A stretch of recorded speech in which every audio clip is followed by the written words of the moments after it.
Chapter 851. Late at night, outside the Mahist army's camp, a group of agile men dressed in black silently snuck in.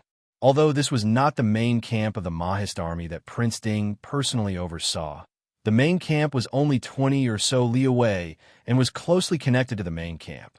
Moreover, this was the place where most of the rations were stored. It was not an exaggeration to say that this was the Mahist army's frontline supply granary, and the tight security was self-evident. However, these people were able to sneak in without alerting anyone, and this was enough to show how outstanding their abilities were.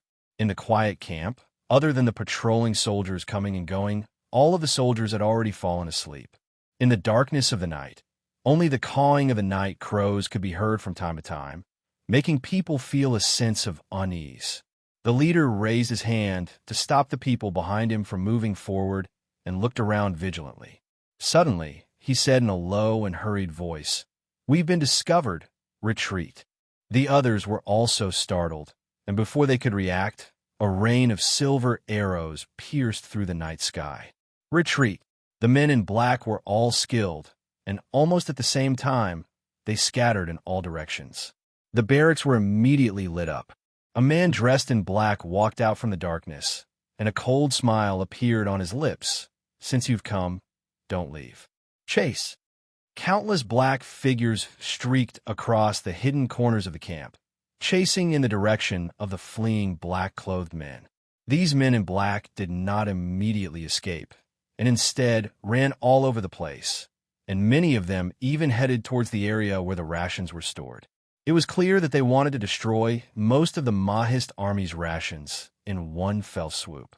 It had to be known that before the army moved, the rations would move first. In this era, when two armies fought, other than fighting strength and tactics, they also competed with rations. Without rations, even if you were the strongest soldier in the world, you would only end up starving to death. Their plan was very good, but how could the Mahist army, which had been around for hundreds of years, not have considered this problem? As soon as they entered the storage area, they were surrounded by a group of equally mysterious black-clothed men. Both sides attacked each other without saying a word. Not far away from the camp, Su Qingfeng was standing at the edge of a cliff, dressed in black, looking down at the camp with a gloomy face. Standing next to him were the unrestrained Han Mingxi and the graceful Han Mingyue brothers. Behind them stood a group of men in black who were also eyeing the flickering flames of the camp not far away. "What a nice place." Han Mingxi smiled at Su Qingfeng. Originally, he and Han Mingyue had been ordered to escort the provisions over, but they didn't expect to see such a good show. Han Mingyue pondered for a moment before saying, "These people seem to act in a similar way as Qi Lin." Su Qingfeng said proudly, "I'm just copying the wisdom of others. Painting the skin of a tiger is difficult to paint the bones. For the northern tribes to be able to do this, it's not bad. Since they provoked us first, it's not right if we don't teach them a lesson. Men." "Commander." A black-clothed man stepped forward and bowed. Su Qingfeng said, "There's a northern tribes camp 60 miles away from here. Why don't you guys go and have some fun?" "Yes, Commander," the black-clothed man replied. With a wave of his hand, he disappeared into the night with the other black-clothed men. The rest of them didn't say anything else and looked down at the camp below. This place looked ordinary, but standing on the cliff, one could take in the entire camp. In this way, no matter how powerful the northern tribes were, they wouldn't be able to escape Qi Lin's eyes. They're retreating. The northern tribes knew that they couldn't succeed, and they were sent here to test the waters. If they could burn the provisions of the Mahist army, it would be a good thing, but if they couldn't, it didn't matter. Seeing that they couldn't gain the upper hand, they immediately prepared to retreat. Su Qingfeng rubbed his chin and laughed. "Since they were sent here to test us, we'll just let one of them go. Kill the rest." Han Mingxi, who was standing by the side, couldn't help but twitch his mouth. Letting one of them go was more embarrassing than letting none of them go. It was obvious that he was telling the northern tribes that since they had sent someone to investigate, he would leave one person to report back to them. He was not afraid of them investigating. Originally, he thought that among the brothers of the Su family, Su Qingfeng was the kindest. He didn't expect him to be is such a bad person. The northern tribes wanted to escape, so Qi Lin let them go. However, they didn't let them go. Instead, they moved the battlefield outside the camp. There were originally more than 20 black-clothed men, but they were soon split up and fought their own battles. In less than an hour, the brightly lit camp returned to silence. In the darkness, 3 black-clothed men ran frantically in the direction of the northern tribe's camp.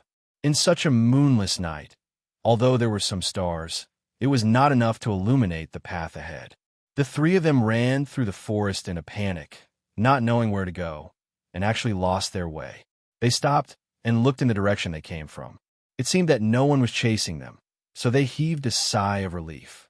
One of them couldn't help but say, "I didn't expect these Central Plains people to be so powerful." They were carefully trained by Helian Jun and Helian Peng over the past few years. They were much more powerful than the average Northern Tribe soldiers. The people of the Northern Tribes were known for their martial prowess. These soldiers of the Yazzie army even looked down on the ordinary soldiers of the Northern Tribes, let alone the people of the Central Plains who had always been weak. However, they didn't expect the Yazzie army to be so powerful that they couldn't even gain an advantage in a one-on-one battle. They were even at a disadvantage. That's because the Central Plains people are cunning and set up an ambush. Another person refused to admit defeat. His skills were above the rest, and he wasn't at a disadvantage when fighting against the Mahist army. It was just that they were outnumbered and had no choice but to escape. Naturally, he refused to admit defeat. The remaining person couldn't help but frown and say, "We seem to be lost. It's better to return to the camp quickly." The other 2 nodded in agreement. They had been running in the forest for more than 2 hours, but they still couldn't find the way out. It was obvious that they were lost in the forest. The elite Yazzie army of the Northern Tribes actually got lost. What a joke! In the forest, a burst of hearty laughter came from the darkness. However, it was erratic, and no one could determine the source of the laughter. The 3 of them changed their expressions. "Who is it? How do you know about Yazzie?" Yazzie was Helian Jun's secret trump card. Not to mention outsiders, even the king of the Northern Tribes and Yalu, you didn't know about it beforehand. They didn't expect the other party to expose their identities. The person laughed and said, "How can the Mahist army not know about any barbarian who dares to step into the Central Plains?" "Qi Lin," the 3 of them said in unison. They stared at the void in the darkness with vigilance. "It's Qi Lin. Didn't you want to experience the power of my Qi Lin? Why are you leaving?" The person in the darkness laughed. The leader of the men in black said sternly, "Come out and fight if you have the ability. Do you Central Plains people only know how to sneak around?" The man in the darkness laughed coldly and said, "I'm just about to teach you a lesson." A black shadow shot out like a ray of light. The 3 men from the Northern Tribes didn't even get to see the person's face clearly. The man in the lead only felt a chill on his neck. A cold hand was strangling his neck. With a slight force, the man from the Northern Tribes made a gurgling sound and fell to the ground, lifeless. Chapter 852. The remaining 2 men from the Northern Tribes roared angrily and charged at the black figure. The black figure snorted and a cold light flashed. The cold light of the soft sword danced in the night like a dazzling flower. In just a moment, another person fell to the ground. The remaining man from the Northern Tribes was scared out of his wits. As long as one was human, one would be afraid of death.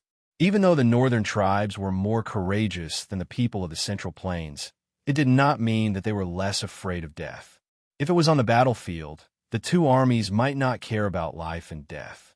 However, in the darkness of the night, facing this mysterious black figure and the corpses of 2 of his comrades lying beside him, the man from the Northern Tribes, who had been running for more than 2 hours, finally had a mental breakdown.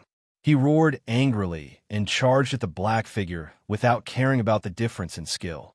The black figure laughed coldly and appeared behind the man from the Northern Tribes. His palm landed on the back of the man's neck. The man from the Northern Tribes fell to the ground in a daze. The forest regained its peace. The man in black kept his soft sword and turned to walk out of the forest. Outside the forest, Su Qingfeng, Han Mingxi, and the rest were already waiting there. Walking out of the dark forest, a handsome face was revealed under the starlight.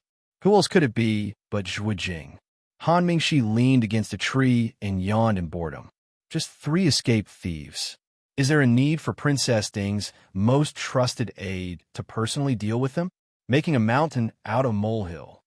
Zhuo Jing ignored Han Mingxi's mockery and said lightly, "The princess consort only wants to know how strong these people are." Su Qingfeng asked curiously, "How is it?" They had watched the battle from beginning to end. Naturally, they could see that these people's strength was not far from Qi Lin's. He was indeed worthy of being trained by Helianjun after spending countless years and countless efforts. Zhuo Jing smiled. Their skills are not bad. However, they're lacking in other aspects. In Qi Lin's training, individual skills were important. However, it was not absolute. Among the Qilins, there were also some whose skills were only slightly better than ordinary soldiers. However, he had a specialty that no one else could match. Moreover, Qi Lin was good at teamwork.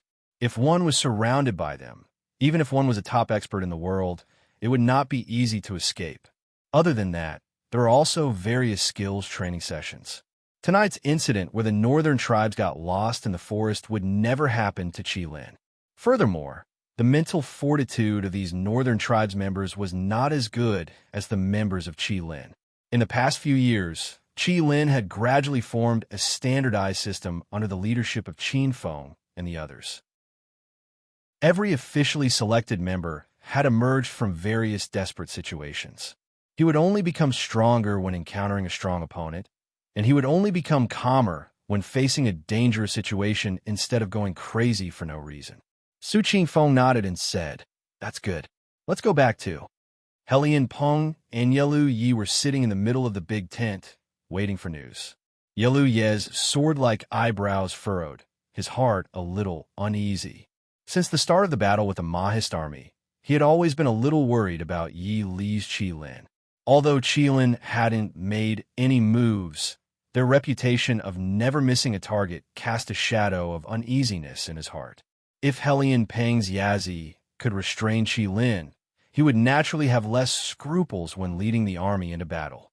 Looking at the sky that was about to brighten, Yelu Yi sighed in disappointment and said, "Looks like it's not impossible."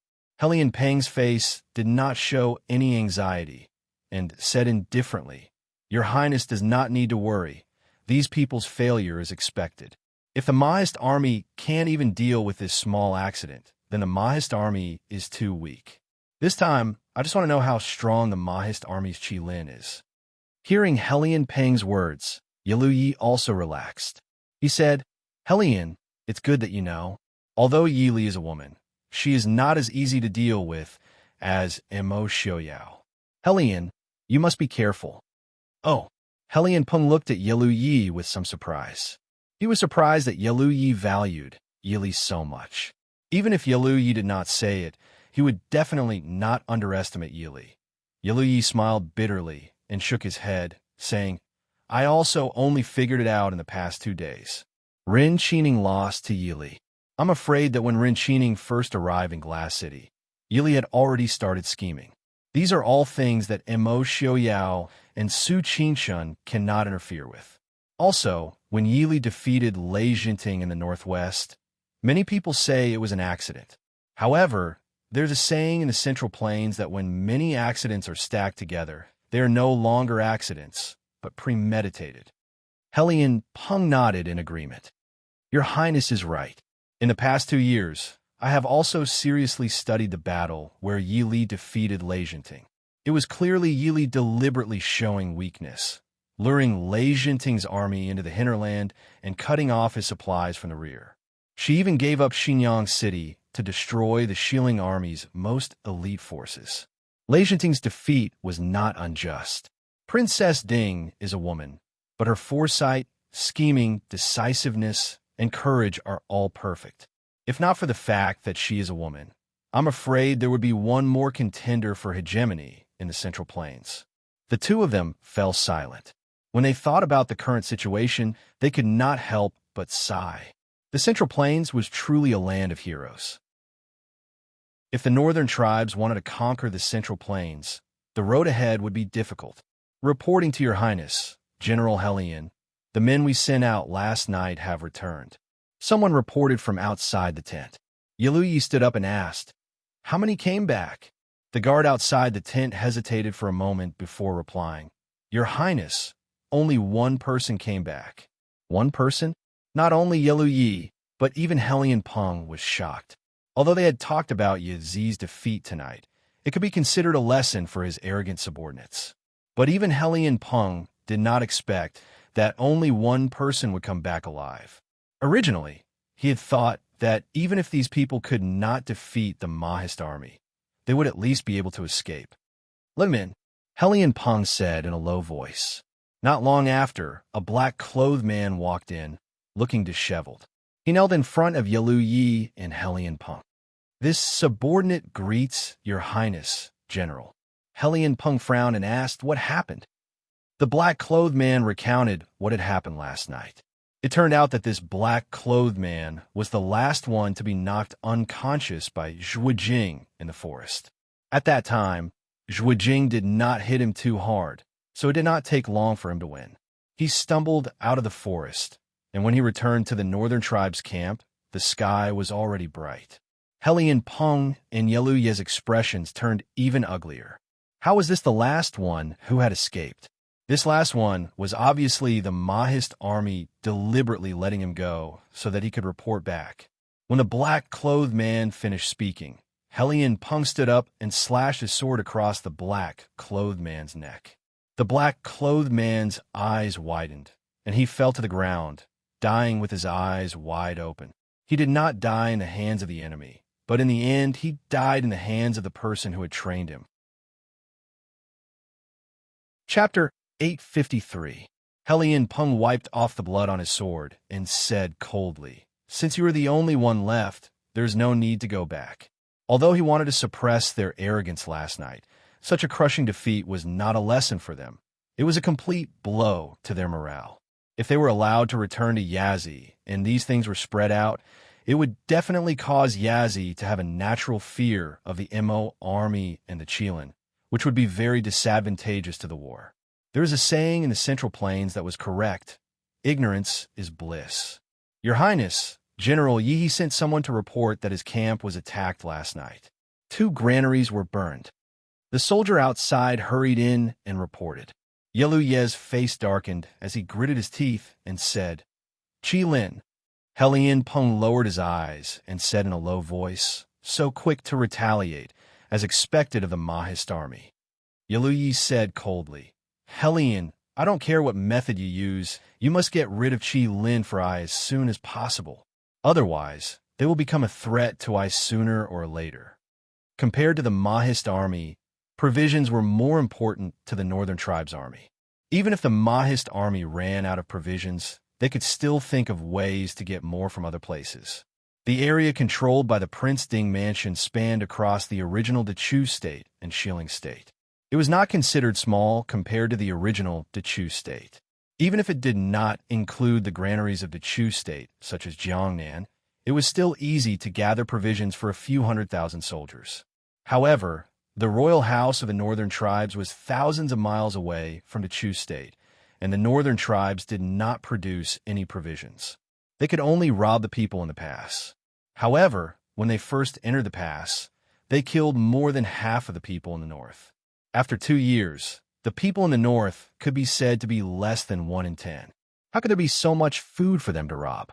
Although he had only lost 2 small granaries, it still made Yaluyi flustered and exasperated, and he flew into a thunderous rage. Helion Peng replied, "Seventh Prince, please rest assured. I hope you won't disappoint I," Yaluyi said in a deep voice. In the Mahist army's camp, Yili couldn't help but smile after hearing Zhuijing's report. She said, "This Helion Peng is quite interesting." Mo Xiaoyao snorted unhappily. "What's the point? I don't have that kind of skill to create those things that only know how to do it, but I don't know how to do it. Hundreds of thousands of elite soldiers have already been trained." There was no concept of special operations in this era. Other than Yili, there was no one else who could come up with a unique combat direction, combat theory, and training method. In Mo Xiaoyao's opinion, Helian Peng's so-called Yazi might not even be as good as the original shadow guard of the Prince Ding mansion. The most important thing was that Helian Peng didn't have a clear idea of what Yazi was used for. Now, it seemed like it was purely to go against Qi Lin, but they were not Qi Lin's match. This meant that Helian Zhen and Helian Peng had wasted a lot of effort. Yili smiled faintly and said, "Since Helian Peng has this idea, it's clearly aimed at me. Let me deal with this rising general of the northern tribes." Mo Xiaoyao thought for a moment before nodding and saying, "That's good. When he Su comes, let him follow you. Also, Yin Ting, Chen Yun, you two should follow Wang Fei." "Yes, Prince." Yin Ting and Chen Yun stepped out of the crowd and bowed in response. Yin Ting had been brought back by Yi Li from the Mahist army under Yonlin Murongshun. Chen Yun admired this young Wang Fei very much. Since Mo Xiaoyao had ordered, the two naturally agreed happily. Yi Li nodded in agreement. The generals below looked at each other and had a deeper understanding of Yi Li's position. He Su was Princess Ding's shadow guard. Now, he had 300,000 soldiers in his hands. Compared to the other old generals of the Prince Ding mansion, he was not lacking at all. This time, he had followed Princess Ding to pacify the north. Prince still had He Su follow Wang Fei.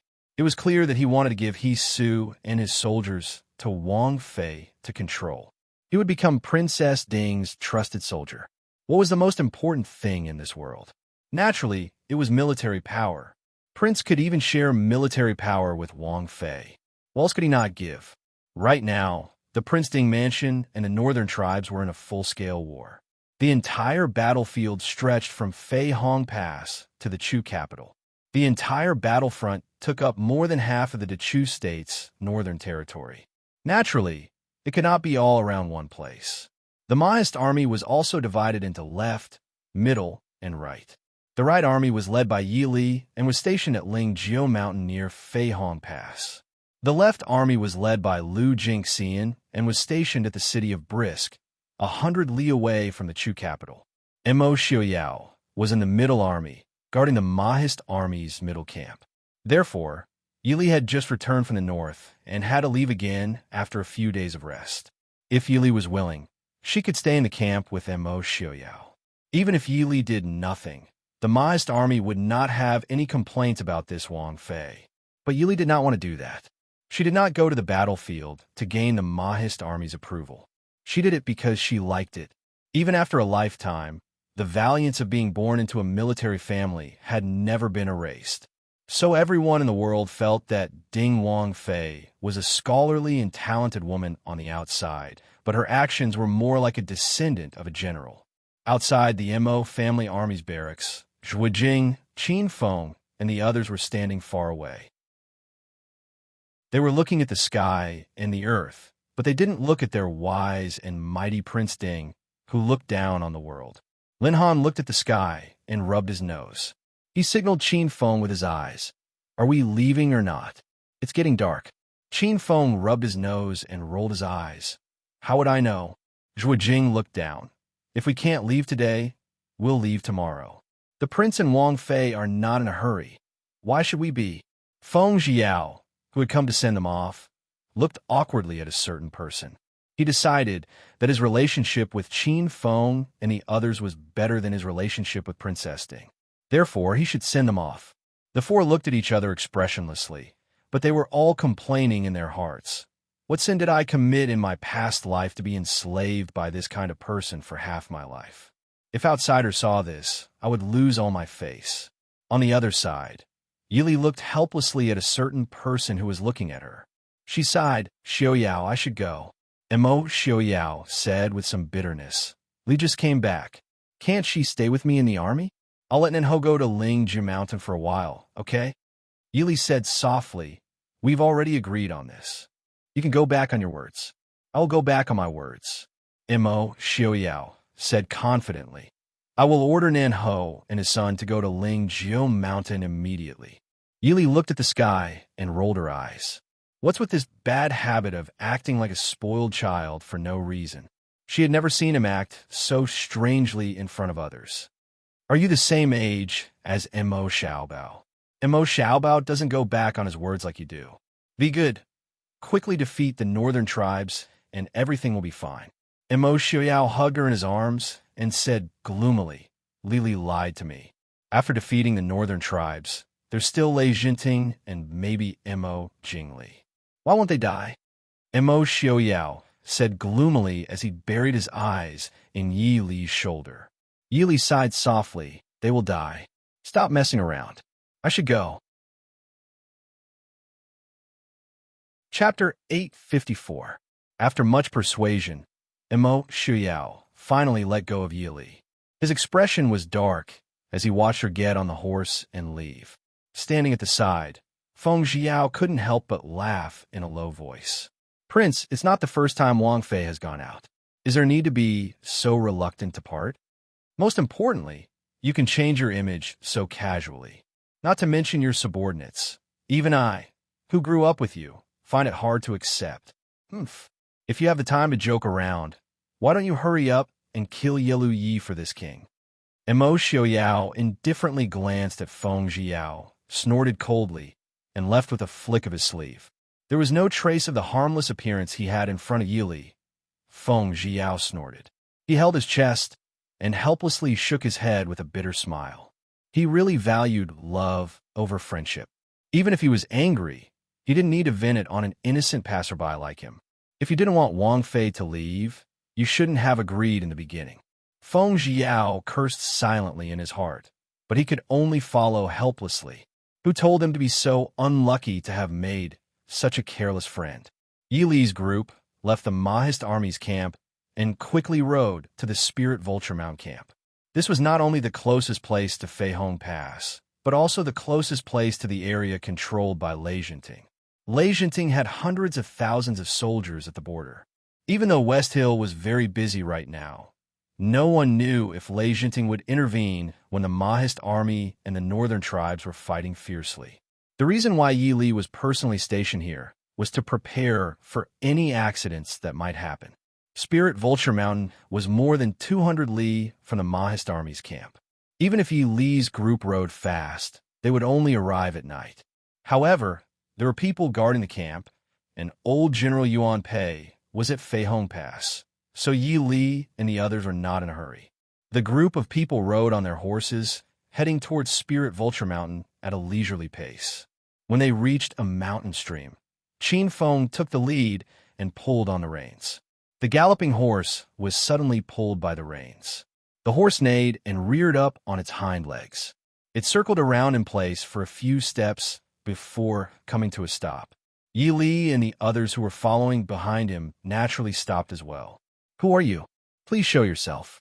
Qin Feng said loudly, his voice echoing strangely in the mountain stream. Haha, Princess Ding, I've heard a lot about you. Now that I've met you today, you really do live up to your reputation. On the mountain road in front of them, a young man wearing a battle robe and holding a long saber appeared. He had a vigorous aura around him. He laughed heartily as he cupped his hands in greeting towards Yi Li. Yi Li frowned slightly. She patted her horse forward and smiled indifferently. General Helian, nice to meet you. The smile on Helian Peng's face faded slightly. Princess Ding has good eyesight. Yi Li smiled faintly. Who else but General Helian would dare to lead troops to block the road under the control of my Mahist army? Did General Helian also bring your Yi today? Helian Peng's eyelids twitched when he heard Yi Li's words. Last time, he had underestimated the strength of the Mahist army, causing the people he sent out to be completely wiped out. Although he had only sent out a few dozen people to test the waters, it wasn't a glorious battle record to have them completely wiped out. He said in a low voice, this one did indeed bring Yi here. However, it seems that Princess Consort didn't bring Qi Lin with her. It's really regrettable. Does Princess Consort think that this place is under the control of the Mahist army and that there isn't the slightest bit of danger to run amok? How would this consort dare to have such thoughts? Even if I'm sitting at home, trouble will still come knocking. However, this consort can't possibly not even leave the house because of this, right? Wouldn't that be like giving up eating for fear of choking? Yi Li said with a smile. Helian Peng looked thoughtfully at the white-clothed woman in front of him. Compared to the women of the northern tribes, the women of the Central Plains didn't look old. If she was in the northern tribes, Yili would look like she was only 17 or 18 years old. She was dressed in simple snow-white clothes, and her black hair was casually tied up. Her snow-white clothes fluttered in the wind, and her hair danced in the wind. She looked like the legendary snow goddess. Since this one is here, I would like to invite Princess Consort to the northern tribes as a guest. I hope Princess Consort will do me the honor, Helian Peng said in a low voice. Hearing this, Qin Feng, Zhuijing, and the others looked at Helian Peng with even more sinister and fierce gazes. Several people patted their horses and stepped forward to block Yili. When Helian Peng saw this, he didn't care. He laughed and waved his hand. A group of black-clothed people appeared on the mountain path. At a glance, there were more than 100 people. Helian Peng looked at Yili and said seriously, I hope Princess Consort will do me the honor. Qin Feng laughed coldly and said, You want to take Princess Consort away with just these few people? Your Excellency is too arrogant. Oh, Helian Peng raised his eyebrows and glanced at Qin Feng and the others. May I ask who these people are? Naturally, he could tell that the aura of Qin Feng and the others were definitely not as simple as ordinary guards. It was a pity that the intelligence of the northern tribes was not as accurate as the Mahist army. They couldn't even recognize the few people that Yili trusted the most. Qin Feng said lightly, General Helian doesn't have to worry about nameless people.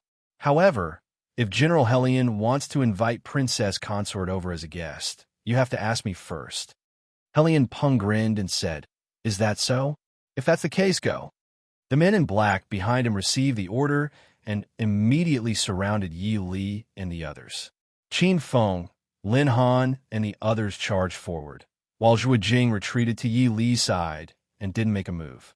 The people that Yi Li brought out, including Qin Feng, Yin Ting, Chun Yun, and the others, were only slightly more than 10 people. It was naturally difficult for them to fight against the hundreds of people under Helian Peng. However, these people were the best of the best. They were able to hold their own against so many people and did not fall into a disadvantageous position. Seeing this, even Helian Peng couldn't help but change his expression. He didn't know if these people were specially sent by Mo Xiuyao to protect Yi Li, or if the Mahist army's fighting strength was so strong. If it was the latter, the Northern Tribes' army's ending would be worrying. As expected of the elites of the Mahist army, their skills are extraordinary. Helian Peng praised loudly, Princess Consort, no matter how strong your people are, I'm afraid they won't be able to defend against so many people. Why let your subordinates sacrifice themselves? This one is sincerely inviting Princess Consort to the Northern Tribes as a guest. Why won't Princess Consort give me face? Helian Peng's appearance wasn't considered handsome, but he had a valiant aura that was rarely seen in men of the Central Plains. However, he spoke such cultured words that gave people a strange feeling of incongruity.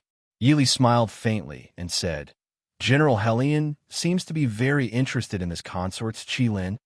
Helian Peng raised an eyebrow and said with a smile, I'm ashamed to say this, but this one is very interested. Princess Consort was able to train such a mysterious troop that is even stronger than a Mahist army's trump card, the Black Cloud Cavalry. How can this one not be impressed? I wanted to ask Princess Consort for advice. Yili nodded and said, Since it's like this, then this consort will tell you, Qilin, how to use it. Before he could finish his sentence, Yili waved her hand, and a sharp whistling sound pierced through the air. A green flash shot into the sky and instantly bloomed into green fireworks in the sky. A moment later, a few places not far away also lit up with dark green flames. Chapter 855. Helian Peng's face darkened, and he said coldly, Why is there Qilin here? Did Princess Consort predict that I would be waiting here? The two fireworks were obviously the Mahist army responding to Yi Li's summons. The one who would do this was most likely Qilin. Yi Li shook her head and said with a smile, General, do you really think that I can predict things? Qilin's function is to be everywhere at any time. This is a battlefield. How can they be absent? Helian Peng laughed coldly. Compared to Qi Lin, his subordinate Yi was indeed not as good. But it didn't matter. Then Princess Consort, why don't you see if they can save you in time? Helian Peng flew up and pounced towards Yi Li. What was surprising was that Helian Peng was not like the other northern tribes, people who only focused on external martial arts. On the contrary, he also practiced internal martial arts of the Central Plains, and it seemed that his internal martial arts were not shallow. At least, Yi Li could not see the depth of his internal martial arts. Zhuge Jing, who was beside Yi Li, leaped up and flew towards him. The two of them exchanged blows in the air. In a flash, they had exchanged more than 10 blows before both of them landed on the ground. Zhuge Jing's face darkened. Helian Peng's martial arts were beyond his expectations. If it was under normal circumstances, he would have a chance of winning if he teamed up with Qin Feng and Lin Han. But now it was impossible. Helian Peng was very confident in his own martial arts. He had fought with the Mahist army several times before and had not met a worthy opponent, even though Imo Xiuyao did not make a move. He did not expect that he would be stopped by an inconspicuous bodyguard. Helian Peng laughed coldly and praised, "Good martial arts." Zhuge Jing was silent and stared calmly at Helian Peng. Helian Peng snorted and laughed. Unfortunately, it's still not enough. He ignored Zhuge Jing and once again pounced towards Yi Li. How could Zhuge Jing let him succeed? He flew up to block him. On the other side, Yi Li had also jumped down from her horse's back at the same time. The dagger in her hand flashed and stabbed towards Helian Peng's chest. Helian Peng exclaimed in surprise. He raised his hand to grab Yi Li's wrist. However, he saw Yi Li turn her wrist and slash at his wrist. In just a split second, Helian Peng clearly saw the dagger in Yi Li's hand. It wasn't an ordinary dagger, but a tri-chested sharp awl. There was even a blood groove on it. If one was pierced by it, even if they didn't die, they would lose half their life. Helian Peng retreated and said with a smile, "Princess Ding is really ruthless." Although Yi Li was a woman, she was not afraid of anyone when it came to close combat. It was just that he started cultivating his inner strength too late, so he couldn't achieve great success in it. Now that they were engaged in close combat, there wasn't much use of internal energy. Although Helian Peng was powerful, he was still far from being able to control his inner strength as he wished. Zhuge Jing naturally wouldn't let Yi Li fight alone. He flew up with a long sword, which was extremely sharp. The sword's aura was overwhelming. The two of them, one from afar and the other from close combat, cooperated well. For a moment, Helian Peng couldn't do anything. Helian Peng knew that if he wanted to capture Yi Li, he had to get rid of Zhuge Jing first. However, with Yi Li here, he couldn't free himself to get rid of Zhuge Jing. Zhuge Jing wasn't a good-for-nothing who could be easily defeated by him. Therefore, he could only focus on attacking Yi Li. As long as he hurt Yi Li first, he would naturally be free to get rid of Zhuge Jing. After making up his mind, Helian Peng unsheathed the long sword in his hand. He waved the sword and distanced himself from Yi Li. The long sword danced vigorously in the air, heading towards Yi Li. Yi Li knew that her strength was far inferior to Helian Peng's. She didn't welcome the attack and retreated. Zhuge Jing moved forward to block Helian Peng's long sword. Yi Li appeared behind him and stabbed the short sword in her hand towards Helian Peng. Helian Peng had been waiting for this moment. He waved the long sword in his hand with all his strength. Even Zhuge Jing was shaken off by the strong aura of his sword. However, Yi Li, who should have been more seriously injured than Zhuge Jing, seemed to ignore the sword aura and continued to advance towards Helian Peng. Yi Li's movements were extremely fast. In the blink of an eye, the short sword in her hand had stabbed into Helian Peng's body. Helian Peng didn't have time to be surprised at how Yi Li could resist his strength. His face was already distorted by the intense pain in his body. Zhuge Jing, who had retreated to one side, waved the long whip in his hand and pulled Yi Li back. Helian Peng steadied himself. When he saw the wounds on his body, he gasped. Although he had dodged a few of them quickly, the broken sword had only pierced through his arm. However, It could be predicted that this arm would not be able to move for the next 2 to 3 months. If it had really pierced his body, even if it had not hit a vital part, he was afraid that no matter how strong his internal energy was, only death would await him. Princess Consort, you have good skills. Hellion Peng stared at Yi Li, his expression changing. Yi Li's expression was calm as she said lightly, General Hellion, you flatter me. Generals' martial arts are extremely rare among the people of the northern tribes. Hellion Peng did not hide it. He smiled and said, that's right. This one's martial arts were indeed taught by an expert from the Central Plains. Hellion Peng casually pulled out a long cloth and wrapped the bleeding wound as he spoke with a smile. It's not just an expert. This consort knows a few experts from the Central Plains. Hellion Peng smiled and said, I am ashamed to say this. My master just happened to die at the hands of Prince Ding. Yi Li frowned slightly and muttered to herself for a moment. Murong Xiong died at the hands of Mo Xiaoyao. Only Murong Xiong would be able to teach such an expert. Moreover, Hellion Peng's martial arts were indeed somewhat similar to Murong Xiong's. Hellion Peng smiled, but did not say anything. He neither admitted nor denied it. Yi Li did not mind and said lightly, General Hellion, it's best if you quickly return. Bleeding from an arm can still cause death. Although Hellion Peng had bandaged the wound on his arm, it clearly could not stop the bleeding. Not long after, the entire cloth was dyed blood red. Hellion Peng laughed bitterly and raised his hand to seal a few more acupuncture points. Just as he was about to speak, he saw a few cold lights flash through the forest in the distance. Several feathered arrows shot towards them. Not far from him, several men in black fell to the ground after being hit by the arrows. Hellion Peng's expression changed. They came so quickly. Retreat. Chapter 856. When Hellion Peng saw that Qi Lin had arrived and that he was heavily injured, he knew that he would not be able to gain any advantage today.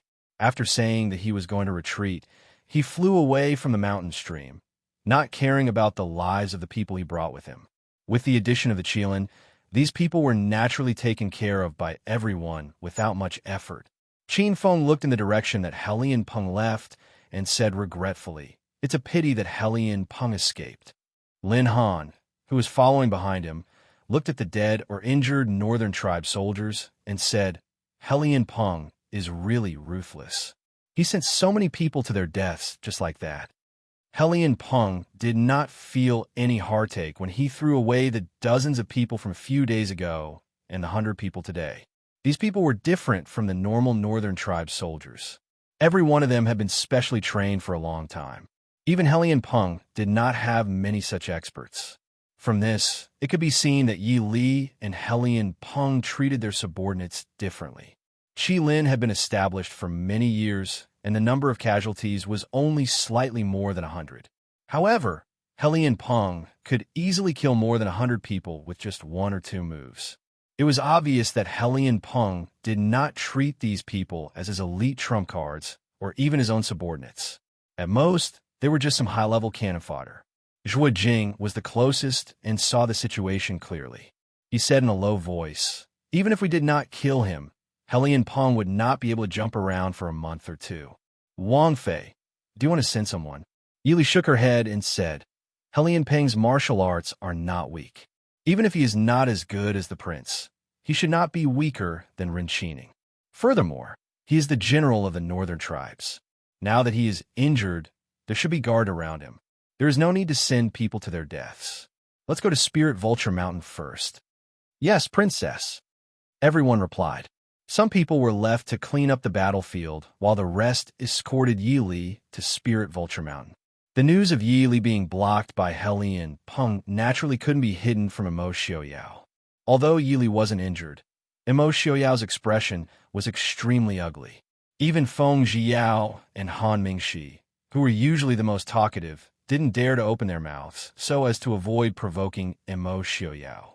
Mo Xiaoyao snorted with a gloomy expression. He picked up his incineration sword and left the camp. Seeing this, Feng Zhiyao and the others were stunned.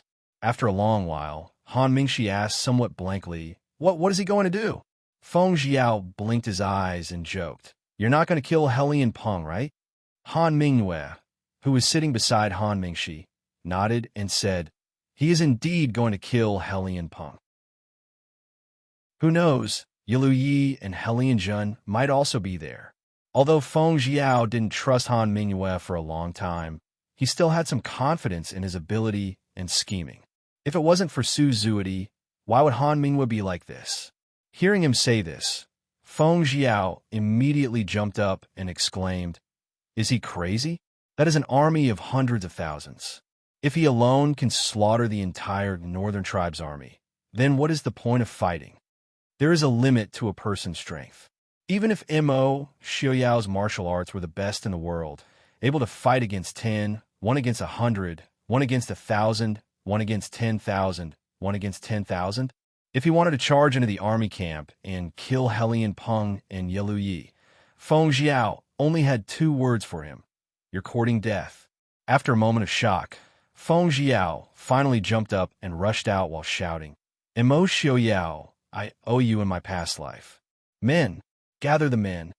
In a large tent, only Han Mingshi and Han Mingyue, the 2 brothers, were left. Han Mingshi looked at Han Mingyue and asked in disbelief, Big brother, does Mo Xiaoyao really plan to kill Helian Peng? Even if he wanted to kill him, there was no need to charge into the northern tribe's camp. He could find an opportunity to wait until Helian Peng was alone or out of the camp. With Mo Xiaoyao's martial arts, he could kill several Helian Pengs. Han Mingyue smiled bitterly and said, how could Prince Ding not think of what you can think of? Han Mingshi didn't understand. Then why is he doing this? After today, as long as Mo Xiaoyao doesn't die, I'm afraid that no one in this world will dare to have designs on Yili. Han Mingyue sighed. He had once thought that Mo Xiaoyao was deeply in love with Su Zuidi, and even secretly thought that Mo Xiaoyao didn't understand love. Only now did he understand that it wasn't that Mo Xiaoyao didn't understand love, it was just that he hadn't met the right person. What Mo Xiaoyao did for Yi Li, Han Mingyue admitted that he couldn't do it. Reaching out to pat his somewhat absent-minded brother, Han Mingyue turned and walked out. Inside the tent, Han Mingshi was silent for a long time. Finally, he smiled bitterly, and a trace of relief flashed across his face. What Mo Xiaoyao could do, he would never be able to do. It wasn't about ability, it was about temperament.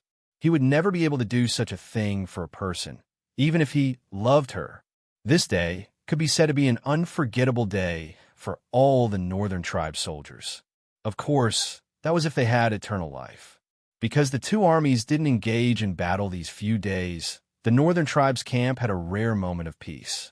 However, it was precisely in this type of calm that the soldiers guarding the entrance to the camp watched as a silver-haired man dressed in snow-white clothes drifted over like a white cloud. Before the soldiers at the door could react to this sudden scene, they only felt a light on their necks. The man in white's cold, scarlet eyes was the last thing they saw in this world. Mo Xiaoyao barged into the camp. Taking advantage of the fact that the Northern Tribe soldiers had yet to react, he rushed towards the general's tent. His qin gong was extremely high, and along the way, the sword qi of the incineration sword scattered, causing countless casualties. Even the unlucky ones who became his stepping stones were shaken to death by the force of his footsteps. Instantly, the camp was in chaos. Countless soldiers rushed towards Mo Xiaoyao. The soldiers who reacted quickly shot arrows at him. But how could normal arrows hit Mo Xiaoyao?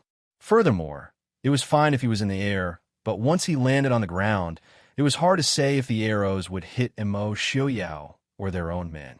In a moment, the white-robed figure flashed in and out of the camp. Everywhere he went, blood flowed like a river. No one was lucky enough to survive the incineration sword. Every time he swung his sword, blood would flow. With such power, even the Northern Tribe soldiers who were known for their bravery couldn't help but feel terrified. They were afraid that if they were careless, they would die without a doubt. With such a huge commotion in the camp, how could Yilu Yi, who was sitting in the commander's tent, not know? Yaluyi was furious that Hellion Peng had returned with injuries, but when he heard the commotion outside the camp, he couldn't help but be enraged. Just then, the soldiers outside panicked and reported that someone had barged into the camp. Yaluyi laughed coldly. I would like to see who dares to barge into the northern tribe's camp. The moment he brought Hellion Jun and Hellion Ping out, he saw Mo Xiuyao, dressed in white and holding a sword, walking over. That dull, ancient sword was glowing with a bloody light, its killing intent soaring to the heavens. Mo Xiuyao. Yaluyi was shocked and angry. He couldn't understand why this fiend would come to the northern tribe's camp at this time. Could it be that Mo Xiuyao suddenly felt that as long as he killed him, he would be able to resolve this battle? Chapter 857. Anyone with a little experience would know that a war between countries was not something that could be resolved with the death of one or two commanders. Moreover, how difficult was it to assassinate the commander of an army? Even if Mo Xiuyao killed him, how could Yaluyi guarantee that he would be able to leave alive? Mo Xiuyao, who was in the midst of killing, also saw Yaluyi and the other two.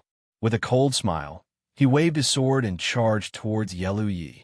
Looking at the blood-colored sword, Yaluyi's expression changed. Sword of incineration. Beside him, Hellion Jun's face had already turned black. If Mo Xiuyao managed to escape after charging into the northern tribe's camp alone, the northern tribes would be in deep trouble. With a cold snort, Hellion Jun brandished the long saber in his hand and charged towards Mo Xiuyao. Yaluyi had the same idea as Hellion Jun. Seeing Hellion Jun make a move, he also charged forward without hesitation. Since Mo Xiuyao had come here himself, if they could kill him, it would be a good thing for the northern tribes. More importantly, if they could kill Mo Xiuyao, their status in the royal house of the northern tribes could be said to be unshakable. Mo Xiuyao, you've got guts. You're really arrogant, Yaluyi said coldly. Seeing the two attacking, Mo Xiuyao did not reply, only smiling coldly. The sword in his hand cut through the air like a ray of light, emitting a cold sword aura. Hellion Peng was already injured, but at this time he stood to the side and watched. When he saw Hellion Jun and Yaluyi fighting Mo Xiuyao, he knew that the two of them had no chance of winning. Mo Xiuyao's martial arts were too weak compared to the two of them. Not to mention competing, the two of them did not even have the qualifications to be mentioned in the same breath as him. Lowering his head to look at the wound on his arm, he thought of the beautiful white-clothed girl who looked like a snow mountain saintess. A trace of coldness flashed through Hellion Peng's eyes. He raised his hand to summon the guard beside him and whispered a few words.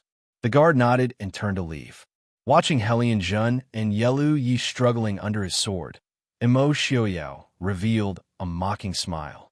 He turned his gaze to Hellion Jun and swung his sword without hesitation. This sword strike did not have the slightest intention of showing any mercy. When Hellion Jun saw the earth-shattering energy, he knew that it was not something he could withstand. But Mo Xiuyao gave up on Yaluyi and only targeted him. He had nowhere to hide. He could only use all his strength to raise his saber to block Mo Xiuyao's sword. With a loud bang, the long saber that was made of fine iron and weighed over 100 kilograms shattered into pieces. The incineration sword in Mo Xiuyao's hand did not slow down in the slightest as it continued to slash towards Hellion Jun's head. Hellion Jun was a famous general of the northern tribes. 18 years ago, he had been defeated by Mo Xiuyao. 18 years later, he had finally regrouped with great difficulty and wanted to make a comeback. But before he could achieve anything, he was about to become a ghost under Mo Xiuyao's sword.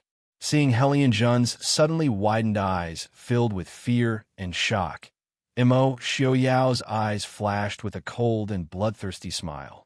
Die! Bang! It seemed very slow, but in reality, it happened in the blink of an eye. The other saber blocked Mo Xiuyao's thunderous sword strike. Hellion Jun was also grabbed by Yaluyi and pulled to the side. Although they avoided death, everyone present was still in a state of shock. They saw Hellion Peng holding a large saber that glowed with a faint golden light. But at this time, the saber had already been broken into two halves. Hellion Peng's hand holding the saber was trembling uncontrollably. Even the wound on his other arm that was originally bandaged was once again frozen and cracked. It was clear that in order to save Hellion Jun, he had used all his strength to block the attack. The surging internal energy in his body had actually caused his wound to reopen. Mo Xiaoyao lowered his eyes, his expression indifferent as he looked at the incineration sword in his hand. After a while, he raised his head to look at Hellion Peng and said, "Good martial arts. Morong Xiong's disciple?" If Hellion Peng did not say it, Yili would not have been able to see through Hellion Peng's background. But Mo Xiaoyao had only exchanged blows with Hellion Peng once, and he had clearly seen through his martial arts. He sneered. It seems that killing Morong Xiong at that time was not an injustice. Hellion Peng was clearly not interested in the fact that Mo Xiaoyao was his enemy who had killed his master. He gripped the short saber in his hand and said in a low voice, "Not as good as Prince Ding." "What does Prince Ding mean by today's actions?" "What do I mean?" Mo Xiaoyao's smile was somewhat strange as he looked at him and said, "You guys don't know what I mean." Yilu Yi let go of Hellion Jun's hand and stood beside Hellion Peng, saying in a low voice, "Mo Xiaoyao, don't think that just because your martial arts are strong that I am afraid of you. This prince doesn't believe that you alone can do anything to this prince in the midst of an army of 10,000. Mo Xiaoyao sneered and said, "If you don't know, then I'll tell you. Anyone who dares to have any ideas about Li will all die." The incineration sword released a dangerous brilliance. Mo Xiaoyao casually waved it, and the flags in the camp not far away fell to the ground. The muscles at the corner of Hellion Peng's eyes twitched. He casually wiped off the trace of blood from the corner of his lips and sneered. "I would like to see just how formidable Prince Ding is." With a wave of his hand, countless black-clothed men surged out from every corner of the camp and charged towards Mo Xiaoyao. These people were all personally trained by Hellion Peng, and their skills were not too far off from Qilin. The northern tribes people were naturally bloodthirsty. At this time, the entire camp was being slaughtered by Mo Xiaoyao, and blood flowed like a river. This aroused the killing intent in their hearts. One by one, they charged towards Mo Xiaoyao without hesitation. They were truly unafraid of death. Mo Xiaoyao let out a long whistle, and his white-clothed figure turned into a white ray of light as he shot towards the crowd. Everywhere he went, blood splattered everywhere, and countless broken limbs were left behind. Although Yi had temporarily trapped Mo Xiaoyao, the expressions of Hellion Jun, Yilu Yi, and the others, who were watching the battle from the side, were even more unsightly. Hellion Jun had already lost a lot of blood, and just now he had suffered internal injuries from Mo Xiaoyao. His face was pale, and his eyes were filled with gloominess.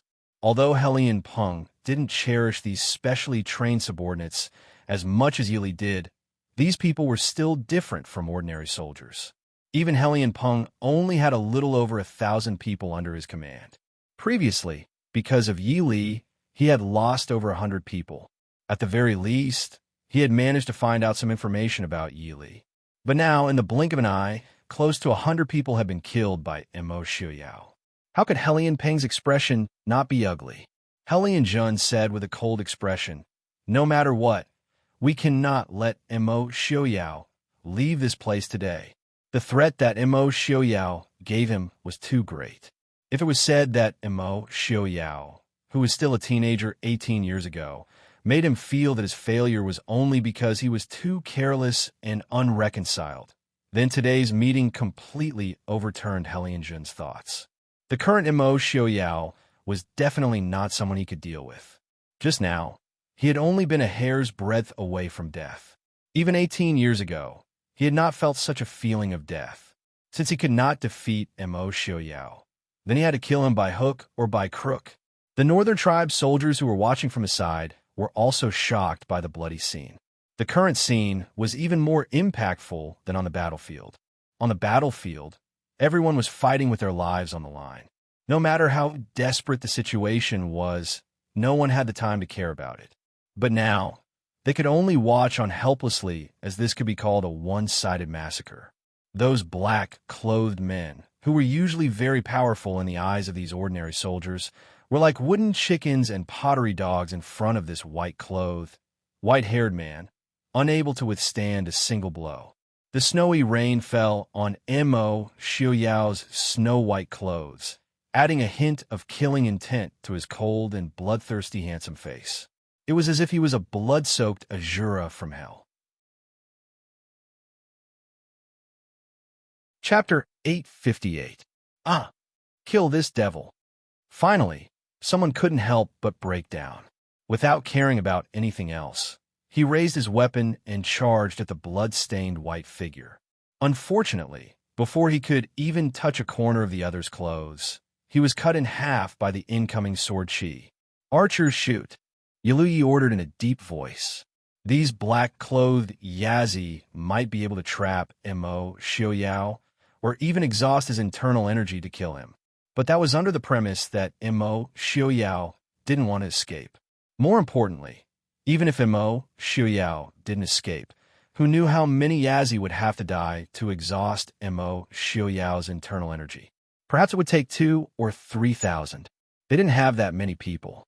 Once the last black-clothed man died, it would be their turn to test the incineration sword's edge. In an instant, arrows rained down like rain. Although most of the arrows were aimed at Mo Xiaoyao, many of the black-clothed men were too close to Mo Xiaoyao. Moreover, Mo Xiaoyao's figure was erratic. In fact, he was shooting indiscriminately. Mo Xiaoyao sneered. He grabbed a black-clothed man and casually tossed him aside. In an instant, he turned into a hedgehog. Turning around, he swung his sword. The arrows in the distance seemed to be blocked by something, and they all flew back to the person who originally shot them. Yaluyi, you're courting death, Mo Xiaoyao said in a deep voice. Protect the seventh prince. Everyone was shocked. Dozens of people rushed to Yaluyi's front and back to block Mo Xiaoyao's furious sword strike. Of the dozens of people who blocked the sword, only 3 or 4 remained to protect Yaluyi. Fortunately, Mo Xiaoyao's attention was quickly drawn back by the arrows coming from behind. Otherwise, Yaluyi's life would be in danger. Although he managed to keep his life, Yaluyi's complexion was pale. Looking at Helian Jun, who had just escaped a calamity like him, he couldn't help but reveal a trace of a bleak and bitter smile. He didn't dare to carelessly issue orders again. Mo Xiaoyao's martial arts, just how high is it? Looking at the white-haired man in white, Yaluyi couldn't help muttering to himself. Helian Peng clutched his wound and leaned against the entrance of the large tent. Not only did the bleeding wound cause his face to turn pale, it also caused him to feel faint. The current Mo Xiaoyao can probably be considered the #1 expert under the heavens. More than 2 years ago, he had to join forces with Lei Jinting and Ling Taian to kill my master. If it was now, I'm afraid even if my master was at his peak, he might not be a match for him. Some people were called geniuses. They didn't seem to need to train hard or sharpen their skills. They were born to stand higher than others. Even the heavens couldn't help but be jealous of such a genius. And Mo Xiaoyao was obviously such a person. Just as the entire northern militant camp was trembling in fear from Mo Xiaoyao's massacre, a commotion came from outside the main gate. 2 figures, one red and one white, flew in from outside, like 2 shadows pouncing in the direction of Mo Xiaoyao. Mo Xiaoyao. Feng Jiao's voice was flustered and exasperated. It was fortunate that he had spoken first. Otherwise, he would most likely have suffered 2 swords like those black-clothed men of the northern militant camp who had been ravaged by Mo Xiaoyao. Mo Xiaoyao kept his sword and glanced unhappily at Feng Jiao and Han Mingwei, who had landed in front of him. He said, "Who asked you to be so nosy?" Han Mingwei smiled, but didn't say anything. He was only following Feng Jiao to help. He also knew that Mo Xiaoyao wouldn't appreciate his help, so he didn't say anything. Feng Jiao was so angry that his hair stood on end. He grabbed Imo Xiaoyao and said, "Why aren't you leaving? Do you want to die here?" Under normal circumstances, Feng Jiao definitely wouldn't be able to catch Imo Xiaoyao. However, after Imo Xiaoyao's massacre, the anger and brutality in his heart had dissipated. Instead, he felt slightly tired. Even if Imo Xiaoyao was the #1 martial arts expert in the world, the number of northern militant fighters who had died at his hands today was no less than 100. Naturally, it was impossible for him to be completely exhausted. He only wanted to vent his anger on the northern militant and give them a warning. He didn't plan to throw his life away. Even if Feng Jiao and Han Mingwe didn't come, he would have to leave in a while. Now that he was being held back by Feng Jiao, he didn't stay any longer. He glanced disdainfully at Yalu Yi and said, "Let's go." He took the lead and used his Qin Gong to rush out of the gate. Imo Xiaoyao. Yalu Yi was enraged by that look of disdain. He roared, "Kill him." Han Mingwe, who was at the end of the group, sighed helplessly. She swung her sword to deflect the arrow that was shot at her and leaped up to fly outside. Feng Jiao dared to charge into the northern militant camp with Han Mingwe. Naturally, he wouldn't be unprepared. The three of them were still chased by the northern militant army after they left the camp. But after chasing for less than 2 to 3 li, they saw the Mahist army's black cloud cavalry waiting for them. Imo Xiaoyao and the other two landed in the midst of the Mahist army and turned to face the northern militant army. The two armies faced each other. Imo Xiaoyao, "One day, I will make you die a horrible death." Looking at Imo Xiaoyao, who was sitting on a horse, his white clothes stained with blood, Yalu Yi roared. Imo Xiaoyao snorted and pointed his sword at Yalu Yi. He laughed coldly. "This is what I wanted to say to you. Today, I will teach you a lesson. If there's a next time, I will definitely take your dog life. Return to camp." Watching Imo Xiaoyao leisurely leave under the escort of the Imo family troops, Yalu Yi's face turned ashen. "Go back." Yalu Yi and the rest returned to the camp. Imo Xiaoyao's ruckus today had caused a northern militant camp to lose more than 200 ordinary soldiers. Helian Zhen and Helian Peng's specially trained Yazi had more than 400 to 500 casualties. The incineration sword could cut through metal like mud. Not to mention the vital parts. Even the sword's aura would cause severe injuries. Those injured soldiers were no different from dead. They would never be able to return to the battlefield again. This was not the worst thing. After all, compared to the millions of soldiers, the loss of a few hundred soldiers was negligible. But the psychological trauma this massacre had on the northern militant soldiers was the most serious thing. With just Prince Ding alone, he was able to move about unhindered amidst the several 100,000 soldiers' campsite, killing until blood flowed like a river. This caused the northern militant soldiers, who were already worried about the reputation of the Mahist army, to be even more fearful of Prince Ding. Seventh Highness. In the tent, Helian Peng knelt on the ground. Due to his heavy injuries, he had not been able to rest properly. This caused his resolute face to look haggard and weak. Yalu Yi stared coldly at him and said, "What do you have to say?" Today's incident was caused by Helian Peng going to deal with Yi Li. Yalu Yi originally did not agree with Helian Peng's actions. It was not that he did not want to deal with Yi Li, but Yi Li was Princess Ding. There would definitely be countless experts protecting her. The chances of success were too low. What's more, the fate of those who had once attacked Yi Li was still there. As expected, Helian Peng's plan had failed. Instead, it attracted Imo Xiaoyao's crazy revenge. This time, what they lost was not the lives of the few hundred soldiers, but the morale of the northern militant army. In such a situation, they would not be able to recover without a few shocking victories. Helian Peng was silent. He lowered his head and said, "I have nothing to say. Please punish me." Chapter 859. Yalu Yi stared at Helian Peng for a long time, then sighed, "Forget it. You're also injured. Get up. Let's talk about this after you've recovered." Although Yalu Yi was very unhappy because of Helian Peng, he would not cut off his own arm at this time.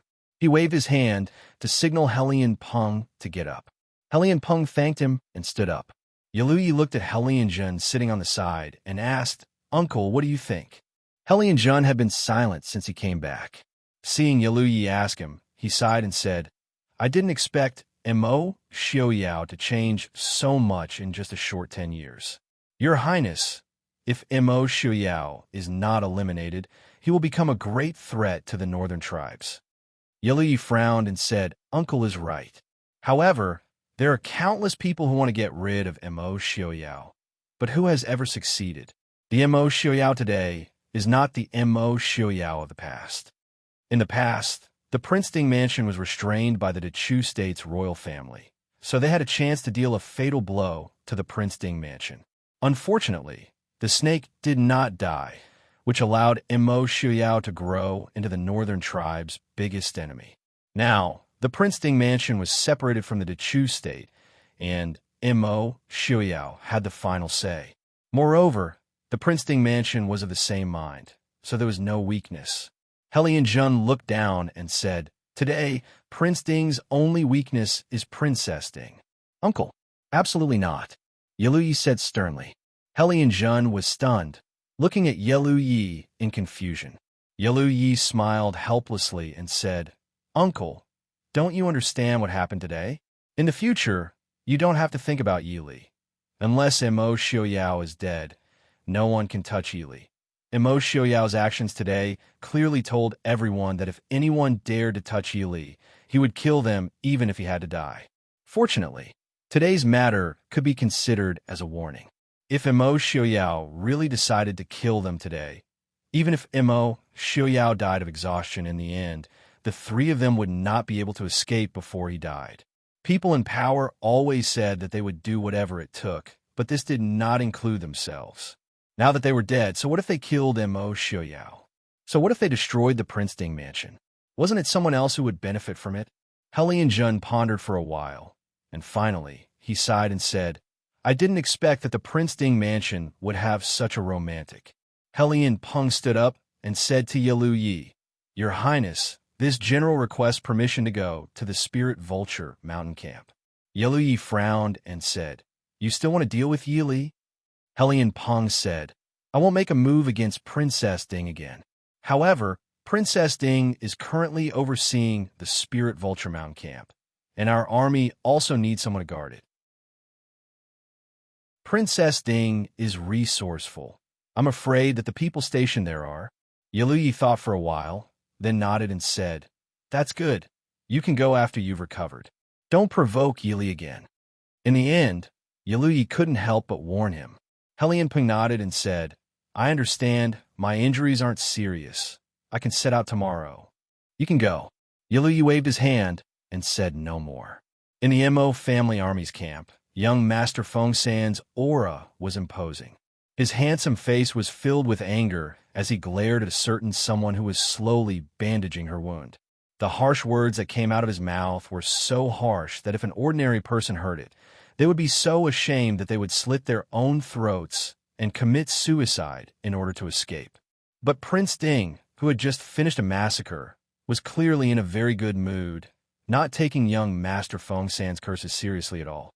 He didn't need anyone's help. He just casually grabbed a cloth to bandage the wound on his arm. As for the other small injuries, he simply didn't care. "Feng San, when did you become an old woman? Aren't you tired of nagging?"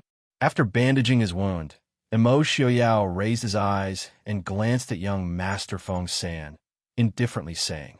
Young Master Feng San couldn't help but choke, his anger rising as he roared. "Mo Xiaoyao, you're fucking looking for death. Don't drag the entire Prince Ding mansion to die with you. You broke into the Northern Militants camp alone. You, Prince Ding, have the best martial arts in the world. Why don't you go kill Yaluyi, king of the Northern Militant, Lei Jinting, and Mo Jingli? Once they're all dead, the world will be at peace. Of course, in the end, don't forget to slit your own throat with a sword." At the end, young Master Feng San was so angry that he laughed, revealing a malicious and mocking smile at Mo Xiaoyao. "Noisy," Mo Xiaoyao said indifferently. Feng Xiao was so angry that he picked up the things beside him and threw them at Imo Xiaoyao, then slammed the table and left. Go die if you want, I'm not doing it anymore. Finished speaking, he angrily walked out. Fortunately, there were only the two brothers, Han Mingyue and Han Mingxi, in this tent. If the Mahist army's general saw this, Feng Jiao wouldn't be able to escape the crime of offending his superior. Imo Xiaoyao frowned, then casually caught the things that Feng Jiao threw over. Stop! Where are you going? I'm going to Spirit Vulture Mountain. If you dare to go find Li, I will break your legs. Imo Xiaoyao said darkly. All right, I know what happened today. It's just to teach Lu Yi a lesson. I won't come here again. You guys must be tired. Go back and rest. Finished speaking, Prince Ding waved his hand, turned around, and left the tent, leaving behind the deeply hurt Feng Jiao, who sat there in a daze. After a long time, he finally reacted. Imo Xiaoyao, I saved your life, and you want to break my legs. What do you mean by sacrificing your life for the opposite sex? That's it. What do you mean by stabbing your brother twice for your wife? Just look at Prince Ding, and you'll know. Han Mingyue and Han Mingxi looked at each other, then sympathetically patted Feng Jiao's shoulder and walked out. Whatever happened in the Mahist army's camp, under Prince Ding's strict and threatening orders, naturally, Yili wouldn't hear about it. Yili took Qin Feng and the others to Spirit Vulture Mountain's camp that night, because Spirit Vulture Mountain wasn't the main battlefield, and it was supported by Feihong Pass. The Prince Ding mansion didn't have many soldiers, so naturally, they wouldn't deploy too many soldiers here. Only Zhang Qilan's deputy general, Zhou Min, led 50,000 Maist army and 50,000 Chu state soldiers to guard here. Yi Li and the others didn't give any advance notice when they arrived, so naturally, no one came out to greet them. But the situation outside the army made Yi Li frown. It was already late at night, and the Mahist army, except for the patrolling soldiers, should have already gone to bed. But Yi Li and the others hadn't even gotten close to the camp when they heard the noise coming from inside. This wasn't the noise of something happening in the army, but the sound of soldiers drinking and fooling around. Yi Li's beautiful face suddenly darkened. Zhuo Jing and the others were originally from the Shadow Guard and had never been in the army. Qin Feng was originally from the Black Cloud Cavalry, and the Black Cloud Cavalry's discipline was stricter than the normal Mahist army. They had never seen such a situation, and their faces turned ugly. Yin Ting and Chunyin were both in the army. Yin Ting coughed softly and said in a low voice, Wang Fei, this shouldn't be the Mahist army soldiers, but the former Chu state soldiers that we gathered after we recovered the lost land of the Chu state. Yin Ting had been in the Chu state's army. Although Morong Shun's military discipline was strict, there were always some who disobeyed. He had also heard of many cases where military discipline was loose. These Chu state soldiers had been utterly defeated by the northern tribes. If the Mahist army hadn't gathered them, they would have been no different from bandits. Yin Ting wasn't surprised that such a situation had occurred. Yi Li quickly understood the crux of the matter. This Ling Jiu mountain camp was run by the Mahist army and the Chu state's army respectively. The Chu state's remaining soldiers couldn't compare to the Mahist army in terms of battle strength or other aspects. Perhaps some of them had given up. Zhou Min had just made a bet, and it wouldn't be easy for her to control them. Suppressing the anger in her heart, Yi Li said lightly, Let's go in and take a look. Seeing the group appear at the gate, the guard who had been playing the finger-guessing game finally remembered his duty. He quickly stood up and asked sternly, Who are you? Yi Li asked in a low voice. Where is General Zhou? When the guard saw that there was a young and beautiful woman in the group, he couldn't help but look down on her. He waved his hand and said, The military camp is an important place. How can a woman like you ask about it? Why aren't you leaving? Impudent. Qin Feng said in a low voice, Princess Ding is getting married. Why aren't you letting General Zhou come out to receive her? The guards couldn't help but be stunned.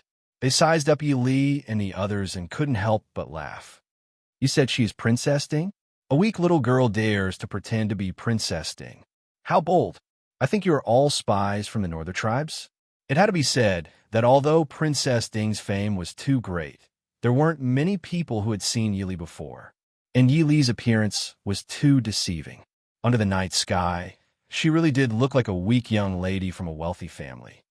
If she is Princess Ding, then wouldn't I be Prince Ding? A guard smiled proudly. Impudent. Qin Feng's expression suddenly changed. Before the guards could see clearly how he moved, the man who spoke just now was grabbed by him and fiercely thrown to the side of the gate. Immediately, a mouthful of blood spurted out. That person raised his head in shock. A bright sword was already at his throat. Qin Feng laughed coldly and said, "You have guts. Do you not want to live anymore?" The others were also shocked by this sudden turn of events. They immediately cried out in alarm. They even forgot about the signal and war drums when the enemy attacked. Yi Li and the others frowned when they saw this. Very quickly, the camp became even more lively. Many soldiers rushed over, but all of them looked like they were in a mess. When they saw that the people at the gate were not the enemy's soldiers, but a few outstanding-looking men and women, they were all stunned. They didn't know what to do, until a drunk-looking general walked over. The guards guarding the door then hurriedly came forward to reporting to General, "These people are impersonating Ding Wangfei and want to barge into the camp." "Wow, what? How dare?" The general was about to fly into a rage when a black jade pendant was placed in front of him. Zhuge Jing said coldly, "Have you seen clearly?" The general's eyes widened. He looked at the black jade pendant in front of him, and his legs went soft. "Ding, Princess Ding?" Yi Li stepped forward and looked at him indifferently and said, "Who are you? Do you understand? Where is General Zhou?" The general hurriedly said, This general is the Dechu State's Luo Zhou city commander, Sun Yaowu. Zhou Min. General Zhou's camp is still about 10 li away from here." It turned out that ever since Zhou Min and Sun Yaowu were ordered to be stationed here, the Mahist army and the Dechu State's remaining soldiers didn't get along well. These remaining soldiers were beaten up badly by the northern tribes and were almost useless on the battlefield. If it wasn't for the fact that they were worried that they would wander outside and harm the people, they would have already been stripped of their armor and returned to their fields. Zhou Min had just taken charge and didn't have enough prestige. The Mahist army's discipline was strict, but he couldn't control these remaining soldiers of the Dechu state. Helpless, Zhou Min didn't expect them to do anything. He only let them set up camp about 10 li away from the battlefield, while he led 50,000 Mahist army soldiers to guard the front against the northern tribes. Because it was close to Feihong Pass, and Feihong Pass was guarded by more than 200,000 soldiers of Yuan Pei, it wasn't very difficult. In such a situation, even Yi Li was very angry. If it wasn't for Yi Li's insistence on coming to Lingjiu Mountain, perhaps when the two armies fought in the future, this place would be the first place to have a problem. This general didn't know that Wang Fei was coming and didn't receive you. "Please forgive me. Wang Fei, please go to the camp and rest for a while. This general will send someone to invite General Zhou over." Sun Yaowu didn't know how to fight, but he was very skilled in flattery. Yi Li was displeased. Just as she was about to refuse to leave and head to Zhou Min's barracks, the sound of a horse's hooves could be heard from afar. In less than a moment, a middle-aged man rode his horse over and stopped at the door. When he arrived in front of Yi Li, he lifted his robe and knelt on one knee. "This general, Zhou Min, greets the princess." Chapter 860. Yi Li was not familiar with Zhou Min. She had only seen her a few times in Zhang Qilan's army and had been placed in important positions by Zhang Qilan. Zhang Qilan was an upright and fair person. Since he could promote Zhou Min to lead an army alone, it proved that there was no problem with his ability. Yi Li looked at the man in front of her, who had a serious expression and was resolute and silent. She nodded and said, "General Zhou, you may dispense with the formalities." Sun Yaowu saw that Zhou Min had come so quickly and his expression was not good. The drunkenness on his face had completely disappeared and a shrewd light appeared in his small eyes. He looked at Zhou Min with a fake smile and said, "General Zhou, why have you come so quickly? General's camp is not far from where this general is." Zhou Min did not seem to hear Sun Yaowu's sarcasm and slightly frowned as she reported to Yi Li, "Wang Fei, it is already late. Will Wang Fei rest here for the night or go to the Mahist army's camp? Yili had a better understanding of the relationship between the two armies. The remaining soldiers of the Chu state were naturally envious of the elites of the Mahist army and disliked them. The elites of the Mahist army naturally looked down on the remaining soldiers of the Chu state that had been beaten to a pulp by the northern tribes. Sun Yao naturally disobeyed Zhou Min's orders. Zhou Min also looked down on the remaining soldiers. Aren't you unhappy? He doesn't need you. You can go wherever you want to be. Yili thought and said, It's late. We won't disturb the rest of the generals. We'll just stay here for the night. If General Zhou doesn't have anything to do in the camp, you can also stay. Ben Fei has something to say tomorrow morning. Zhou Min hesitated, but did not say anything. She nodded and said, Yes, Wang Fei. Seeing Yili give such an order, Sun Yao's eyes had a trace of pride. Walking in front of Yili, he smiled and said, Wang Fei, please. This general did not know that Wang Fei was coming. There are no Yahuan in the camp to serve you. This subordinate will send someone to find 2 people to serve Wang Fei. Yili stopped, looked at Sun Yao indifferently and asked, It's so late. Where does General Sun plan to find a maid? Sun Yao said nonchalantly, There are many villages near Spirit Vulture Mountain. Wouldn't it be easy to find a few girls? It is their good fortune to be able to serve Princess Consort. There's no need. When I'm away from home, this consort doesn't pay much attention. If General Sun has nothing else to do, you should rest early. After speaking, Yili ignored Sun Yao's expression and walked towards the camp. Sun Yao was stunned for a moment before he hurriedly went forward to lead the way for Yili. The next morning, when Yili stepped into the big tent in the middle of the camp, there were already quite a few people inside. Even the generals of the Mahist army that were 10 li away had arrived. The 2 sides were seated on different sides. Without looking at the color of their uniforms, it was possible to see who was Zhou Min's subordinate and who was Sun Yao's subordinate. Yili asked with a slight frown, Where is General Sun? Everyone looked at each other. Finally, a young general stood and said, Wang Fei, General Sun hasn't woken up yet. Hearing this, the Mahist army all had disdainful expressions. A straightforward person couldn't help but mock. It's almost noon and he hasn't woken up yet. General Sun really can sleep. No wonder.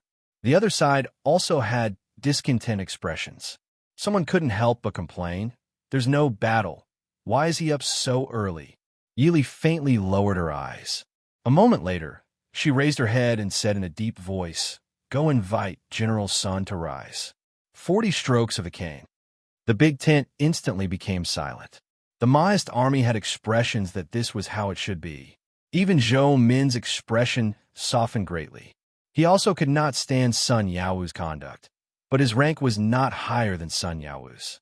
Also, the status of these the Chu state soldiers was special. Even if he could not stand it, he could only turn a blind eye. Wang Fei's actions naturally allowed them to vent their anger.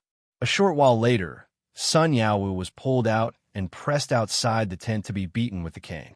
What was surprising was that Sun Yao looked like he was bullying the weak and flattering the strong. He did not even make a sound after being beaten with the cane. Yili's gaze slowly swept across the faces of Sun Yao's subordinates. She was deep in thought.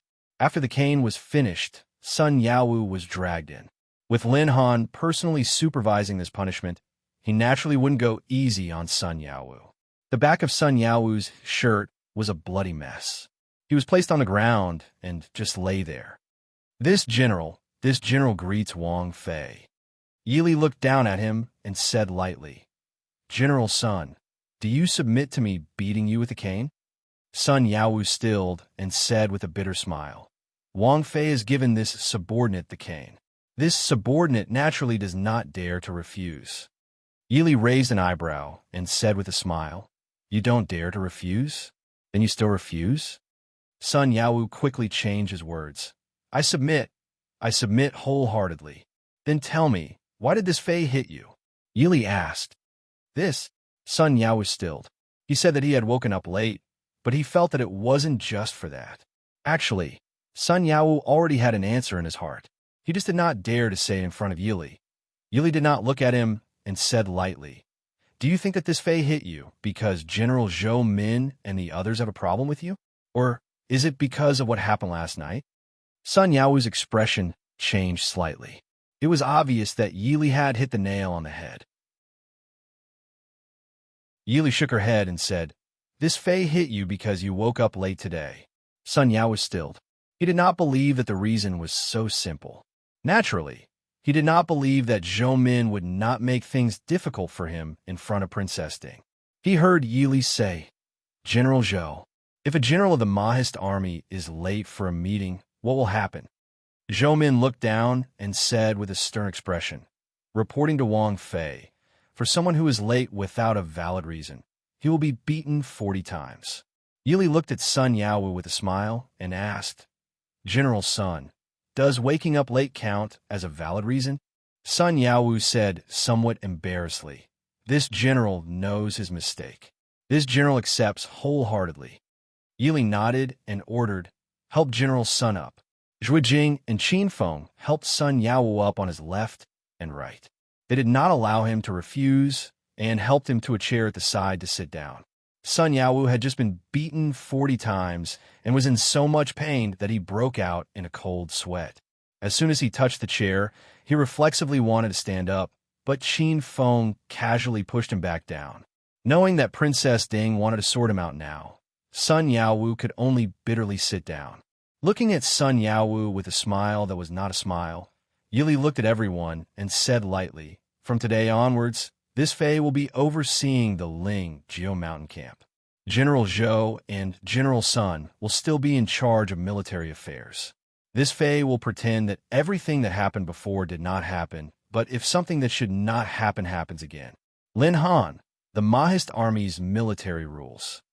Lin Han swept a glance over Sun Yao's group and said expressionlessly, "Gathering a crowd to cause trouble, you will be beaten 100 times. During wartime, you will be beaten 50 times for drinking alcohol, 30 times for not working and resting on time. Dereliction of duty, you will be beaten 100 times. Delaying military plans, you will be beheaded. Disobeying military orders, you will be beheaded." Chapter 861. After Lin Han finished reading, Yili said, "Starting from today, these are your military rules. Ben Fei will not punish normal soldiers. If there is a violation, Ben Fei will punish you for not being strict enough." After saying this, Yili sent everyone out. Walking at the very back, Sun Yao hesitated. He wanted to speak, but stopped. Yili seemed to have known this would happen.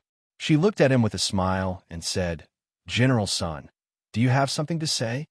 Sun Yao thought for a moment and said, "Wang Fei's meaning just now, does it mean in the future we will be the same as the Mahist army?" Yili raised an eyebrow and asked, "Did General Zhou embezzle your pay?" Sun Yao had a bitter expression and remained silent. The Mahist army did not treat them unfairly. Even though they had basically just sat in the barracks and had nothing to do in the past few months, fighting and defending had all been taken by the Mahist army. Zhou Min had not embezzled a single cent of their pay, taking the same amount of money and food as the other, but one was ready to fight at any moment, and the other was just sitting in the barracks catching lice. Anyone with a bit of shame would feel embarrassed. The Mahist army looks down on us defeated generals. After a long time, Sun Yao managed to squeeze out a sentence. Hearing this, Yili chuckled. After a long time, she looked at Sun Yao and said, "General Sun, based on what Ben Fei saw last night, even beheading you would be a light punishment. Do you know why Ben Fei is not punishing you? You don't think that Ben Fei is soft-hearted and cannot kill you, do you?" I don't dare," Sun Yao said embarrassedly. Based on the fact that he had been forced to sit here for almost an hour without being able to move, he knew that this Wang Fei had many tricks up her sleeve. It really had nothing to do with being soft-hearted.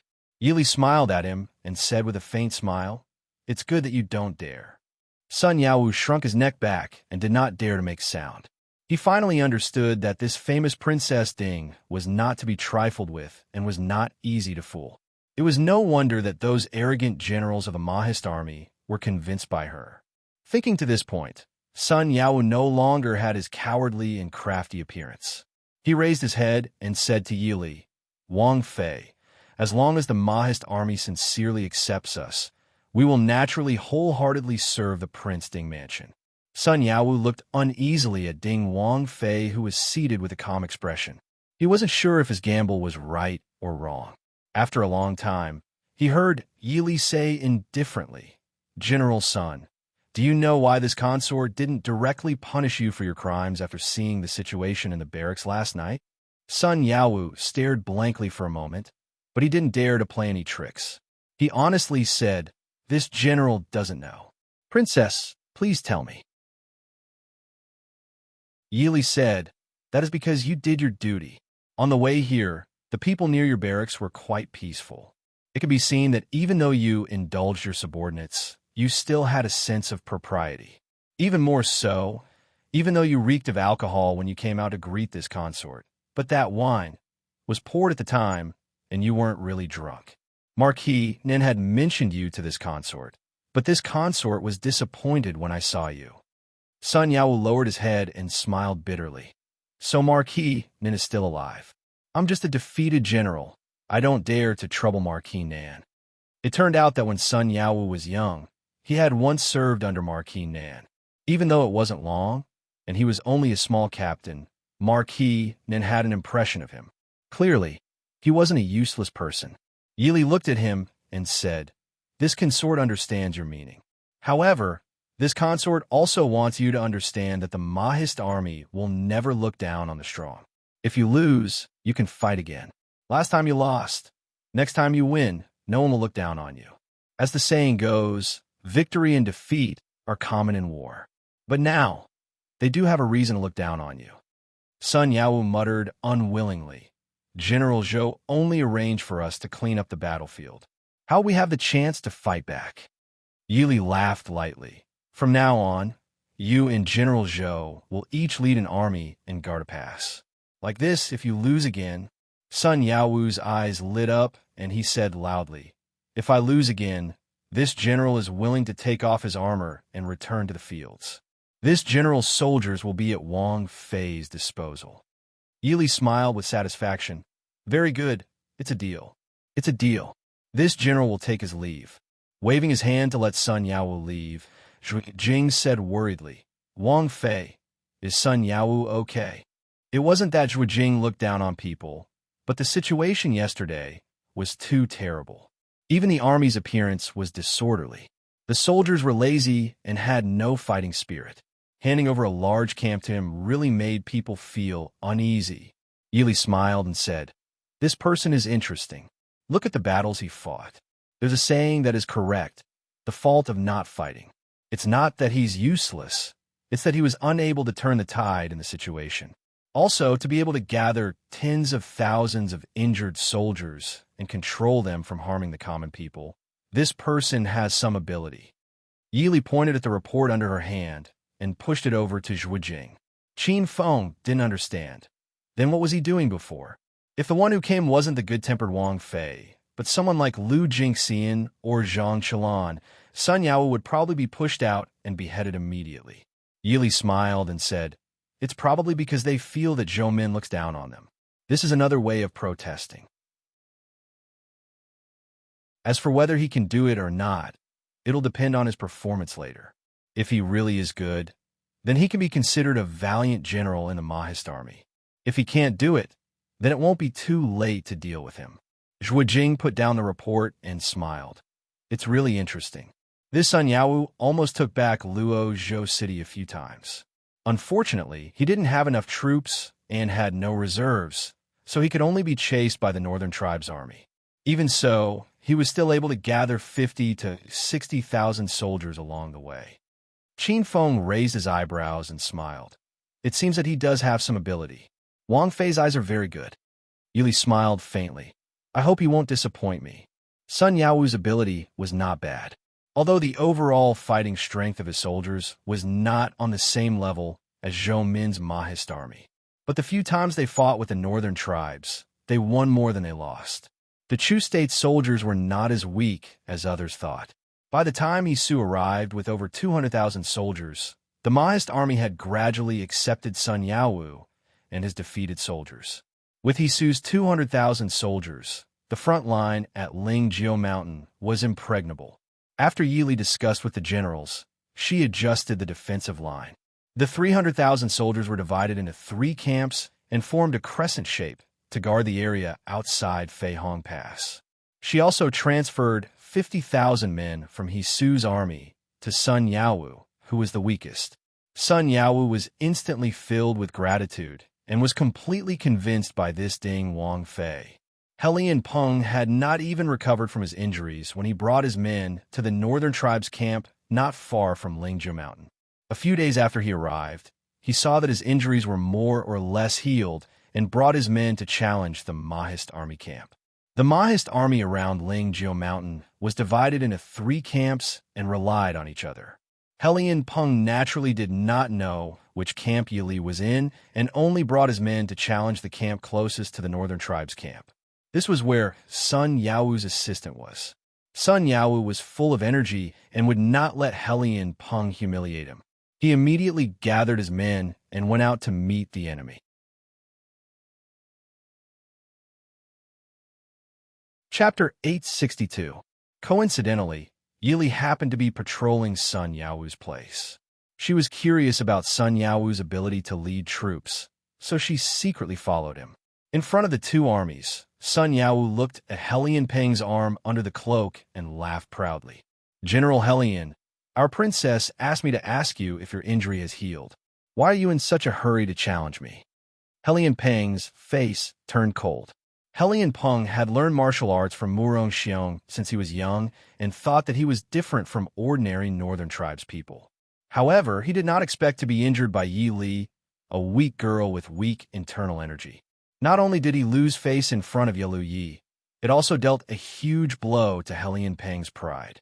Sun Yaowu immediately exposed his scars. Helian Peng stared at Sun Yaowu with killing intent. "Have your injury healed? Why don't you ask your princess to take a look? To deal with trash like you, 1 hand is enough," Helian Peng said in a low voice. He thrust his new saber forward. "General Sun, do you want to try?" Sun Yaowu shrunk his neck. He knew that in terms of martial arts, even 10 of him would not be enough to defeat Helian Peng. His eyes turned and he smiled. "I'm not a martial arts expert. How would I have the time to spar with General Helian? General Helian, come and try my new dog-beating formation."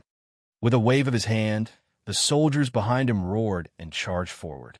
Although Helian Peng was familiar with the language of the Central Plains and had dabbled in the art of war, he could not figure out what this dog-beating formation was. He only felt that it was not something good.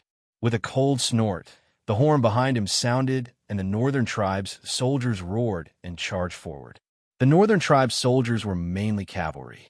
The northern tribe's cavalry was so powerful that even the Black Cloud cavalry had to avoid them. This was naturally related to the terrain of the plains. However, such cavalry was not suitable for most places in the Central Plains. Although there were no high mountains near Spirit Vulture Mountain, there were still many hills and narrow terrain. The cavalry was not able to move freely. The soldiers under Sun Yaowu's command chopped off the horses' legs with their scimitars, while the spear-wielding soldiers dismounted the horse's rider. There were also those who wielded short swords to finish off the horse's rider. Their teamwork was very good.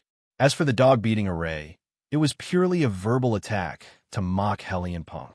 Unfortunately, Helian Peng didn't have a sense of humor and didn't receive it at all. For the sake of speed and convenience, the Northern Tribe's cavalry did not wear heavy armor like the Black Cloud cavalry. After a few rounds, they were at a disadvantage.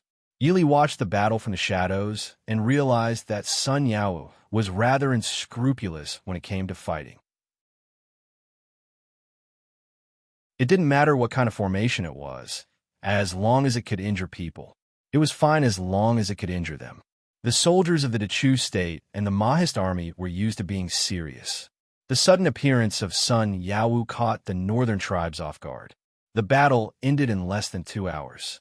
Helian Peng's face darkened as he gave the order to retreat. Although they hadn't lost, they had suffered an unknown loss. Sun Yaowu didn't chase after him.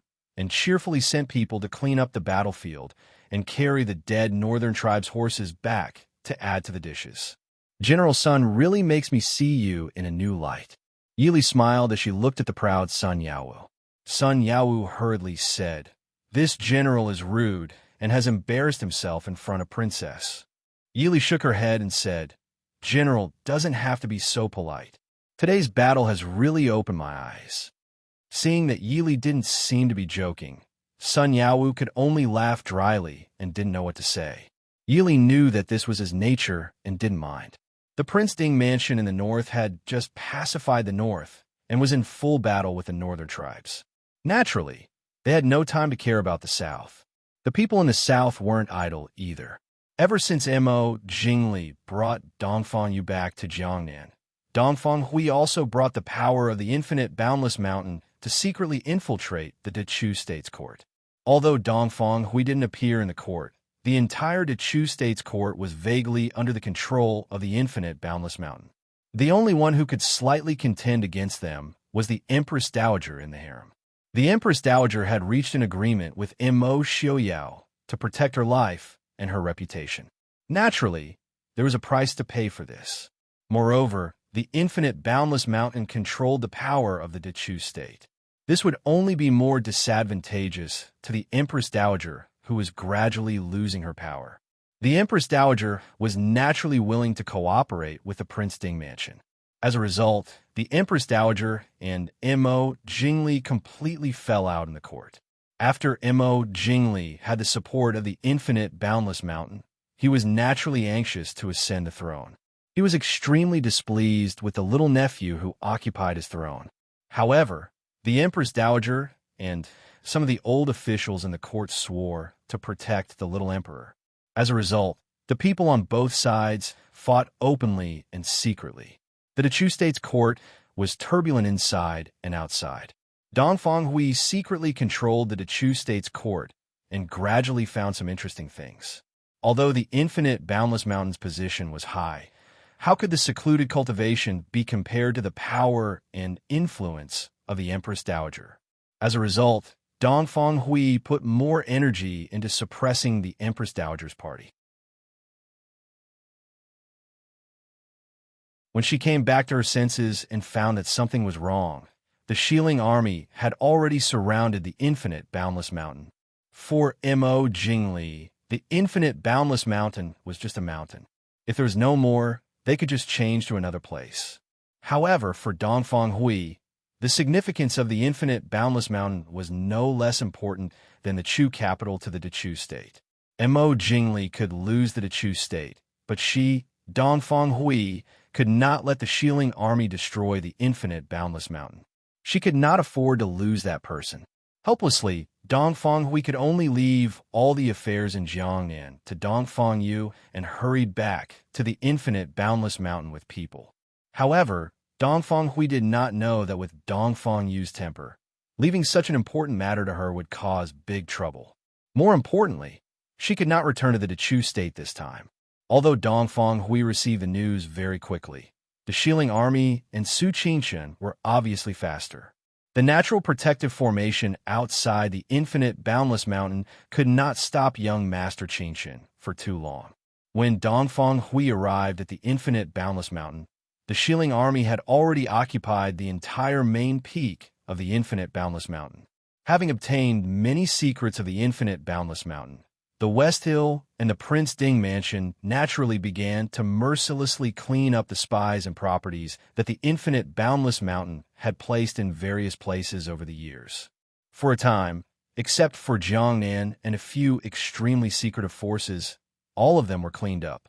For a time, the vitality of the infinite boundless mountain was greatly damaged. Even if it was not destroyed, it would not be able to recover without 50 to 60 years. Dongfang Hui hated Lei Jinting and Su Qingshan to the core, but she could do nothing. She could only return to Jiangnan with the remaining subordinates. However, before she could cross the Cloud Billow River, she was stopped by Lei Tingfeng and Su Qingshan. Prince Jinim of Gozhouzian, young Master Qingshan, you are indeed capable. Dongfang Hui, who was already at the end of her rope, looked at the two juniors in front of her with a complicated expression. She had never thought that one day the infinite boundless mountain would be so easily destroyed because of her injuries. Even more so, she had never thought that she would be forced into such a state by two juniors. Young Master Qin Shun was gentle and elegant, smiling mildly without speaking. Lei Tingfeng smiled and said, "Madame Dongfang, you flatter us. Speaking of this, for us to be able to await Madame's grand arrival here, we still have to thank you for being of infinite boundless mountain. If not for this, even if the majority of the infinite boundless mountain's forces were destroyed, we juniors would not be able to find where you wanted to go."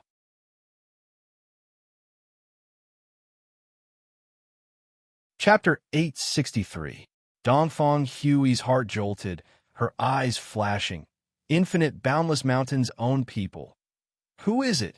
Lei Tongfeng smiled. Why ask when you already know the answer, madam? How many people under the heavens can know madame's thoughts? Dongfang Hui's face paled as she shook her head. It's or no, impossible. Why would she do that? Seeing Dongfang Hui's expression, Lei Tingfeng couldn't help but feel a trace of joy in his heart. Although his father didn't want infinite boundless mountain's help, Lei Tingfeng still felt a little uncomfortable that infinite boundless mountain had chosen Mo Jingli over him back then. Now that he saw Dongfang Hui's misfortune, he naturally felt some joy in his heart. Why would she do that? Naturally, I'll have to ask madam. After all, she's madame's beloved disciple. Dongfang Hui wasn't an impulsive and stupid person, and very quickly understood her current situation. Ignoring Lei Tongfeng's gloating, she looked at him calmly. Prince Genom of Gojoseon, how do you want to deal with me? This. Lei Tingfeng was a little hesitant. Lei Jinting's intention was to directly kill Dongfang Hui. With Dongfang Hui's personality, once she recovered, what awaited them would be her vicious revenge. Infinite, boundless mountain had existed for hundreds of years and was involved in many countries' politics. Although most of her power had already been destroyed, no one knew if she still had any secret forces in the dark. Most of the time, a single fatal blow was already enough. However, Lei Tingfeng couldn't help but think of something else. He needed someone to support him. These years, he had tried his best, but his results were mediocre. Even Mo Jingli, whom he had always looked down on, was much more famous than him. He knew that he needed to completely familiarize himself with his own forces and subordinates. And Dongfang Hui's performance into Chu State a few days ago was enough to prove that she was definitely a capable woman. With just a glance, Dongfang Hui knew that Lei Tingfeng was wavering. A dark light flashed in her eyes as Dongfang Hui said in a low voice, "Since things have come to this, Dongfang Hui will admit defeat. Dongfang Hui and infinite boundless mountain will be at your disposal." As expected, Lei Tongfeng's heart moved as he smiled mildly. Madame is indeed a heroine, able to let things go. Prince Rue, Su Qinshun, who was standing beside Lei Tingfeng, suddenly spoke with a smile. As soon as Su Qinshun opened her mouth, Dongfang Hui knew that she was in trouble. She secretly regretted that she had been too anxious to show goodwill to Lei Tingfeng, that she had forgotten that Su Qinshun was still in front of her. Before Su Qinshun could speak, Dongfang Hui said indifferently, "Since when did young Master Qinshun start to care about the affairs of the Jinan mansion?" While Lei Tingfeng was somewhat moved by Dongfang Hui and the remnant powers of infinite boundless mountain, he had not yet reached the point where he lost his head over them. Moreover, he had always admired and feared Su Qinshun, so he naturally couldn't embarrass Su Qinshun. Qinshun, Qinshun, Qinshun, Qinshun's Qinshun. Su Qinshun looked at Dongfang Hui, saying softly, "I just want to say, Prince, be careful. If you don't kill the snake, it will hurt you." Lei Tingfeng's heart shook, and his mind became clear. Thinking of his royal father's fearful attitude towards infinite boundless mountain, if even his royal father did not have the confidence to control infinite boundless mountain, even willing to cooperate with King Ding's manor to destroy it, on what basis did he think that he would be able to control it? Not only would he not be of help to him, he would be inviting a wolf into the house. Thinking of this, Lei Tingfeng couldn't help but break out in a cold sweat. Father said that he still lacked experience, and it was indeed true. Thank you for your reminder. Lei Tingfeng thanked him in a low voice. Hearing Lei Tingfeng's words, Dongfang Hui knew that the situation was hopeless. Her face ashen, she glared hatefully at Su Qingchen. Su Qingchen, what enmity do I have with you that you want to harm me like this? Because of Su Qingchen, Dongfang Yu had to mess up her plan and marry him Jingli. Dongfang Hui didn't believe that Su Qingchen had nothing to do with it. Afterwards, Su Qingchen had personally gone south, assisting the Shilling army in breaking Infinite Boundless Mountain's mountain protecting Grand Formation, causing Infinite Boundless Mountain to cease to exist. Now, Su Qingchen's casual words had cut off her chance of survival. It could be said that Infinite Boundless Mountain had been defeated by Su Qingchen alone. Dongfang Hui really wanted to ask, what enmity did Infinite Boundless Mountain have with Su Qingchen in her previous life? Su Qingchen smiled mildly. You worry too much, madam. It's just that our standpoints are different. Dongfang Hui was a threat to the Princeton mansion. If they could get rid of her, why would they leave her behind? Such an understatement made Dongfang Hui so angry that her eyes turned red. Staring at Su Qingchen, Dongfang Hui's lips moved, about to say something, when with a whoosh, a silver light shot through the air. Dongfang Hui's chest instantly blossomed with a beautiful flower of blood. Dongfang Hui lowered her head, staring fixedly at the arrow that had pierced through her chest. Under the sunlight, the silver arrow was still stained with Dongfang Hui's blood, emitting a cold light. Why? Dongfang Hui lowered her head, her eyes filled with pain, unwillingness, and loss. Su Qingchen's voice sounded mildly. Even if I didn't stop you, madam should know that you would definitely not be able to leave this place.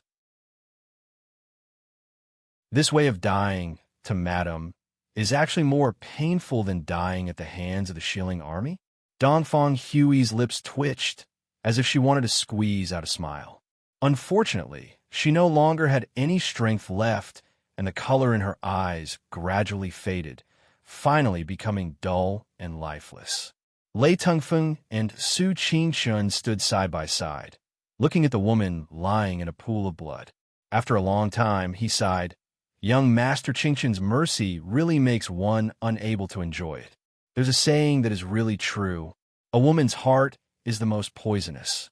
Su Qingchen smiled mildly, raising his head. Since the matter of Infinite Boundless Mountain is settled, I will be returning to Glass City. Duke Rue, please bid farewell to Jinnam of Gojoseon on my behalf. Lei Tengfeng was shocked. Young Master is leaving just like that? Su Qingchen smiled. With mundane matters bothering me, I indeed have no time to linger. Lei Tengfeng struggled a little in his heart, whether or not to detain Su Qingchen. But seeing the bright smile of the man in front of him and the imposing aura of the guard standing behind him, he decided to give up. Lei Tengfeng still decisively gave up on this idea, smiling as he cupped his hands. If that's the case, I won't see you off. Su Qingchen smiled. Duke Rue, you don't have to be so courteous. Farewell. Jiangnan, in the regent's manor. In a somewhat cold and dark room, Dongfang Yu sat alone, lost in thought. If someone was beside her at this moment, they would definitely be able to see that her beautiful eyes, which seemed to be filled with emotion, were now completely red, evidently having just gone through a painful experience. Her beautiful face was filled with haggard and worry, as well as a trace of ruthlessness and decisiveness. Knock, knock. A series of soft knocks sounded from outside. Dongfang Yu, however, seemed to be shocked, abruptly standing up, staring at the door. Who is it? Miss. Madam. An anxious voice sounded from outside. Dongfang Yu was shocked, quickly rushing to the door and opening it. What happened to Madam? The woman at the door said with tears in her eyes. Madam was killed by Lei Tengfeng and Su Qingchen by the Cloudwater River. An Infinite Boundless Mountain. Infinite Boundless Mountain is also finished.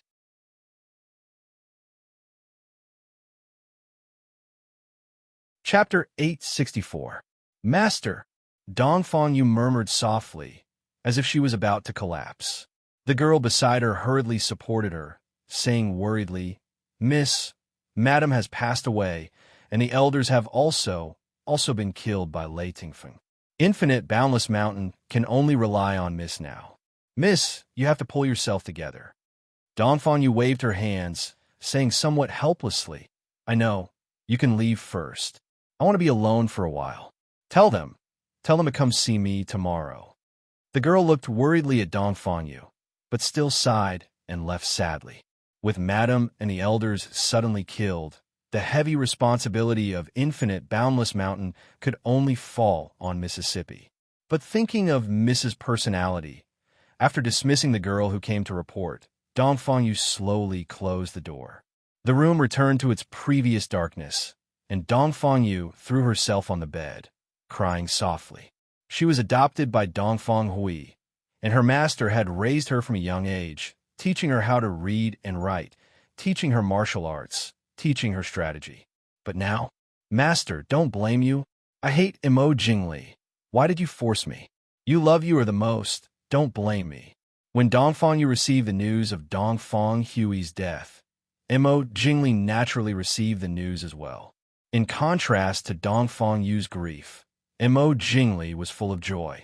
Although it had only been a few months, Imo Jingli had long since grown tired of Dongfang Hui's control and command of him. This was completely different from what he had originally imagined. If Dongfang Hui still didn't die, he would probably become a puppet one day. But it was completely different if it was Dongfang Yu. Dongfang Yu was extremely intelligent, but she was much easier to deal with than Dongfang Hui.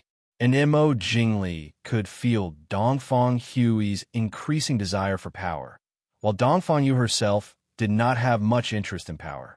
Imo Jingli believed that in time, he could definitely borrow Dongfang Yu's hand to control the power of Infinite Boundless Mountain. Although most of them had been wiped out by Genom of Gojoseon, the remaining portion was still considerable. At least within Jiangnan, Imo Jingli had absolute control over everything. When Imo Jingli hurried to Dongfang Yu's room, he heard sobs coming from inside. He couldn't help but frown. He pushed the door open and entered. "Princess," Dongfang Yu suddenly sat up and glanced at Imo Jingli like a knife. He said unhappily, "What are you doing here?" Imo Jingli ignored her anger and walked into the room. He raised his eyebrows and smiled. "Why are you crying? Are you crying for your master?" Dongfang Yu wiped his tears and stared at him coldly. "What do you want to say? Or do you think that I will be afraid of you just because master is dead?" Looking at her, Imo Jingli said, "Not only is your master dead, your Infinite Boundless Mountain is finished as well."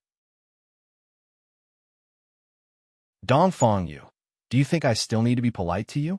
Dongfang Yu laughed coldly. "How can the power of my Infinite Boundless Mountain be finished so easily?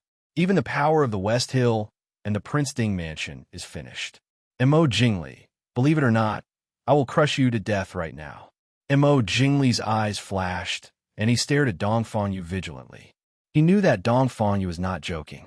The biggest difference between this woman and her master was that she did not know how to weigh the pros and cons. This kind of woman was even more dangerous. If he angered her, she could really kill him. Although Imo Jingli lost face because he couldn't beat a woman, Imo Jingli still had to admit that Dongfang Yu's martial arts were not bad. It could be said that she was the woman with the highest martial arts that he had ever seen. She was even more powerful than Yi Li and Lung Luiwei of the Yanwang Chamber of Commerce. His eyes darkening, Imo Jingli smiled calmly. "You don't have to be like this. I don't mean to embarrass you." Dongfang Yu snorted coldly. Obviously, she did not care. Imo Jingli looked at her and whispered, "I know what you are thinking. We can cooperate." Dongfang Yu was stunned and looked at him suspiciously. Imo Jingli said without changing his expression, "You still can't forget Su Qingchen, right? It doesn't matter. As long as you cooperate with me, I can help you get him." "You?" Dongfang Yu said disdainfully.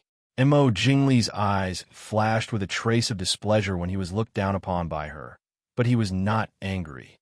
"Since I dare to say so, I naturally have the confidence and ability. It just depends on whether you want it or not. Maybe young Master Qingchen is not so important in your heart? Then you should obediently stay in the Prince Regent's mansion as a princess consort. This prince will not treat you unfairly. However, young Master Qinchin has already passed the age limit. No matter what, he will be getting married in 2 years. At that time, there will be a beautiful woman by his side. Shut up, Dongfang Yu said angrily. Mo Jingli raised his eyebrows and looked at her. After a long time, Dongfang Yu said in a low voice, I will cooperate with you. Outside the door, a white figure quietly left. In the courtyard of the Prince Regent's Rong Fei, Ying indifferently handed a letter to the delicate girl beside her. Have someone give this letter to Madame Yaoji of the Marquis Muyang's mansion. Not long after, a gray figure came out and went out of the mansion.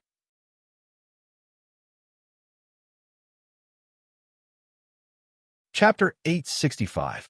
In the northern camp at Lingjiu Mountain, Yili sat calmly in her tent and browsed through the battle reports and memorials sent in from various places.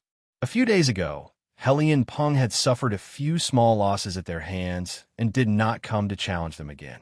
The two armies were at peace, but Mo Xiuyao's side had fought 2 battles and completely suppressed the northern tribe's army's arrogance. This caused the soldiers under Yi Li and Lu Jingxian to become restless. Lu Jingxian's side was still fine, but Yi Li's side still had to guard against Lei Jinting's troops at the rear and could not act rashly. This caused the eyes of the soldiers to turn red as they listened to the reports sent in every day. Princess, General Zhou, General Sun, General He, and the others request an audience.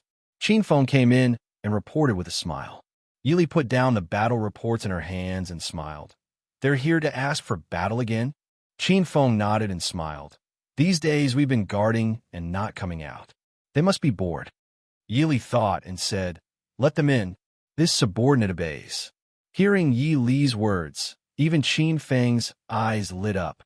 Even though he could not personally charge onto the battlefield, he could still drink some soup when others ate meat. The generals were not the only ones who were suffocated. After a while, He Su, Zhou Min, and the others filed in and bowed to Yi Li. Greetings to Princess. Yi Li smiled and said, there's no need to be so courteous.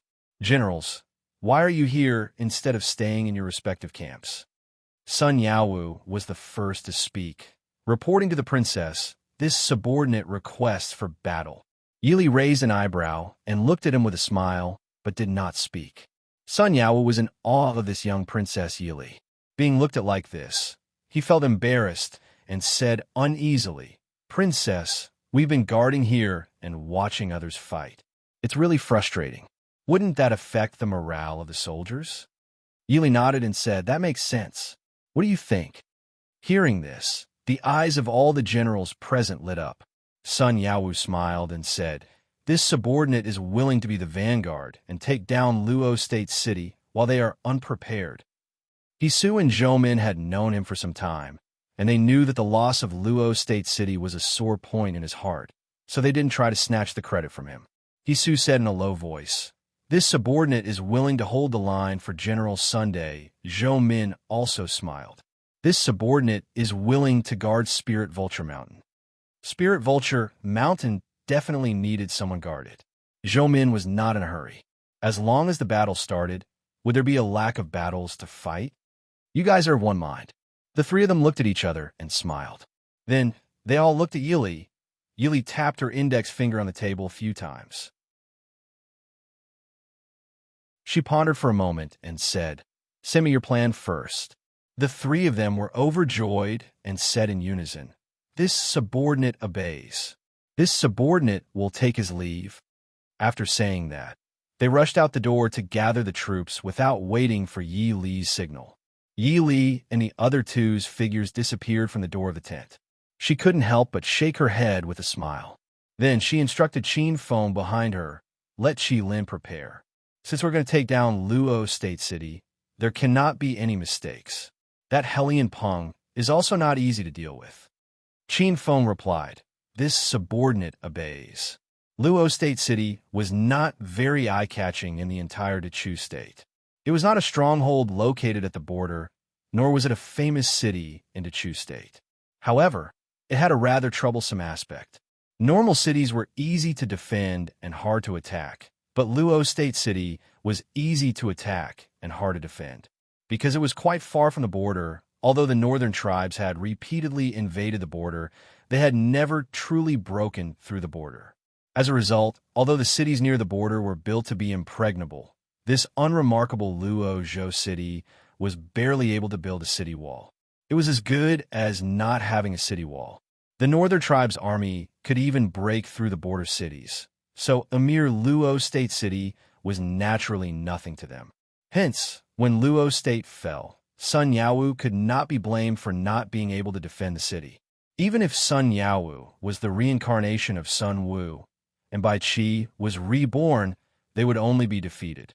When a Mahist army deployed their troops, although Luo State City was very close to Spirit Vulture Mountain, the Mahist army did not have enough troops.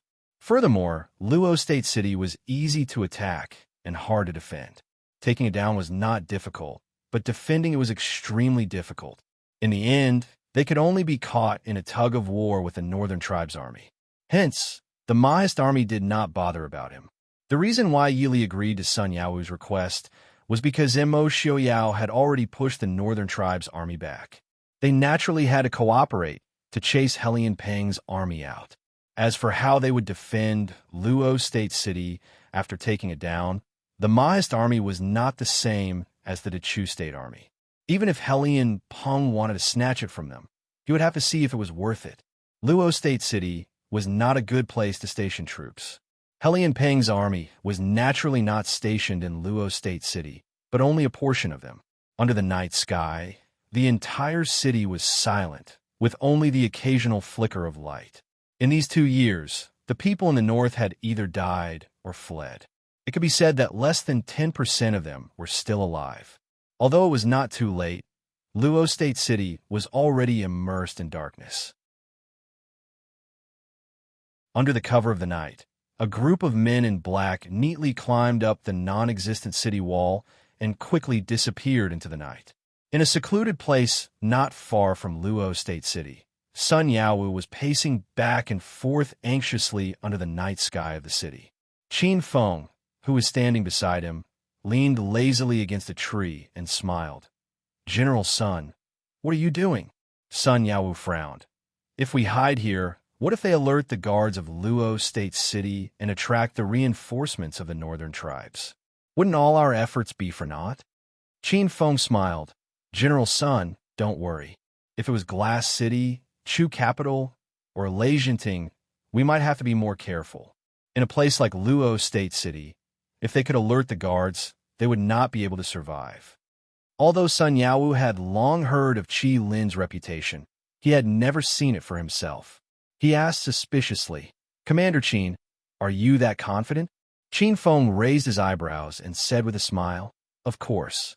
If my subordinates can't even have confidence in them, who can trust them? General Sun, don't you also believe in your subordinates?" Sun Yaowu smiled. "That's true. I would also like to see how powerful the Qi Lin of the Mahist army is." Qin Feng smiled. "General Sun, just wait and see." In less than half an hour, Luo State City was filled with green signal fireworks. Sun Yaowu was stunned. "That's it." Qin Feng smiled.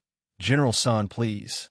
When Sun Yaowu arrived at Luo State City with his troops, he saw that the city gates were open and the city was in a state of chaos. However, there were only a few northern tribe soldiers who could mount the city walls to defend against their attack. In less than an hour, they had already taken down Luo State City. When Sun Yaowu stood on the city walls again, he was still in a daze. If Luo State City could be taken down so easily, what was he thinking about for the past 2 years?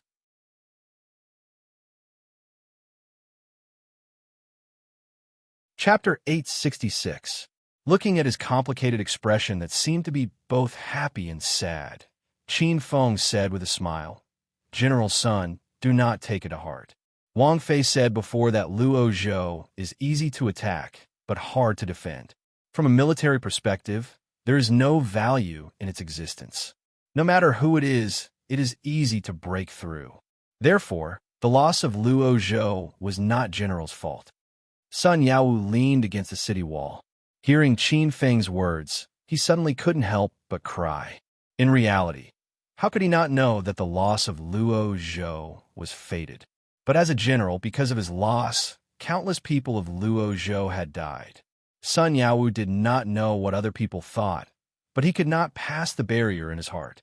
If he had not encountered the Mahist army in Princess Ding, Sun Yaowu would have either died of depression and regret for the rest of his life, or become a bandit. It was also because of this that Sun Yaowu respected and trusted Yi Li. Not only because Yi Li had given him trust, but also because Yi Li had given him new hope in life. Qin Feng looked calmly at Sun Yaowu and did not try to persuade him. Wang Fei was right. While Sun Yaowu did not care about small matters, he was a rare general with a conscience. After waiting for Sun Yaowu to vent his accumulated emotions, Qin Feng went forward to pat his shoulder and said with a smile, "All right, get up if you've cried enough. The war has only just begun." Sun Yaowu was a little embarrassed to see a big man crying in front of others. Roughly wiping away his tears, Sun Yaowu forced himself to ignore Qin Feng's half-smile and said, Old Sun, usually think that I am very daring, but isn't Wang Fei's plan too risky? If Helian Peng does not fall for it and does not come to save Luo Zhou, then Wang Fei will be in trouble." Qin Feng rubbed his chin and thought. Wang Fei said that Helian Peng will definitely come. Why? Her Highness said that this place has no strategic significance at all, Sun Yaowu said. Qin Feng smiled and said, "Even if that's the case, by standing in Luo State City, it's the same as stabbing a nail into Helian Peng's back." Moreover, the princess consort said that he couldn't afford to lose face like this. Therefore, he will definitely come. From the very beginning, Helian Peng had repeatedly provoked Princess Ding. One could tell that he was an extremely prideful person. Furthermore, he could not tolerate his own failure. Therefore, he would never allow the Mahist army to occupy a piece of land in his territory, especially when she had taken it back from him. Sun Yaowu scratched his head and nodded. That makes sense. Qin Feng smiled and said, "General Sun should prepare to defend the city. Once the reinforcements from the northern tribes arrive, things will not be easy for us." Sun Yaowu nodded seriously and said, "Don't worry, I will definitely not let the northern tribes take Luo State City from my hand again."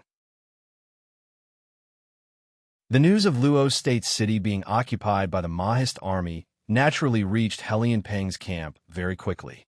The generals under him all said that they would immediately send out troops to take back Luo State City. These northern tribe soldiers could be said to be invincible ever since they entered the Central Plains. Even though they had not been able to advance much after encountering the Mahist army last year, overall, they had not suffered any losses, especially the soldiers in the camp near Spirit Vulture Mountain. They had never encountered the main forces of the Mahist army before. Unknowingly, they began to have a feeling that the Mahist army was just SOSO.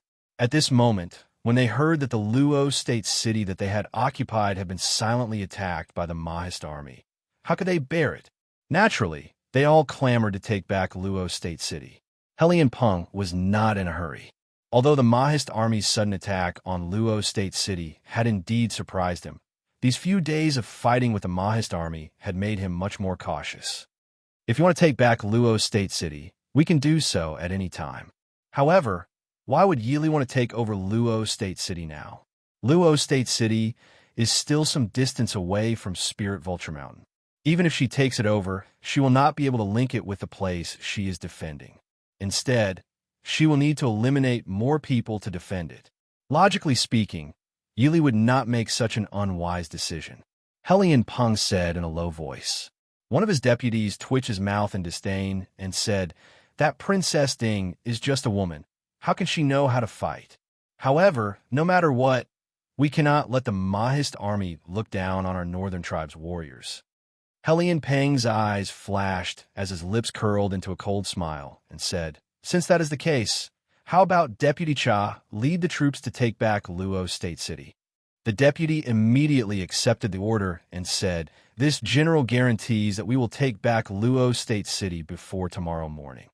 Helian Peng declined to comment and said indifferently, "Wait until you take it back. When the time comes, this general will help you ask His Highness the Seventh Prince for a reward." Although the deputy had a rough temperament, he could still hear the disapproval in Helian Peng's voice. He couldn't help but stare blankly for a moment before accepting the order and turning to leave. After the deputy left, Helian Peng swept his gaze over the people below and said in a cold voice, "Immediately go and find out where Yili is." The others were all startled. One of them stepped forward and asked, "General, are you suspecting that Princess Ding is attacking Luo State City because she is plotting something?" Although Helian Peng had just arrived not long ago and was directly ordered by Yilu Yi to take charge of Spirit Vulture Mountain's main camp, his ruthless and fierce methods made many of the officers revere him. No one dared to look down on him because he was still young and had never led an army before. Helian Peng nodded and said, "That's right. Rashly attacking a place that isn't of much use isn't Yi Li's style." The other officers didn't agree. How could they know Princess Ding-style conduct? However, Helian Peng's orders couldn't be discounted. Everyone hurriedly left to carry out the order. Plot? This consort is clearly plotting something.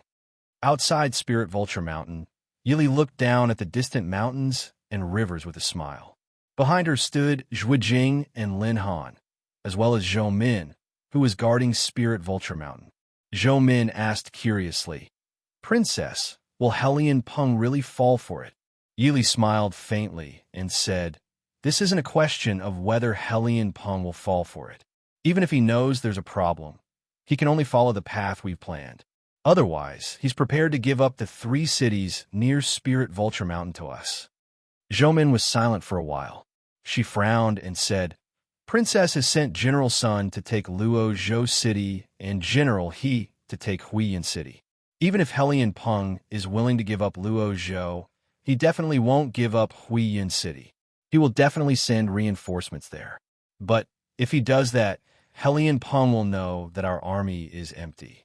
What if he—" Yili turned to look at Zhou Min. She sighed helplessly and said, "If that's the case, then we can only rely on General Zhou." The Mahist army didn't have many soldiers, but it was a shortcoming. Counting them, the Spirit Vulture Mountain camp had about 30 soldiers. However, there were less than 100,000 Mahist army elites. They were all remnants of the Dechu state and Hisu soldiers. Hisu soldiers were considered good compared to the other generals of the Dechu state. However, if it was one-on-one, they still couldn't be compared to the northern tribes. However, this couldn't be blamed on Hisu.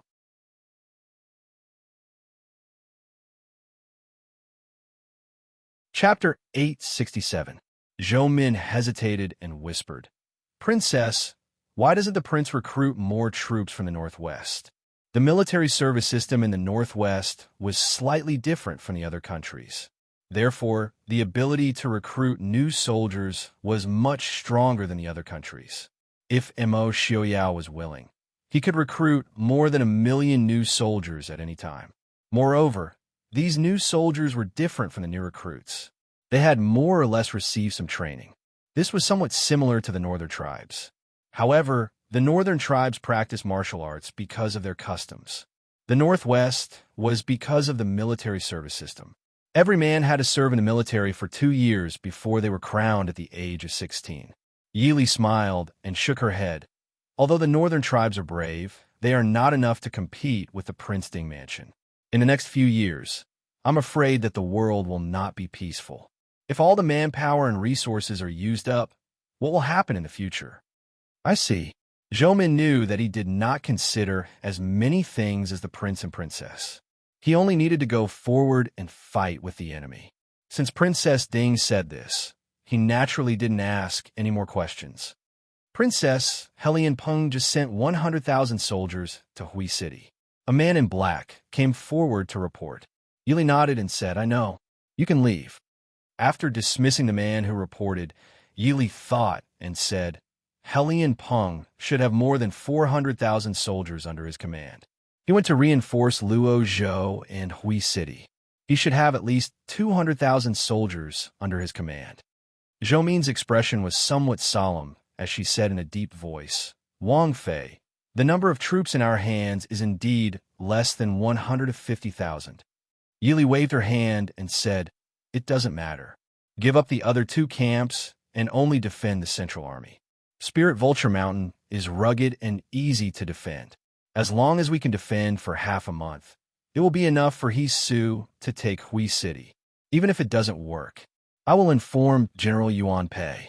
Once Spirit Vulture Mountain falls, he will immediately lead troops out of Feihong Pass to block the way of the Northern Tribes Army. Although it was risky, if it succeeded, He Su would occupy Hui City and Sun Yao would occupy Luozhou. They would form a triangle with Spirit Vulture Mountain and surround Helian Peng's army. At that time, Helian Peng would have no choice but to retreat. I understand. I swear to defend Spirit Vulture Mountain. But, Princess, please move to Feihong Pass first. After thinking about it, Zhou Min asked.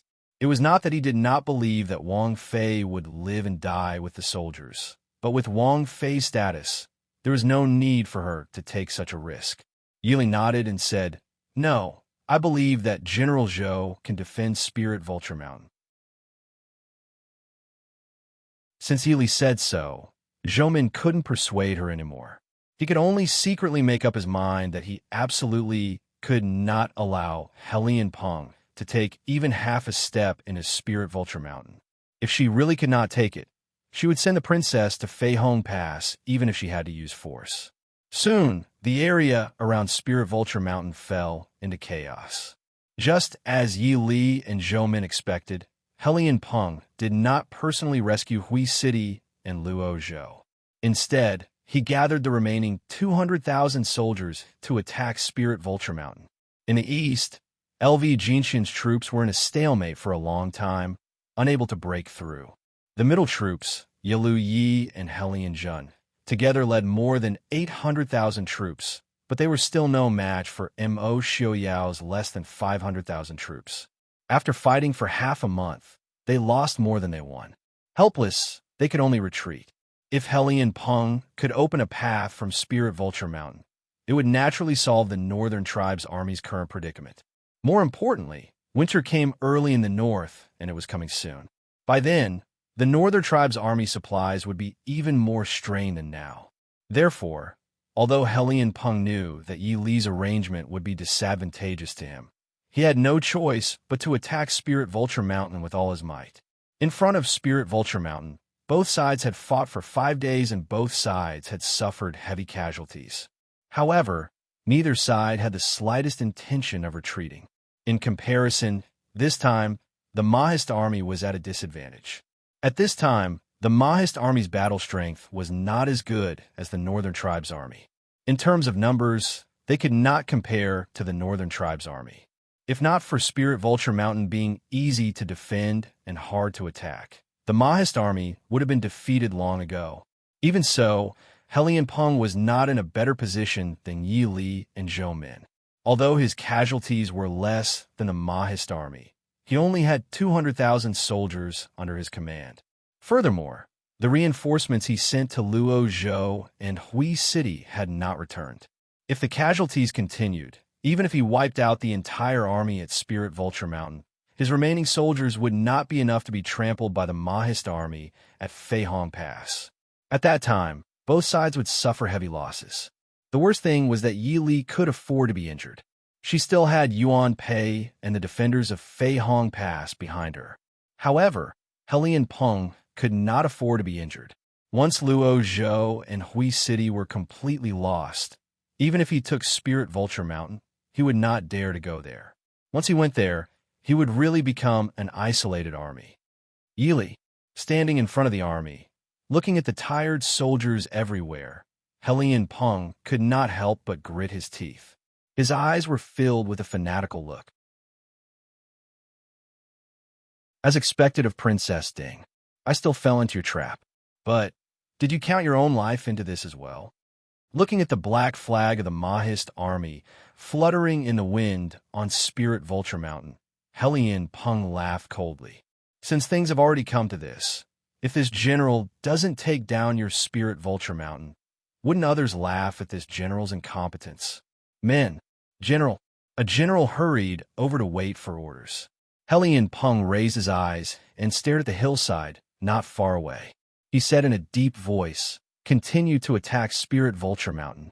You are not allowed to stop until you take it down. The general was stunned.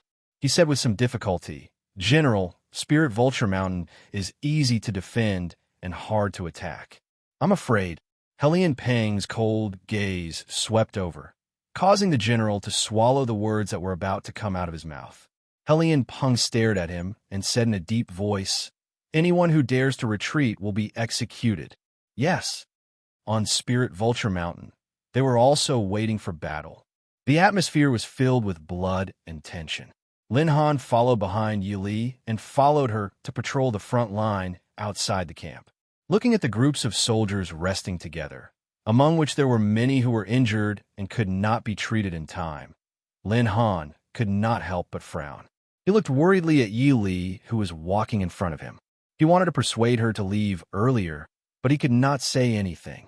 Seeing Yi Li coming over, the soldiers who were resting on the ground all wanted to stand up and salute her. Yi Li waved her hand to signal them not to move. She walked to a soldier whose left arm was covered in blood and leaned against a pile of grass to rest. She asked softly, what happened? Why aren't you bandaging your wound? That soldier looked to be around 17 or 18 years old. Seeing Yi Li ask him, he blushed slightly and shook his head, and in reply to Princess, my wound is not serious. It's just a scratch. There's no need to bandage it. Yi Li squatted down and raised a hand to pull up his sleeve. The wound was indeed not serious. It was not a fatal wound, but he had lost quite a bit of blood. If it was a normal day, it would not be a problem. However, in the current situation, if he used any force, the wound would probably open even more. Yi Li frowned. She took out a bottle and sprinkled some medicine on his wound. Behind her, Lin Han handed over a cloth towel. Yi Li took it and neatly bandaged the wound.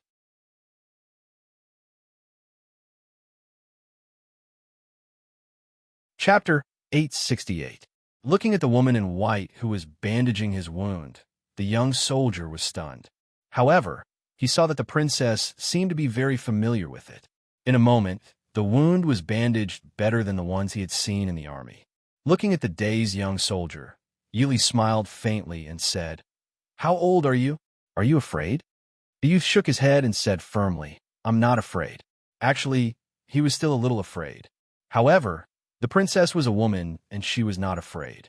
As a man, how could he be afraid? Yi Li patted his shoulder and said, rest well. There will be a tough battle to fight later.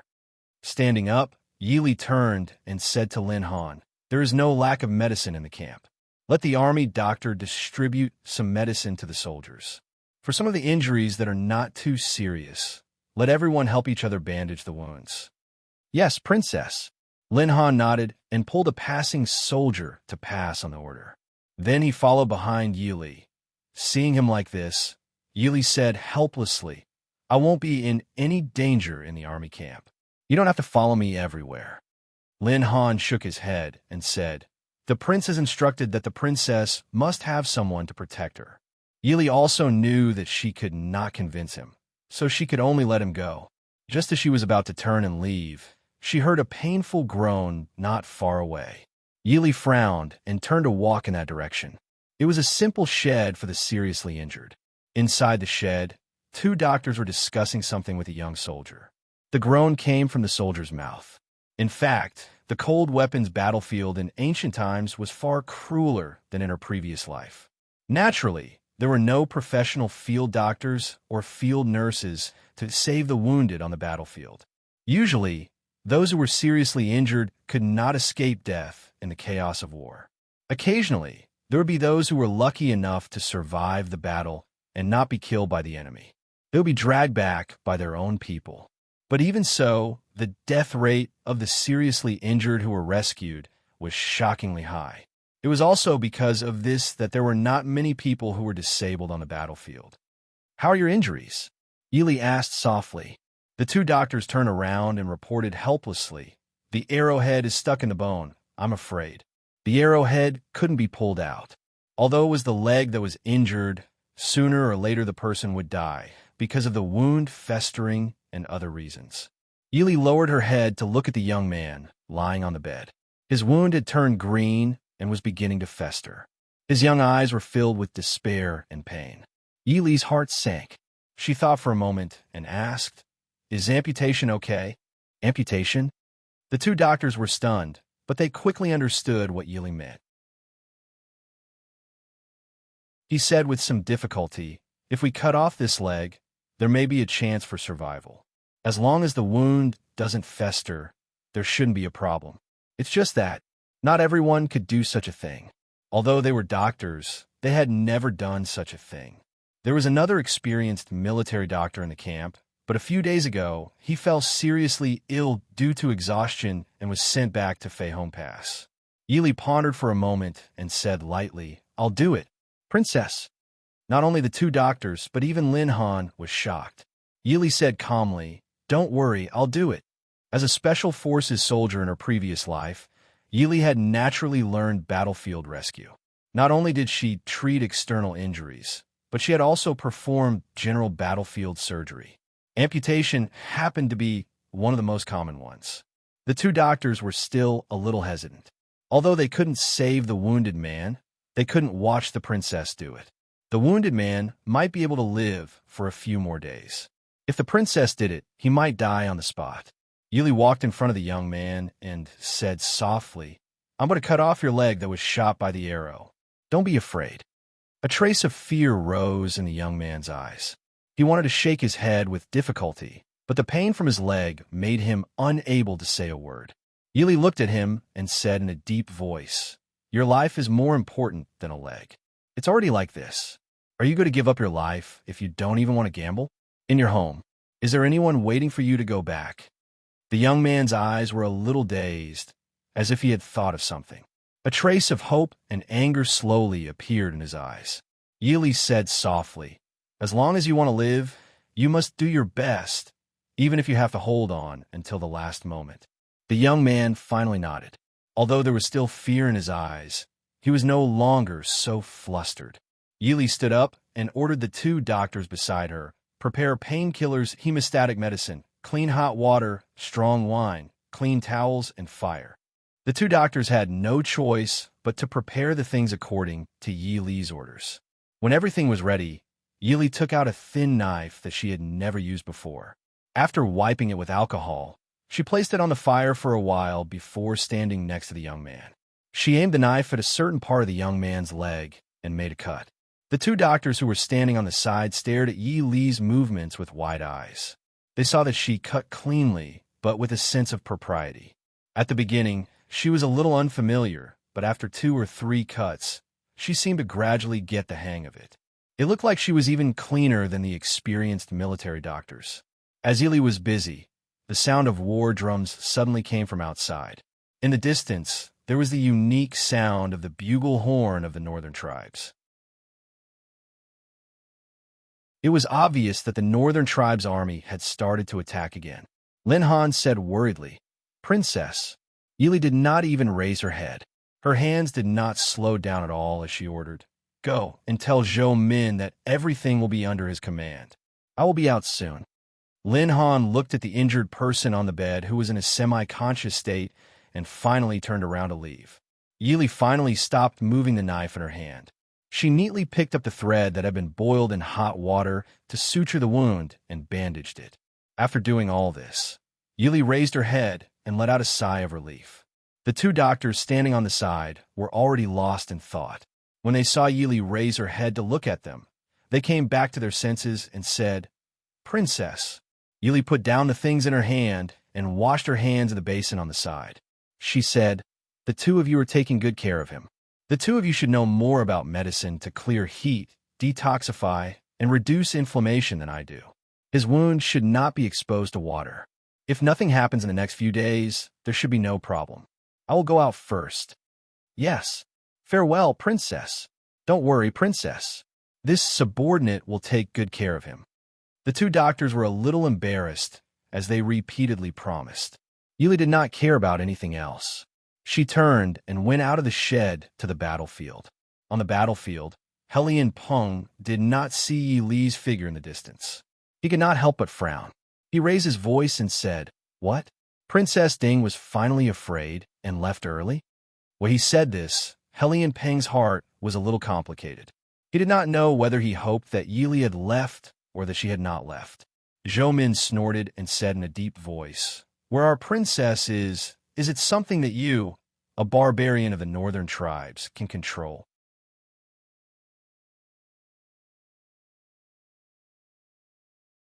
Chapter 869. Helian Peng's expression darkened, and he sneered. This general had thought that Ding Wang Fei, whose name shook the world, was some kind of heroine. It turns out that she is just a cowardly woman who fled in the face of battle.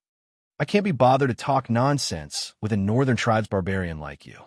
If you want to fight, then let's fight. Zhou Min pointed her spear at Helian Peng. Helian Peng laughed. "That's good. I'll kill you, and then look for your princess Ding. Charge." After saying that, Helian Peng led the charge up the hill without waiting for the war drums. The soldiers behind him saw their general leading the charge and naturally did not hesitate to charge towards the front of the Mahist army. Zhou Min didn't retreat and snorted, "Kill him." The Mahist army roared as they released arrows and threw huge logs and rocks. They charged towards the northern tribes' army mercilessly. The northern tribes' army had been attacking for 5 to 6 days and had more or less gathered some experience. This time, there were actually quite a few people who managed to avoid the stones, logs, and arrows raining down from above and rushed up. The Mahist army soldiers charged down without hesitation. The two armies immediately clashed and killed each other. Helian Peng relied on his profound martial arts to fly in Zhou Min's direction. The archers in front did not hesitate to change their target and shot towards Helian Peng, who was in midair. The Mahist army's Black Cloud cavalry were known for their archery skills. Even Helian Peng did not dare to take on dozens of arrows head-on. He flipped in the air and avoided the rain of arrows. He waved his sword and fell back a lot before landing on the ground. Helian Peng laughed and said, "Good archery skills. I would like to experience the archery skills of the Mahist army." Before he finished his sentence, he charged towards Zhou Min again. His qigong was excellent and his speed was fast. In a moment, he was already a few feet away from Zhou Min.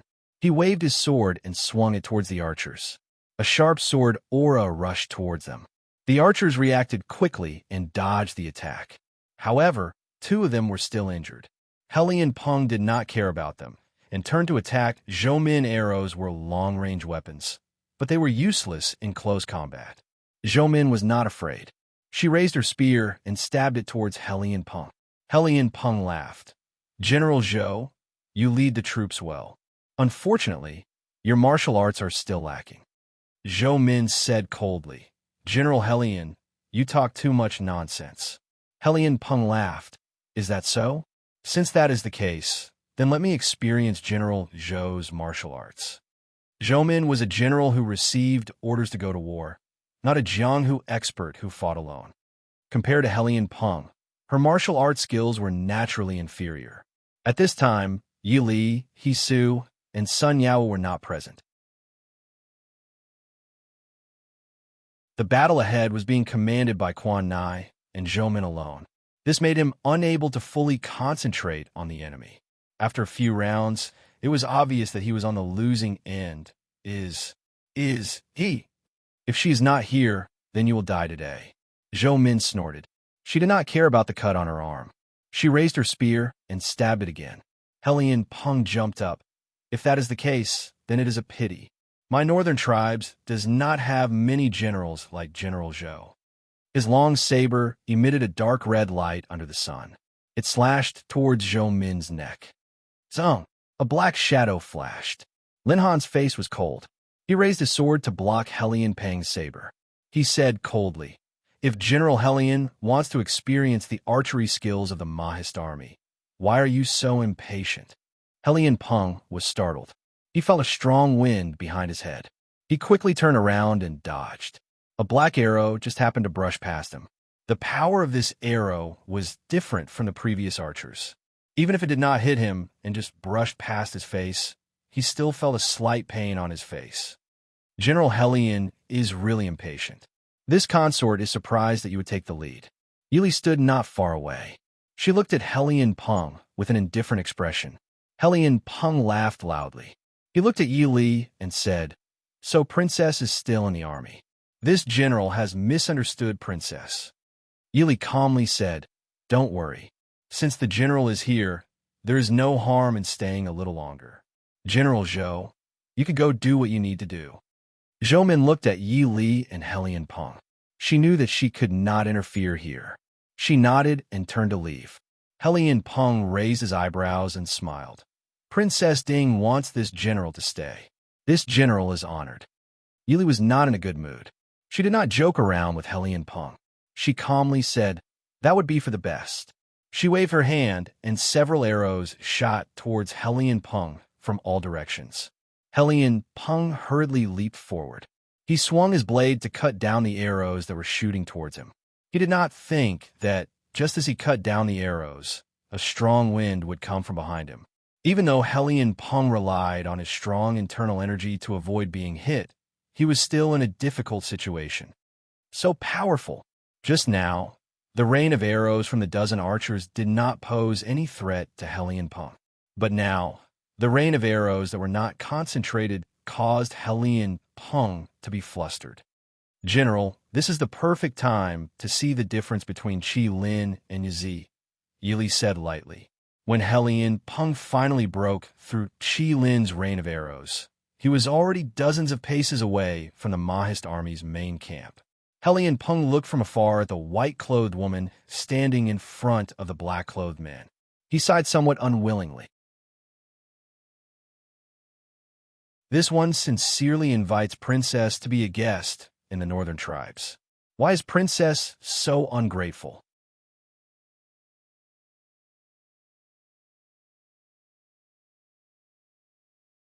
Chapter 870. Hearing Helian Peng's words, the corner of Yi Li's mouth twitched without leaving a trace. She indifferently said, "This consort is also sincerely inviting General Helian to stay for a moment." Why is the general in such a hurry to leave? Helian Peng looked at the distance between the two of them and felt very helpless. It was not that he was in a hurry to leave, but if he did not leave now, he might not be able to leave. The Qi Lin of the Mahist army was indeed extraordinary. Helian Peng didn't care about the few black-clothed men by Yi Li's side individually, but when they joined forces, they didn't even make much of a move. Unexpectedly, they already made him feel danger. So he had no choice but to retreat far away. Helian Peng looked regretfully at Yi Li and said, "I heard that the Qi Lin was personally trained by Princess Ding. It is indeed extraordinary. No wonder Prince Ding dared to charge into the northern militant camp for Princess." Hearing this, Yi Li was stunned. She said in a low voice, "What did you say?" Seeing her reaction, Helian Peng was also stunned. Mo Xiaoyao had charged into the northern militant camp alone and caused a bloodbath. Logically speaking, the Mahist army should have announced this a long time ago. How would he know that Mo Xiaoyao was afraid that Yi Li would be angry if she found out? So he gave a strict order not to announce this matter. The northern militant army naturally would not bring up such a shameful matter. As a result, Yi Li had not heard any news of this until now. But since he had already said it, Helian Peng did not mind saying more or less. She looked at Yi Li with a smile and said, "A few days ago, Prince Ding single-handedly killed his way through the northern tribes camp. So, Princess Consort doesn't know about this?" Yi Li's expression darkened slightly. She said lightly, "Thank you, General, for telling me. Now I know." Seeing that Yi Li did not react as he had expected, it was as if what he had just heard was not a big deal. Helian Peng shrugged his shoulders in disappointment. He smiled and said, "It seems that we won't be able to invite Wang Fei today. We have plenty of time in the future. This general wants to see just how long Princess Consort's Spirit Vulture mountain camp can last." After he finished speaking, Helian Peng didn't stay any longer and flew off to the rear. As the commander-in-chief of an army, he naturally could not leave the battlefield for too long. Lin Han stood next to Yi Li and looked at the expressionless Wang Fei. He said carefully, "Wang Fei, please calm your anger. Since there has been no news from the Central Army, I think that the prince is safe."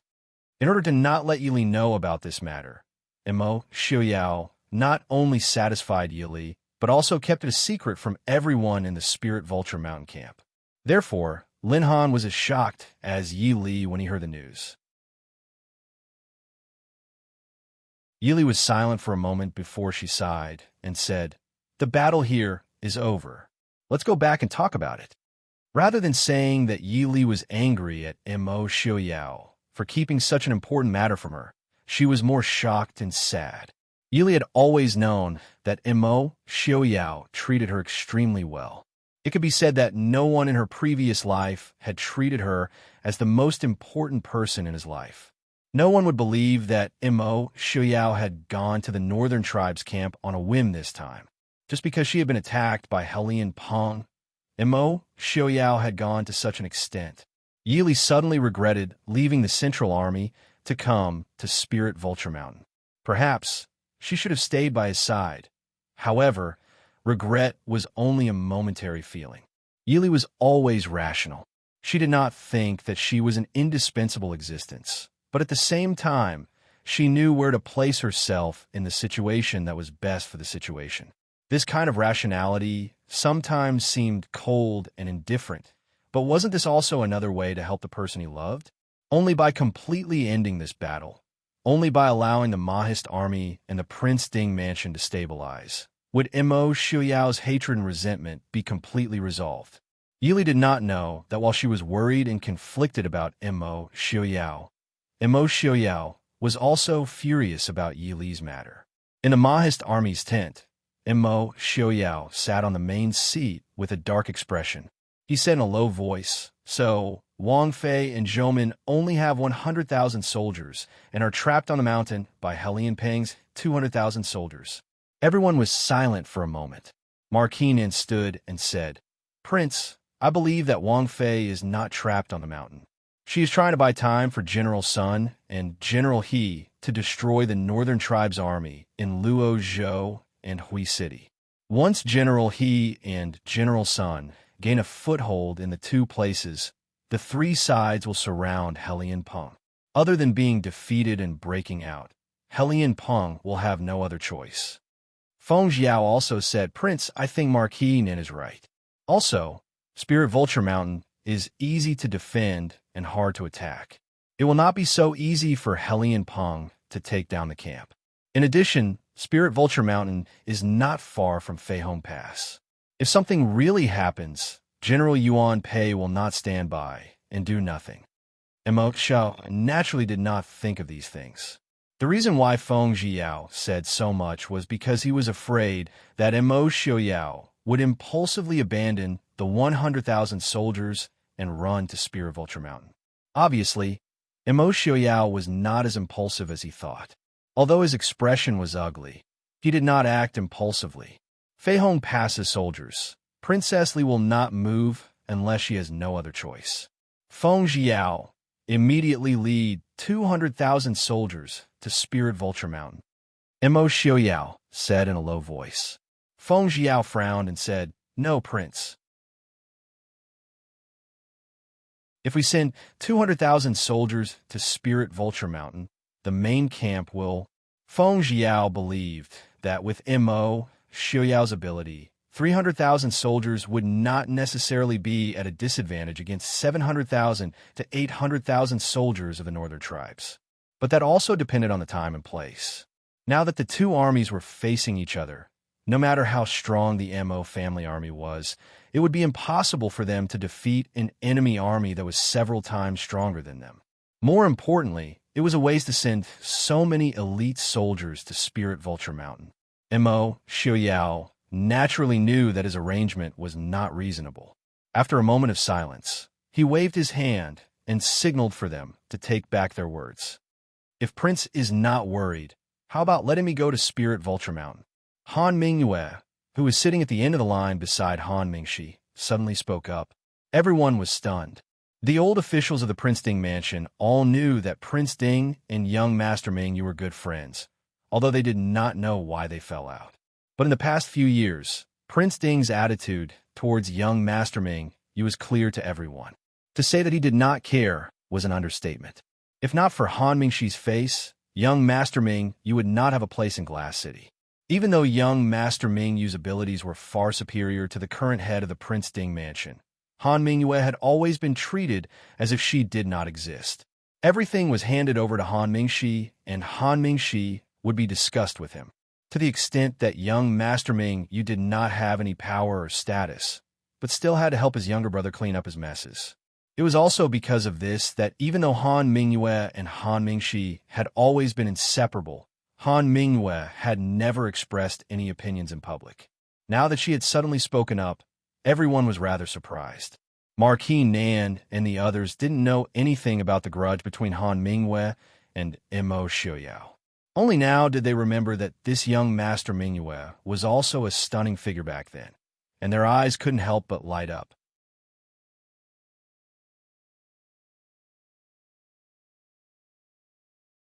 Chapter 871. Immerse Xiuyao snorted softly and was about to refuse, intending to send Feng Jiao to bring people to bring Yili back. Han Mingyue smiled faintly and said, "I know nothing about war.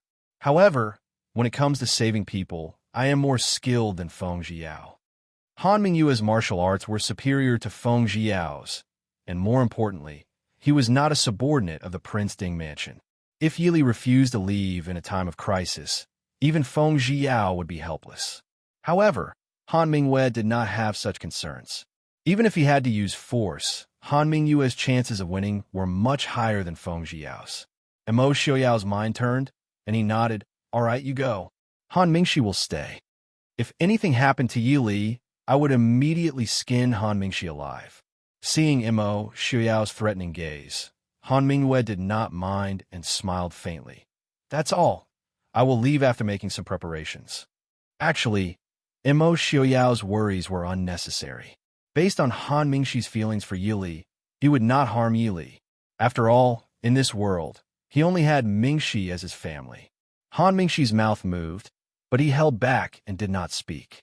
Not only was he worried about Yi Li, but also because this matter was an excellent opportunity for his elder brother's situation. As long as Han Mingyue could protect Yi Li's safety, the relationship between Prince Ding and his elder brother should be much better. All these years, he had watched his elder brother work so hard for him without getting anything in return. In the eyes of outsiders, it was as if young Master Ming Yu was dependent on him, his younger brother. It wasn't that Han Mingxi wasn't guilty. Su Zuidi had been dead for so many years, so it was enough for her to be punished for so many years.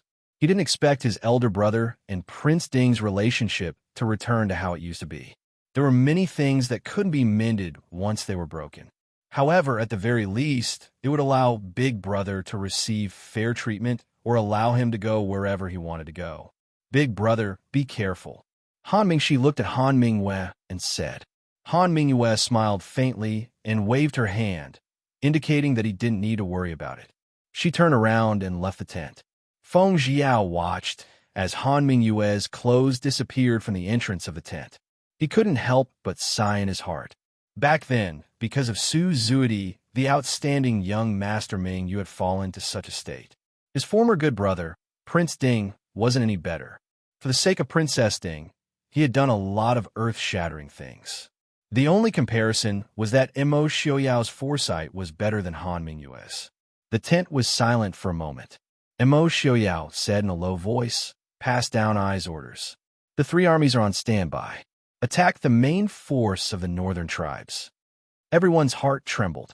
They stood up and replied, "Yes, General." Immerse Xiuyao's lips curved into a cold smile. "Give Yilu Yi a good beating for this prince. This prince wants to see if Hellion Peng wants to come and save him." Feeling a cold wind blow through the tent, the generals couldn't help but shiver. It was so cold on Spirit Vulture Mountain. Yili was surprised to see Han Mingyue suddenly appear in front of her. "Young Master Mingyu, why are you suddenly here?"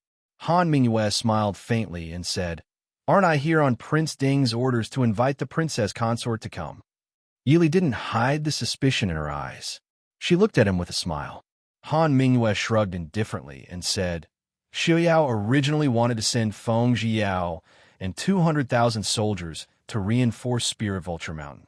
Feng Sen had a hard time persuading him to stay." Yili nodded and said, "I believe your words, but I won't go with you." Han Mingwe frowned slightly. Yili sighed helplessly and said, Helian Peng is already in a frenzy. I don't know where he got so many soldiers. Right now, there are no less than 300,000 soldiers surrounding Spirit Vulture Mountain. Once Spirit Vulture Mountain is breached, it's hard to say if he will take the opportunity to send his troops to Hong Pass. Even if he doesn't advance, if he turns around a deal with Yisu and Sun Yaowu, they will be completely annihilated. Han Mingwe sighed and said, So the princess consort plans to stay here and delay him? Yili nodded and said, The morale of an army in battle is very important. The morale of an army is even more important. As the commander of an army, if I run away at this time, Helian Peng won't even need to attack. I'm afraid it won't be long before the Spirit Vulture Mountain camp is completely defeated. The soldiers here weren't all the resolute and battle-hardened Mahist army. Most of them were the remnants of the Dechu state and the soldiers of the Northern Territory who had just joined the Princeton Mansion. Han Mingwe looked deeply at Yili for a long time. He sighed softly and said, You really are different from other women. No wonder. Fine, if I can't bring you back, I'll be in trouble. I also want to see how far Princess Ding can go. Yili understood his meaning very well. She smiled faintly and said, Actually, Xiaoyao is too worried. With Qi Lin here, even if the army is defeated, I won't be in any danger. In a chaotic army, swords and spears have no eyes. In the midst of thousands of soldiers and horses, even a top expert wouldn't dare say that he could escape unscathed. Moreover, Imo Xiaoyao was too worried about Yili. Being worried about her was a natural thing. Did the prince get hurt when he went to the Northern Tribe camp? After convincing Han Mingwe, Yili then changed the topic to her own concern. Although she knew that Imo Xiaoyao was fine, she still couldn't help but want to know more. The people of the Princeton Mansion hid it from her because of Imo Xiaoyao's orders. She also didn't want to make things difficult for them. It just so happened that Han Mingwe was someone who didn't need to be restricted by Imo Xiaoyao. Han Mingwe was a little surprised. She clearly didn't think that Yili would know about this matter. She thought about it again and realized where the problem was. The people of the Princeton Mansion didn't have the guts to go against Imo Xiaoyao's orders. Naturally, it was an outsider who leaked the information. She calmly explained the matter from beginning to end. Although Imo Xiaoyao was injured, those injuries weren't even superficial to them. Only then did Yili truly feel relieved, and the expression on her face eased a lot. Han Mingwe curiously looked at the beautiful woman in white who was sitting on the main seat with a gentle expression. Actually, Han Mingwe wasn't familiar with Yili. Although they had fought a few times, they didn't really have a serious conversation. If he was still Imo Xiaoyao's best friend, perhaps he would also become good friends with this Princess Ding. Or perhaps, like the people of the Prince Ding Mansion, he would sincerely admire her. But from the beginning, he stood on the opposite side of them. Naturally, he didn't have the time to understand this woman. He only felt that Yi Li's appearance, intelligence, methods, and skills were all outstanding among women. She was indeed a rare virtuous wife and mother. But he couldn't understand why this gentle and calm woman could make someone like Imo Xiaoyao so crazy. Actually, this was very easy to understand. It was just like how the world couldn't understand why the stunning Sir Ming would ruin his life for Su Zuidi, who only had looks. Love doesn't know where it starts, but it goes deeper. And now, seeing Yili sitting on the main seat with a calm expression, but methodically dealing with the various files on the table, Han Mingwe suddenly felt that she understood a little. This woman indeed had a temperament and beauty that was completely different from ordinary women.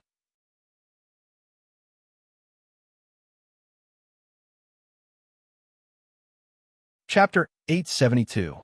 Now, I really envy Xiaoyao and Princess, Han Mingwe said with a sigh. Yili looked up at him and gave him a puzzled look.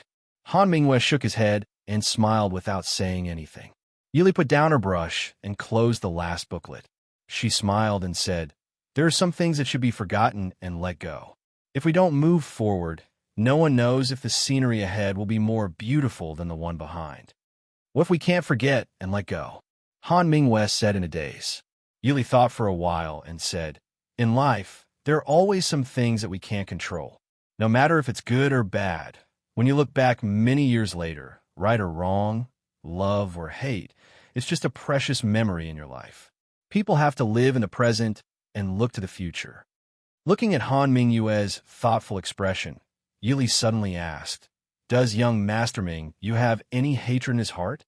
Does he hate Su Zuidi or Mo Xiaoyao?" This was all possible. Han Mingyue was a genius, but because of a woman who only knew how to use him, he lost everything. If Su Zuidi was still alive, if Han Mingyue's mind was a little more fragile, Han Mingyue might really hate her to the bone. But Mo Xiaoyao killed Su Zuidi in the end. Han Mingyue had been under the control of the Prince Ding mansion all these years. Han Mingyue could indeed transfer this hatred to Mo Xiaoyao. In all these years, very few people mentioned Su Zuidi's name in front of Han Mingyue. But hearing it now, it felt like a lifetime had passed. After a long silence, Han Mingyue shook his head and said with a bitter smile, "Maybe he hates himself. No matter if it's true love or false love, it's all a kind of life experience. If young Master Ming, you had already walked out of this relationship, why would he still cling on to the past and refuse to let go? Was the young master's obsession with the relationship itself or his own sacrifice? The person has already passed away, and the feelings have faded. Could it be that young master still wants to continue to sacrifice the rest of his life for this stubbornness?" Yili said indifferently. Han Mingyue was silent for a long time before she stood up and said, "Many thanks for Wang Fei's advice. I'm going out for a walk. Please go ahead, young master." Yili did not force her. She had said all that she could say. Whether Han Mingyue would listen or not was not within her scope of consideration. The worst that could happen would be the same as the past few years, with more people secretly taking care of him. With Han Mingxi around, Han Mingyue would not cause too much trouble. On the other hand, the camp of the northern tribes was not peaceful either. In the past few days, Helian Peng had brought his army closer and closer. The Royal House Army's camp had already moved to less than 5 miles away from the foot of the Spirit Vulture Mountain. Although they had yet to conquer the Spirit Vulture Mountain, they had already sealed off all the exits up and down the mountain. Helian Peng believed that with his hundreds of thousands of soldiers, they would definitely be able to conquer the Spirit Vulture Mountain in 5 days. By then, even if Yili wanted to lead her men to break out of the encirclement, her few men would definitely not be able to break out of the encirclement of hundreds of thousands of soldiers. Thinking of this, Helian Peng felt that his decision to take the risk of mobilizing all his troops to attack the Spirit Vulture Mountain was the right one. As long as they could conquer the Spirit Vulture Mountain and capture Yili. So what if they lost Luo Prefecture and Hui City? Then wouldn't he, Su, and Sun Yaowu have to obediently give up the 2 cities for the sake of Princess Ding's life? Even if they used it to deal with Mo Xiaoyao, it would be the deciding factor. Helian Peng had been in the northern tribes for a long time, so he didn't know much about the Prince Ding mansion and Yili. Thus, he didn't take Yelu Ye's warning to heart at all. Naturally, he didn't understand why the nobles of the various countries would rather make a move against Mo Xiaoyao than touch Yili. If they could successfully capture Princess Ding alive, it would naturally be an excellent trump card. However, Princess Ding wasn't that easy to capture. Secondly, even if they captured Princess Ding, she might not necessarily be alive. Back then, Lei Jinting didn't want Yili's life, but Yili would rather fall off a cliff and die than let him capture her and threaten Mo Xiaoyao. If they really killed Princess Ding, then Mo Xiaoyao would probably really go crazy. At that time, he would truly not rest until he was dead. Especially after Ren Qining's unfortunate experience, the nobles of the various countries had an unspoken consensus. Unless they killed Mo Xiaoyao himself, it was best not to provoke Princess Ding. Yili was the person Mo Xiaoyao cared about the most, but that didn't mean she was his weakness. Helian Peng didn't know what these nobles were thinking. So even after the lesson in the northern tribes camp, Helian Peng still didn't really give up on capturing Yili. However, he didn't plan to use those underhanded methods. He had openly defeated Yili and captured her. Even Mo Xiaoyao couldn't say anything. However, at this time, Helian Peng's expression was somewhat ugly. He had just received an order from Yelu Yi from a northern tribe's camp. In the past few days, the northern tribe's army had been beaten back repeatedly by Immerse Xiaoyao. Yelu Yi wanted him to immediately abandon Spirit Vulture Mountain and lead the army to join forces with the northern tribe's camp to deal with Immerse Xiaoyao. How could Helian Peng tolerate retreating just like that when victory was in sight? General, the seventh prince's order. The man who came to deliver the order asked. Helian Peng pondered for a moment, then said, "Go back and report to the seventh prince. In at most 3 days, this general will be able to capture Princess Ding alive at Spirit Vulture Mountain. At that time, we will send reinforcements to the seventh prince." Hearing this, the man's expression turned ugly. "General Helian, this is the seventh prince's order." Regardless of whether the seventh prince's order was right or wrong, there was a saying that a military order was like a mountain. This Helian Peng really had guts, daring to reject the seventh prince's order without even thinking. Helian Peng said, "This general is about to take Spirit Vulture Mountain. If we retreat now, won't all our efforts be for naught? Go back and report to the seventh prince. The seventh prince will definitely understand." The man who delivered the order was furious and angrily said, "How could the seventh prince not know that the general is attacking Spirit Vulture Mountain? But now that the entire army is retreating, only the general intends to advance. If we fall into the Chu State's hinterland, what use is the general's lone army?" What he didn't say was that if it weren't for Helian Peng's relentless attacks on Spirit Vulture Mountain, Prince Ding would not have attacked the northern militant camp in such a frenzy. Helian Peng's expression darkened in displeasure, and he said, "You only need to go back and report this general's words to the seventh prince. How can a small errand runner like you question the important matters of the army?" The man was furious, but he knew that he couldn't persuade Helian Peng. He could only snort, turn around, and leave the camp. He quickly rode back to the northern militant camp to meet with Yelu Yi. Seeing Helian Peng drive away Yelu Ye's messenger with just a few words, the generals present all began to worry. Helian Peng was Helian Zhen's adopted son, so perhaps it wasn't a big deal. But if the seventh prince were to blame them as subordinates, they wouldn't be able to bear the consequences. One of the generals stood up and hesitated for a moment before advising, "General, the seventh prince is urgently summoning us back. Presumably, the war situation is urgent. Should we?" Helian Peng calmly said, "The seventh prince's camp has 700,000 to 800,000 soldiers and horses. The Mahist army doesn't even have 500,000 men. Presumably, we can still afford to wait 2 to 3 days. As long as we quickly take Spirit Vulture Mountain and capture Princess Ding alive, not only will the seventh prince not blame us, he will even be happier to reward you. There's no need to say anything more. Pass down my order. We must take Spirit Vulture Mountain within 3 days."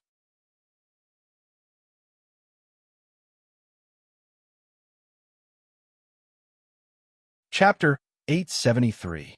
The others looked at each other. Someone said, "But even if we take Lingjiu Mountain, we may not be able to capture Princess Ding. Princess Ding's subordinate Qi Lin is very powerful. Even if he cannot defeat the army, it is not a problem for him to protect Princess Ding and escape." Helian Peng's expression was calm as he said, "This general only has a suggestion. You all only need to attack Lingjiu Mountain with all your strength." Helian Peng was stubborn, and the generals present could not do anything about it. After all, unless Yelu Yi removed him from his position, Helian Peng was still a great general. He was still the commander of their army. They could only listen to his orders. The soldiers on Lingjiu Mountain could clearly feel that the attacks at the foot of the mountain were becoming more and more intense. It was as if something was forcing the brave northern tribe soldiers to charge up the mountain without fear of death. As a result, the pressure on the Mahist army on the mountain increased. After defending the defensive line for almost 24 hours without rest, many of the soldiers' faces were stained with fatigue. But 3 days had passed. Even though the northern tribe soldiers had almost charged up the mountain several times, they were still chased down by the stubborn Mahist army soldiers. Hellion Peng was so angry that his eyes were red. He stared at the Mahist army camp on the mountainside where the banners were still flying. His eyes were filled with murderous intent. Princess Ding, immediately have your people surrender. Otherwise, don't blame this general for burning the mountain. Hellion Peng's voice came from the foot of the mountain with internal energy. When these words came out, not only the Mahist army on the mountain, even the generals beside Hellion Peng were shocked. It was already the end of the 9th month. It was the time when all living things were dying. If Hellion Peng really burned the mountain, then it would not only be Lingjiu Mountain that would suffer. On the mountain, Han Mingyue stood by Yi Li's side. She smiled as she looked at the woman in front of her, who was as calm as usual. She said, "Princess, if we really let Hellion Peng set fire to the mountain, we will really be finished." Yi Li smiled faintly and said, "With young Master Mingyu's martial arts, how can a mere mountain fire harm young master?" Han Mingyue smiled calmly. He was indeed not worried. Even if Hellion Peng set the fire, it shouldn't be difficult for him to break out of the encirclement with Yi Li. However, now that the battle had reached this stage, Han Mingyue was really curious about how Yi Li planned to resolve the current predicament. Wang Fei has a way to break Hellion Peng's trap? Yi Li shook her head and said, "No. There are over 200,000 soldiers at the foot of the mountain. Even if we want to break through, we won't be able to." Then what does Wang Fei plan to do? Yi Li smiled indifferently and said, "The one who strikes first gains the advantage." Han Mingyue was stunned. She didn't understand what Yi Li meant. Yi Li looked down at Hellion Peng's army camp at the foot of the mountain and leisurely said, "When it comes to attacking with fire, it's still. That's the ancestor." After saying this, she didn't care whether Han Mingyue understood or not. Yi Li called Lin Han over and asked, "The thing I asked people to prepare yesterday, is it ready?" Lin Han nodded and said, "Reporting to Wang Fei, it's ready." Han Mingyue curiously asked, "Wang Fei already knew that Hellion Peng would burn down the mountain?" Yi Li shook her head and said, "I didn't know. It's just that whether or not he planned to burn down the mountain, I was prepared to do so. Otherwise, we wouldn't even be able to hold on for a day." Not long after, Lin Han brought over an object that looked like a lantern. Although the workmanship was simple, Han Mingyue could still see that it was a lantern. She looked at Yi Li in confusion and asked, "This thing can't be a lantern, right?" Yi Li nodded and smiled. "This is indeed a lantern. This is called a Kongming lantern." "What can this be used for?" Having seen all sorts of exquisite and beautiful lanterns, Han Mingyue didn't think much of the crude lantern in her hands. Yi Li smiled as she held the lantern and said, "As for this, young Master Han will know later." Very quickly, Han Mingyue knew what Yi Li was going to do first. After the lanterns were lit, they slowly flew up and floated in the direction of the northern tribes' camp. As it was daytime and they were at war, the many lanterns floating in the sky didn't attract the attention of the northern tribes. Maybe they didn't notice, but they just didn't care. Yi Li looked on with satisfaction as the Kongming lanterns flew to her predicted location and then slowly landed. Han Mingyue was shocked. The fact that these lanterns could fly was enough to surprise Han Mingyue. Furthermore, they could fly to almost the same side of the sky and land at almost the same time. If not for the fact that she knew that Yi Li was a human, Han Mingyue would have thought that she had used some sorcery. There's a lot of oil in those lanterns. They shouldn't be burned out so quickly. Princess Consort wants to. Han Mingyue quickly understood Yi Li's plan. Yi Li wanted to use these lanterns to scatter the oil on the camp or the people at the foot of the mountain, and then sure enough, Yi Li shouted, "Release the arrows." Dozens of flaming arrows pierced through the air and shot towards the lanterns that were still in the sky. The moment they touched the arrows, the lanterns immediately ignited and fell from the sky. Hence, the people at the foot of the mountain saw tens of fireballs falling from the sky. Some landed on the people, some landed on the rations in the camp, and quickly caught fire. Not long later, the northern tribes' camp at the foot of the mountain turned into a sea of fire.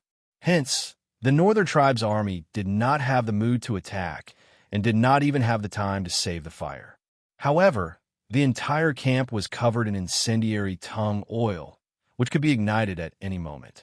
How could the fire be put out? Amidst the cheers of the Mahist army, Yili ordered, "Go down the mountain from the south and retreat towards Fei Hong Pass." After this incident, Helian Peng would definitely go crazy with anger. At that time, he might really set fire to the mountain. Yili naturally would not stay behind and let the tens of thousands of soldiers die for nothing. Hence, while the northern tribe's army was scrambling to put out the fire, the Mahist army had already retreated from the south. Outside the northern tribe's camp, Helian Peng stared at the sea of fire in front of him. Yili, I will definitely kill you." "General, the Mahist army on the mountain has retreated," the scout at the front hurriedly reported. Helian Peng's expression changed. "Where did they retreat to?" The scout replied, "They seem to be retreating towards Fei Hong Pass." "Chase," Helian Peng ordered. "General." The few generals' expressions turned ugly. Originally, they were not convinced by this general who appeared out of nowhere. But Helian Peng was too powerful and they did not dare to say anything. But now, the camp was burned and their rations were gone. What could they use to chase the Mahist army? There were still more than 200,000 soldiers waiting at Fei Hong Pass. Furthermore, the Mahist army was not a mix of elites and remnant soldiers. They were all the most elite soldiers of the Mahist army. No matter how powerful Helian Peng was, he would not be able to take them down without 10 days to half a month. And now, they did not even know where the rations were for tomorrow.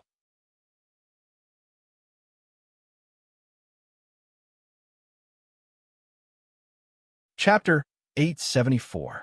Our army's rations have all been burned, and we cannot fight anymore. General, please reconsider. The generals advised. Helian Peng's face turned black. How could he not know that their rations had all been burned? However, he could not take it lying down after being tricked by Yili. He said in a low voice, "Collect rations from the people nearby." The Northern Tribe's army's rations were just putting it nicely. It was more like snatching rations. However, there were not many people in the north. Even if there were, they would have retreated behind the Mahist army. Even if they wanted to snatch rations, how much could they get? They might not even be able to gather enough rations to feed a few 100,000 soldiers. General Helian, I feel that we should retreat to the north immediately and meet up with the 7th Prince and old General Helian. One of the generals said firmly. Helian Peng's face darkened as he said, "Chase after them. If we can't catch them, we can't let them leave just like that." Helplessly, a few of the generals with strong attitudes left with their men. Only a few generals who were still following Helian Peng led less than 100,000 soldiers to chase after them. Helian Peng looked at the army camp that had turned into a sea of fire. The red light reflected on his face, making him look extremely terrifying. The remaining few thousand soldiers of the Mahist army were not cavalrymen. Naturally, they would not be able to move quickly. On the other hand, most of the northern tribe's soldiers were retreating. It did not take long for them to catch up with the Mahist army. Helian Peng stared at Yi Li without the usual carefree and arrogant gaze. "Princess Ding, I did not want to hurt you at first. However, you asked for it this time." Yi Li did not mind his words and said indifferently, "When two armies fight, the victor and loser are both responsible. General Helian, aren't you being a sore loser?" The veins on Helian Peng's face popped out. "Good. Ever since I led the army, all of them have been defeated by Princess Ding. Today, you and I will fight to the death." Yili shook her head indifferently and smiled. "I know that General Helian was personally groomed by General Helian Jun, a talent of the northern tribes. Unfortunately, there's a word in the Central Plains that I wonder if General Helian has heard of." Helian Peng stared at her coldly and said, "I was just about to ask for your advice." Yili smiled faintly. "Talk on paper. Yili, you are too arrogant." Helian Peng was furious. He had learned the language of the Central Plains quite well, so he naturally knew what this word meant. Yili was actually mocking him for not knowing how to use of troops. Yili looked at his furious expression and raised her eyebrows. "General Helian, you don't have to think that I'm humiliating you." Although you've been learning from Jun since you were young, you've never led a single celestial soldier before. Hellion, she, you are Hellion. Forgive Yi Li for speaking bluntly, but there are many people in the Mo family army who are better than you when it comes to commanding troops. If you did not have the advantage of troops, do you think you could have one? Hellion Peng's face turned white and purple. After a long time, he laughed coldly. Fine. So what if I don't know how to lead troops? You will still die here today. He did not give Yi Li a chance to speak. He raised his sword and charged towards Yi Li. Han Mingwei, who was beside Yi Li, unsheathed her sword and blocked Hellion Peng's sword. Hellion Peng had seen Han Mingwei in the Northern Tribes camp. She dared to charge into the Northern Tribes camp to rescue Mo Xiaoyao. Her martial arts were not weak. Who are you? Han Mingwei smiled and cupped her hands. I am Han Mingwei. Greetings to General Hellion. Young Master Mingwei. Hellion Peng was from the Northern Tribes, but his master was from the Central Plains. Although Murong Xiong was old, he still knew about the famous martial arts experts in the Central Plains. However, Han Mingwei had not appeared in the outside world for many years. Other than the people in the Prince Ding mansion, many people thought that young Master Mingwei had either retired or died. Han Mingwei smiled. Yes, I am. Hellion Peng sneered. I don't care what kind of young master you are. Those who block me will die. I would like to experience your skills. Han Mingwei smiled. Hellion Peng did not say a word and directly attacked. Han Mingwei did not hold back.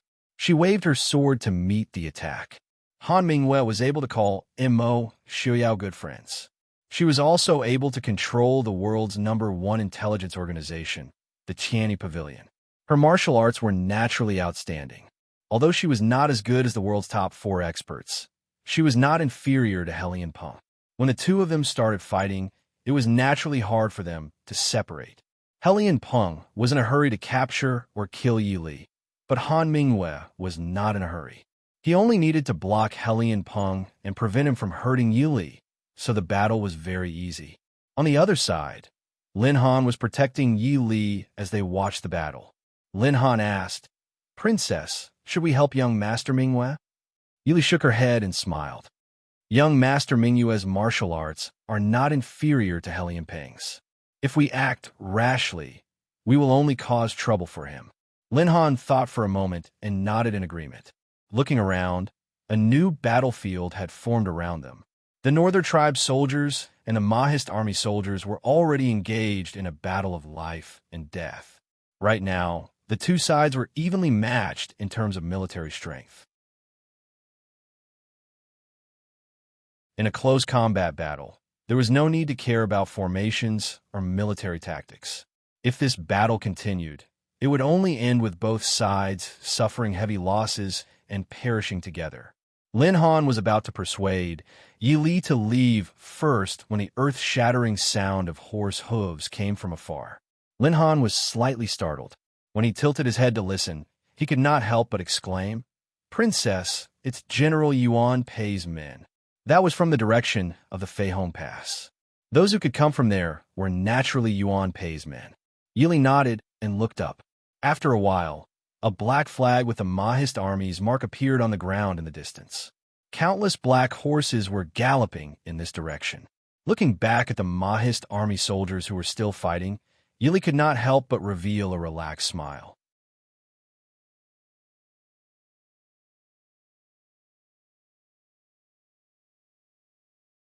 Chapter 875.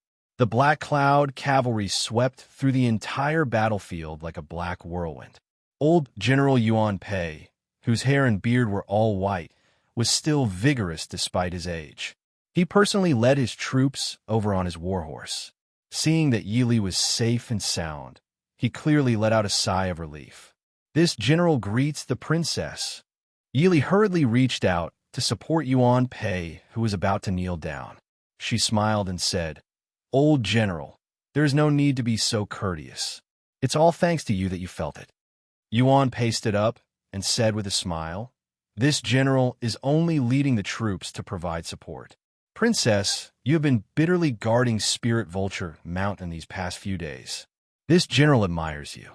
Seeing the old general's serious expression, Yili couldn't help but smile and say, "Let's wait until this battle is over before we praise each other."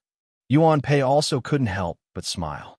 He looked towards Helian Peng, who was still fighting with Han Mingwei. His expression changed as he said, "That kid is Helian Zhen's son? He truly has some guts." The Mahist army's hatred for Helian Zhen far exceeded anyone else's. Since Helian Peng was Helian Zhen's son, he naturally couldn't avoid being implicated. Yili smiled and said, "He really is Helian Zhen's adopted son." Yuan Pei nodded and said, "Very good." Back then, this old man didn't have the opportunity to meet Helian Zhen. Today, I'll capture his son and see what he has to say. Helian Peng and Han Mingwei were fighting. Han Mingwei's expression was relaxed and casual. He didn't have any thoughts of winning, so he naturally wasn't in a rush. Meanwhile, Helian Peng saw that he and Han Mingwei couldn't determine a victor in a short amount of time and was secretly anxious. However, Han Mingwei's martial arts weren't something that he could fight and leave as he wished. When the Black Cloud cavalry arrived in front of him, Helian Peng knew that the situation was hopeless. No matter how unwilling he was, he knew that if he didn't leave now, he wouldn't be able to. Steeling his heart, he used all his strength to slash at Han Mingwei several times. Such a desperate posture made Han Mingwei somewhat flustered for a moment. Only then did Helian Peng take the opportunity to shake off Han Mingwei and retreat into the distance. "Princess Ding, I'll have a taste of Princess Ding's brilliant moves in the future." Landing on a horse, Helian Peng lifted the reins and galloped north. The northern tribe soldiers who were fighting with the Mahist army also retreated when they saw that their commander had left. When Yuan Pei saw this, he wanted to command his troops to chase after them, but he was stopped by Yi Li. "Helian Peng has at least 100,000 troops under his command. There's no need to chase them too quickly. He Su and the others should be back by now." When Yuan Pei heard Yi Li's words, he had no choice but to stop. He still had the heavy responsibility of guarding Feihong Pass and could not spend his time fighting with Helian Peng. Helian Peng brought the remaining troops and retreated, but on the way, he was intercepted by He Su, who had just returned from taking Hui City to reinforce Spirit Vulture Mountain. Behind them, Yi Li, who had reorganized her troops, chased after them. Under the pincer attack, Helian Peng suffered a great loss. In the end, he could only bring the remaining troops back to the northern tribe's camp. After defeating Helian Peng, Yi Li left Zhou Min behind to guard the West Army, while she brought He Su and Sun Yao back to the Mahist army camp. In the northern tribe's camp, Yalu Yi glared at Helian Peng, who was kneeling in the middle of the tent. He was enraged. "You brought back only a few 100,000 men for I? Helian Peng, you're really something? You dare to disobey I's orders. Who do you think you are?" Yalu Yi was angry not only because Helian Peng's men had suffered heavy losses, but also because the northern tribe's camp had suffered more losses than Helian Peng. However, Helian Peng's disobedience had given Yalu Yi a good excuse to vent his anger. Hence, the first thing Helian Peng did when he returned was to be scolded by Yalu Yi. No commander-in-chief would like such reckless subordinates. Helian Jin's expression was also ugly. Helian Peng was his adopted son and was taught by him. Yalu Yi scolding Helian Peng in front of him was a slap to Helian Jin's face, but this time it was Helian Peng's fault. Even if Helian Zhen wanted to plead, he could not say anything. After Yalu Yi finished venting, Helian Zhen said, "Seventh Highness, the Mahist army is at its peak now. It's useless for us to vent our anger here. In the past few days, the Mahist army had been like a hot knife through butter. The Northern Tribe's army had been forced to retreat more than 200 miles. If not, Yalu Yi would not have been in such a hurry to call Helian Peng's army back. Who knew that Helian Peng would disobey orders and cause more than 200,000 soldiers to die in Spirit Vulture Mountain? Uncle, what do you think?" Yalu Yi suppressed the anger in his heart and asked in a low voice. Helian Zhen did not know what to do. In the past, Helian Zhen was able to defeat the Mahist army mostly because he had obtained the Mahist army's map first. However, the Mahist army now was not the Mahist army of 10 years ago. There was also no retarded Chu emperor who could give them a map to stab the Mahist army in the back. After thinking for a long time, Helian Jun said in a low voice, "The Mahist army's achievements are outstanding. I'm afraid it will be difficult for us to take them down alone. We need a partner." Partner? Yalu Yi frowned. Who can we partner with now? The north has been destroyed, and the western tomb. Mo Jingli is eyeing the south. I'm afraid that Lei Jinting will not fight the Mahist army in the short term.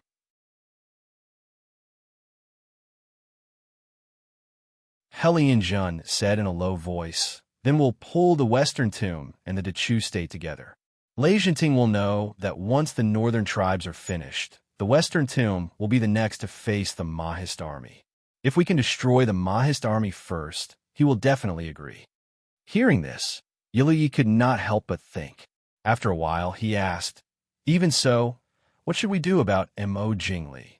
Once Lei Jinting and the Mahist army fight, Mo Jingli will definitely cross the Yunlan River and attack the western tomb. At that time, all our efforts will be for naught." Helian Peng said, "The enmity between Mo Jingli and Mo Shuyao is no less than ours. If we can persuade him, we can just give him some benefits after destroying the Mahist army."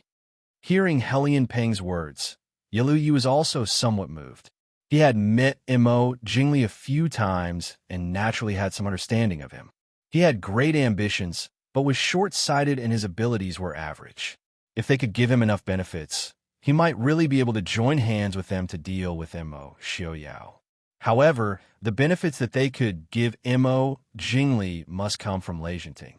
Therefore, they needed someone who could persuade Genom of Gojoseon to help Lei Jinting. However, Lei Jinting was not as easy to deal with as Mo Jingli. "Uncle, do you have anyone in mind who can persuade Lei Jinting?" There were not many people in the northern tribes who were good at talking. At this moment, Yiluyi could not think of anyone to send to persuade Lei Jinting. Helian Jin smiled and said, "I am willing to go personally." Yiluyi frowned slightly and looked at Helian Jun with worry in his eyes. After so many years, Yiluyi gradually felt that this uncle of his was no longer like the winged cavalry general who dominated the northern tribes. On the contrary, he was gradually becoming more like a politician of the Central Plains. Although he hated Mo Shuyao to the bone, he seemed to have given up on the idea of defeating Mo Shuyao fair and square on the battlefield. At this moment, Yiluyi did not know whether this was good or bad.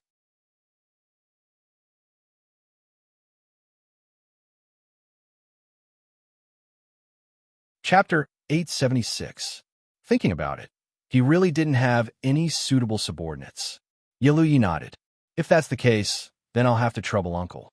Helian Jun smiled. "Rest assured, Your Highness, I won't disappoint Your Highness' expectations. After I leave, the battle with the Mahist army will be as big as possible. If we can't fight, then we'll just have to defend. Once the Shilin and the Chu state armies move, the pressure on Your Highness will immediately lessen." Yiluyi nodded.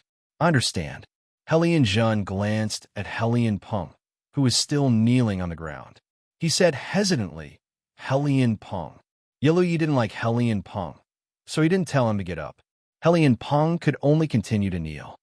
"Get up," Yiluyi said indifferently. "Go back to your tent and stay there.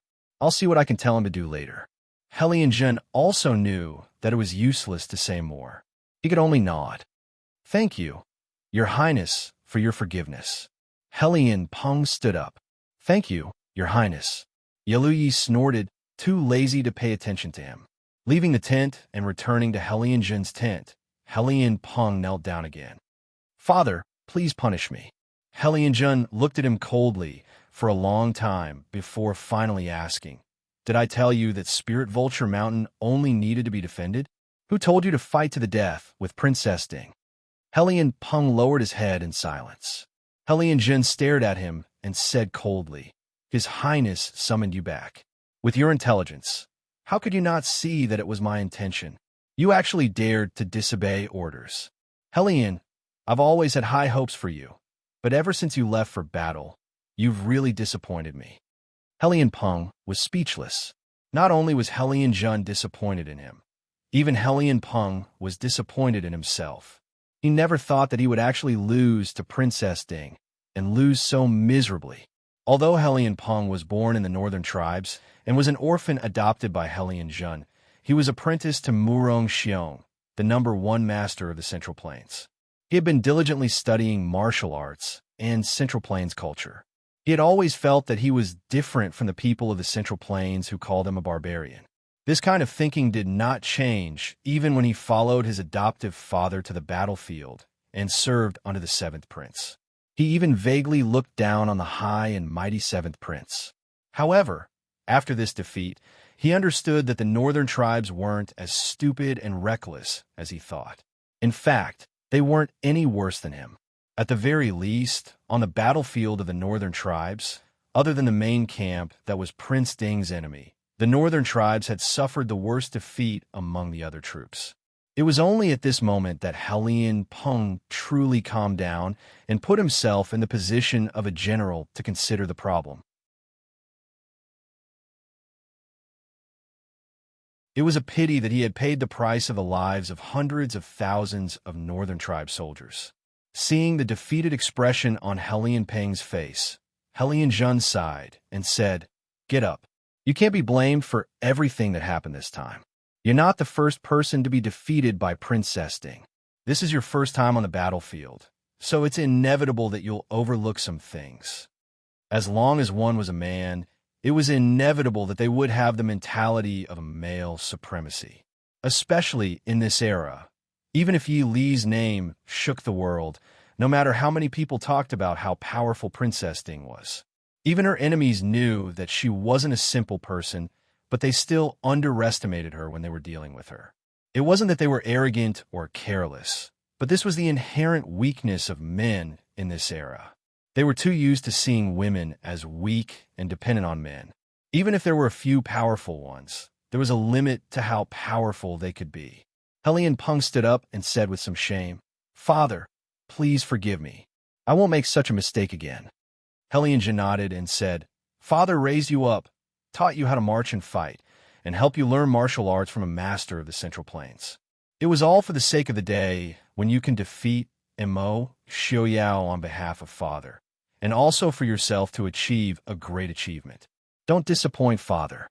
Helian Peng nodded and looked at Helian Jun with some worry. "Father, do you really plan to go to the Western Hill and persuade Lei Jinting to form an alliance with Mo Jingli and the northern tribes?" Helian Jun nodded and sighed. There's no hope of defeating the Mahist army with just the strength of the northern tribes. More importantly, once we lose, it won't be as simple as retreating from the Central Plains. I'm afraid that when we return to the royal house of the northern tribes, the Helian family and the 7th Prince will no longer have a place to stand. Therefore, this battle can only be won and not lost. No matter what, we have to persuade Lei Jinting to attack the Prince Ding mansion. I'm afraid Lei Jinting won't be so easy to persuade," Helian Peng said. To persuade Lei Jinting and Mo Jingli at the same time, Lei Jinting had to give up a portion of the benefits that he had already obtained to Mo Jingli. How could Lei Jinting so easily agree to give up what he already had in his hands in exchange for something that was still illusory in the future? Don't worry. I'm afraid that Lei Jinting himself is also anxious to deal with the Prince Ding mansion. Helian Jun smiled and said, "Lei Jinting isn't young anymore, but his son, Lei Tongfeng, doesn't have his father's great talent and bold vision. If something happens to Lei Jinting in the future, the Prince Ding mansion's first target will be the Western Hill. Rather than that, Lei Jinting will definitely choose to strike first." But the Dechu state and Mo Jingli have become his worries. As long as we resolve this worry for him, he will naturally agree to attack. Helian Peng was silent for a while before he raised his hands and said, "Father is far-sighted. I am not as good as you." Helian Jun patted his son's shoulder and said with a smile, "Father needs to pack and prepare to leave. You go. I will leave."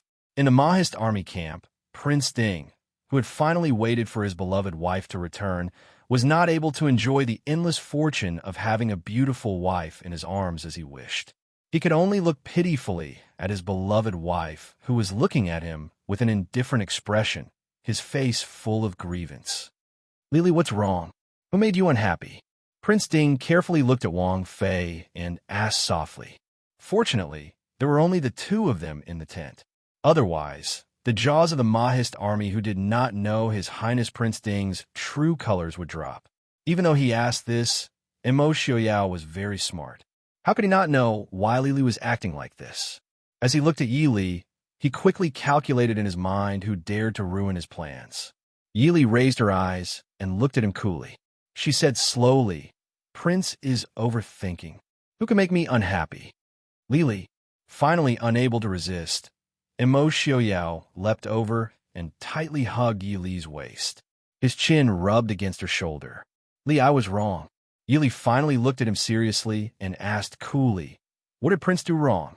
I should not have run to the northern militant camp alone, Imo Xiaoyao hurriedly said as he glanced at Yi Li's expression. It would have been better if he did not mention it. Once he did, Yi Li's expression became even uglier. She laughed coldly and said, Prince Ding's martial arts are unparalleled in the world. Of course, there is no place he cannot go. What wrong is this? Prince, why did you hide it from me?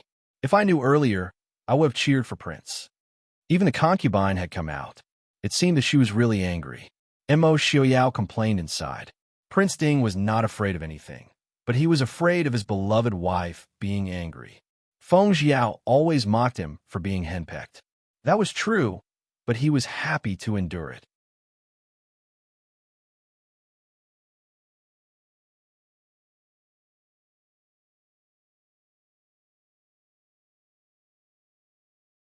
Not only was it to intimidate the enemy, it was also to find a way to vent the anger in his heart. Yi Li understood Imo Xiaoyao well enough. Most of the time, she was willing to indulge him, but at the same time, she could not help but worry that one day he would hurt others and himself. Li Li, do you hate me? Seeing that Yi Li had not spoken for a long time, Imo Xiaoyao suddenly asked. A trace of sadness and grievance flashed across his half-lowered handsome face. But Yi Li could tell that this time, it was not like before. He was purposely trying to appease her anger in front of her. Imo Xiaoyao raised his head and looked at Yi Li with a somewhat gloomy gaze. But more than that, there was unease hidden in the depths of his eyes. Li Li cannot hate me. In this world, anyone can hate me, but Li Li cannot. Don't even think about leaving me, Li Li. Yi Li understood Imo Xiaoyao.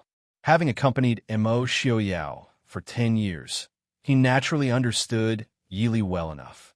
Although Yi Li was not sloppy in her actions, she was decisive and resolute, and her temperament was even more resolute than that of man's. But in essence, Yi Li was not a bloodthirsty and murderous person. If not for the events of the past few years, Imo Xiaoyao believed that Yi Li could be an ordinary mistress of a prince's household, a virtuous wife and mother.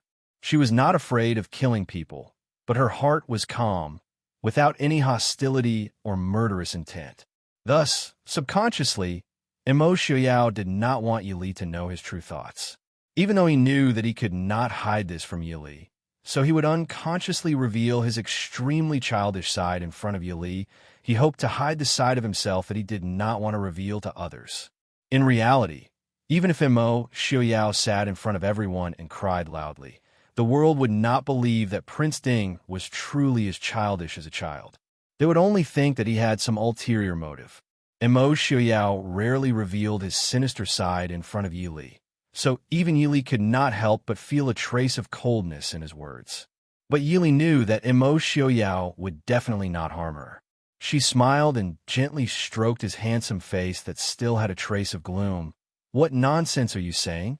So many things have already passed, and now that I'm about to enjoy life, wouldn't it be foolish for me to leave you? Seeing that Yi Li's smiling eyes did not have a trace of displeasure or disgust, Imo Xiaoyao's expression became much warmer. He raised his hand to hold Yi Li's hand and murmured, Li, as long as Li is always with me, no matter what Li wants, I will give it to you. Yi Li angrily pinched him. Just be good and don't make trouble and make me worry. You still dare to say that if anything happens to me, you will throw Xiao Bao to become a beggar. If something happens to you, do you know what I will do? Mo Xiaoyao raised his eyes to look at her. Yili smiled and said, if something happens to you, I will take all of the Prince Ding Mansion's assets and remarry. At that time, Xiao Bao will definitely not become a beggar. And you understand? Mo Xiaoyao's expression changed. He did not care that Yili was still on the bed with him. He leaned over and pressed her down on the bed. You're not allowed, even if I die, you're not allowed to marry anyone else. Otherwise, I will kill everyone. Yili raised her eyebrows. Who do you want to kill when you're already dead? Mo Xiaoyao was stunned for a long time, and the expression in his eyes kept changing. He stared at Yili for a long time before finally calming down. He leaned against her neck and said in a muffled voice, I won't die. If anyone is going to die, it will be them. Me and Lili will grow old together. Seeing a certain someone's gloomy expression, Yili could not help but laugh softly. She raised a hand to gently stroke his silver hair and said with a smile, Isn't Prince's hair already white? Mo Xiaoyao raised his head and looked at her beautiful smiling face, saying, I have to wait for Lili's hair to also turn white before we can grow old together. Lili, you're not angry anymore, right? Yili sighed softly. You have to keep your word. If there's a next time, I won't just be angry. Do you know how scared I was when I heard Hellion Peng say that you barged into the northern tribes camp alone? Yili was not trying to scare Mo Xiaoyao. When she heard Hellion Peng's words, she was really scared out of her wits. Although she knew that Mo Xiaoyao was fine. But if Mo Xiaoyao could barge into the northern tribes camp because of her being intercepted by Hellion Peng, he could possibly do something even more dangerous tomorrow. Unless Yili did nothing and stayed by Mo Xiaoyao's side. But they both knew that this was impossible. At least, it was impossible now.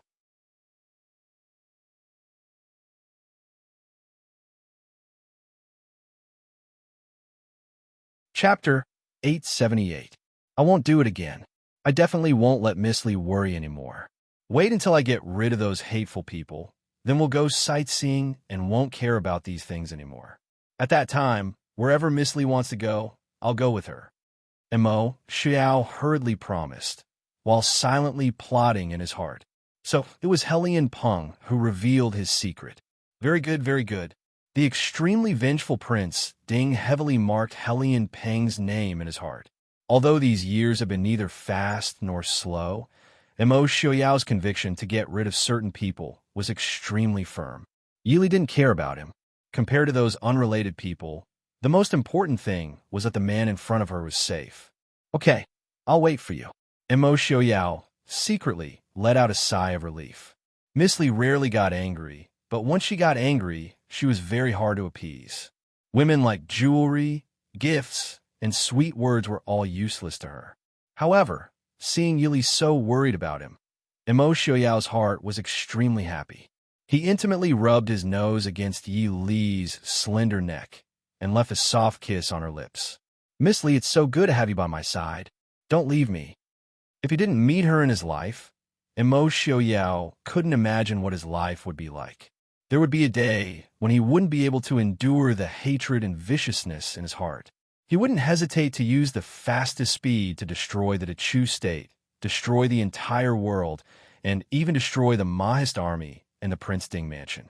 It was because he had Yi Li that he wanted to be with Miss Li forever. He wanted to see Miss Li live a happy life by his side. Later on, he had Mo Xiaobao. Although that little bastard was mischievous and always went against him, making people wish he was never born. However, he still wanted to see him grow up safely and then harm others. He didn't want Mo Xiaobao to be like him in the past, hiding in the dark and silently using hatred to nourish the viciousness and viciousness in his heart. It was precisely because of these that he was able to slow down his pace step by step to calculate and balance, slowly strengthening the power of Prince Ding's residence, allowing himself to be invincible in this chaotic world before going to eliminate those people that he hated bitterly. He didn't want to die together with them from the start. Mo Xiaoyao's soft muttering contained a deep infatuation that made Yili unable to help being moved. In her previous life, this life, 2 lives, two lives, when someone's is as deeply as Emo Xiaoyao. Not because of her family, nor was it because of her ability, but because of her as a person's yes. As for herself, when have teat, even if she knew that the man in front of her was never as harmless as he appeared to be in front of her, and even if his heart contained endless hatred and viciousness.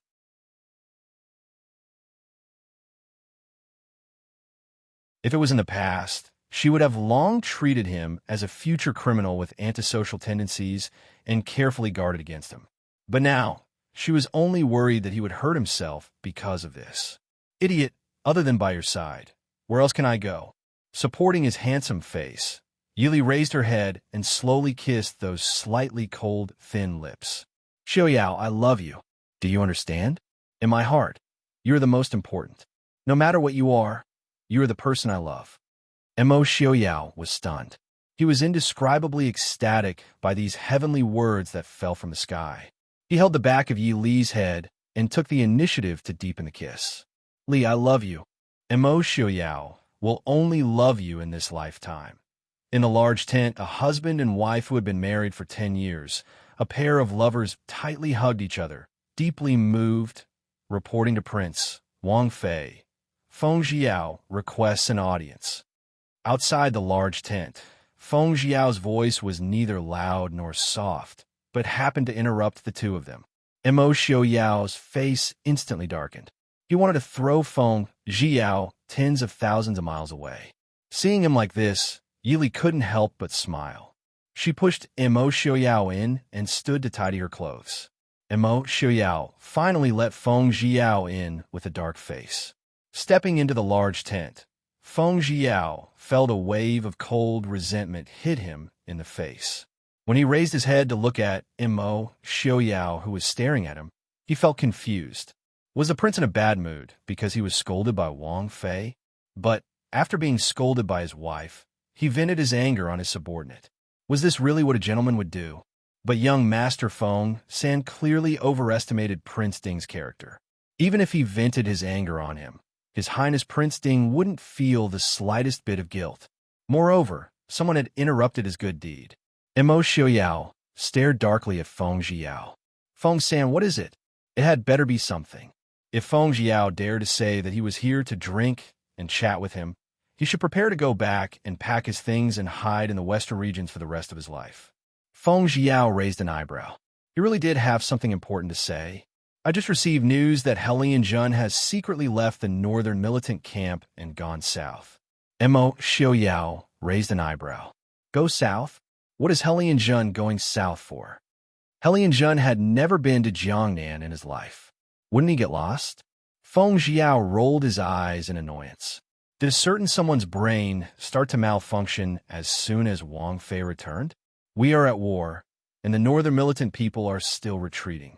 Helian Jun is not staying in the camp and is going south. Prince, do you think he's traveling? Emo Xiaoyao finally pulled himself back from his earlier joy and hatred towards Feng Jiao. He said lightly, he wants to ally with Lei Jinting to deal with the Prince Ding mansion. Congratulations, Prince, so your brain is still intact. Feng Jiao mocked in annoyance. Emo Xiaoyao stared at him and suddenly revealed a sinister smile. Feng San, I noticed that you have been very dissatisfied with I recently. Feng Jiao couldn't help but tremble. Only now did he remember that the person in front of him had never been a magnanimous person who did not hold grudges. He was indeed very dissatisfied with Emo Xiaoyao, but there was no need to let him know and create more dissatisfaction in the future. Most importantly, if Emo Xiaoyao really wanted to punish someone, he would not be able to handle it. Emo Jingli, who had been unlucky since he was young and had a twisted personality, was Yin Jian. How could that be? Prince's virtues match the heavens and earth, and his might is awe-inspiring. I can't wait to admire you. Feng Jiao smiled apologetically. Hypocrite. Emo Xiaoyao snorted softly. Feng Jiao looked speechlessly at the sky. You can be happy all the time. Being hypocritical once in a while was nothing. What are you talking about? Yili came out from inside and looked curiously at the two people with different expressions. Feng Jiao looked at the Wang Fei who had come out, and then looked at the gloomy and unhappy Mo Xiaoyao. He rubbed his nose and suddenly felt that he understood. Wang Fei, Helian Jun, is secretly heading south. This subordinate is asking the prince whether to send people to intercept him. Feng Jiao said seriously. Hearing this, Yili looked at Mo Xiaoyao. Mo Xiaoyao said lazily, why stop him? Even if we stop Helian Jun, there will be others. Even if there isn't, we will still have to fight Lei Jinting sooner or later. Feng Jiao looked at Mo Xiaoyao with some difficulty and said, even if we have to fight Lei Jinting sooner or later, to fight two at the same time now, isn't it a bit? Fighting one at the front and one at the back was definitely easier than fighting two powerful countries at the same time. Mo Xiaoyao looked at him with a smile and shook a finger.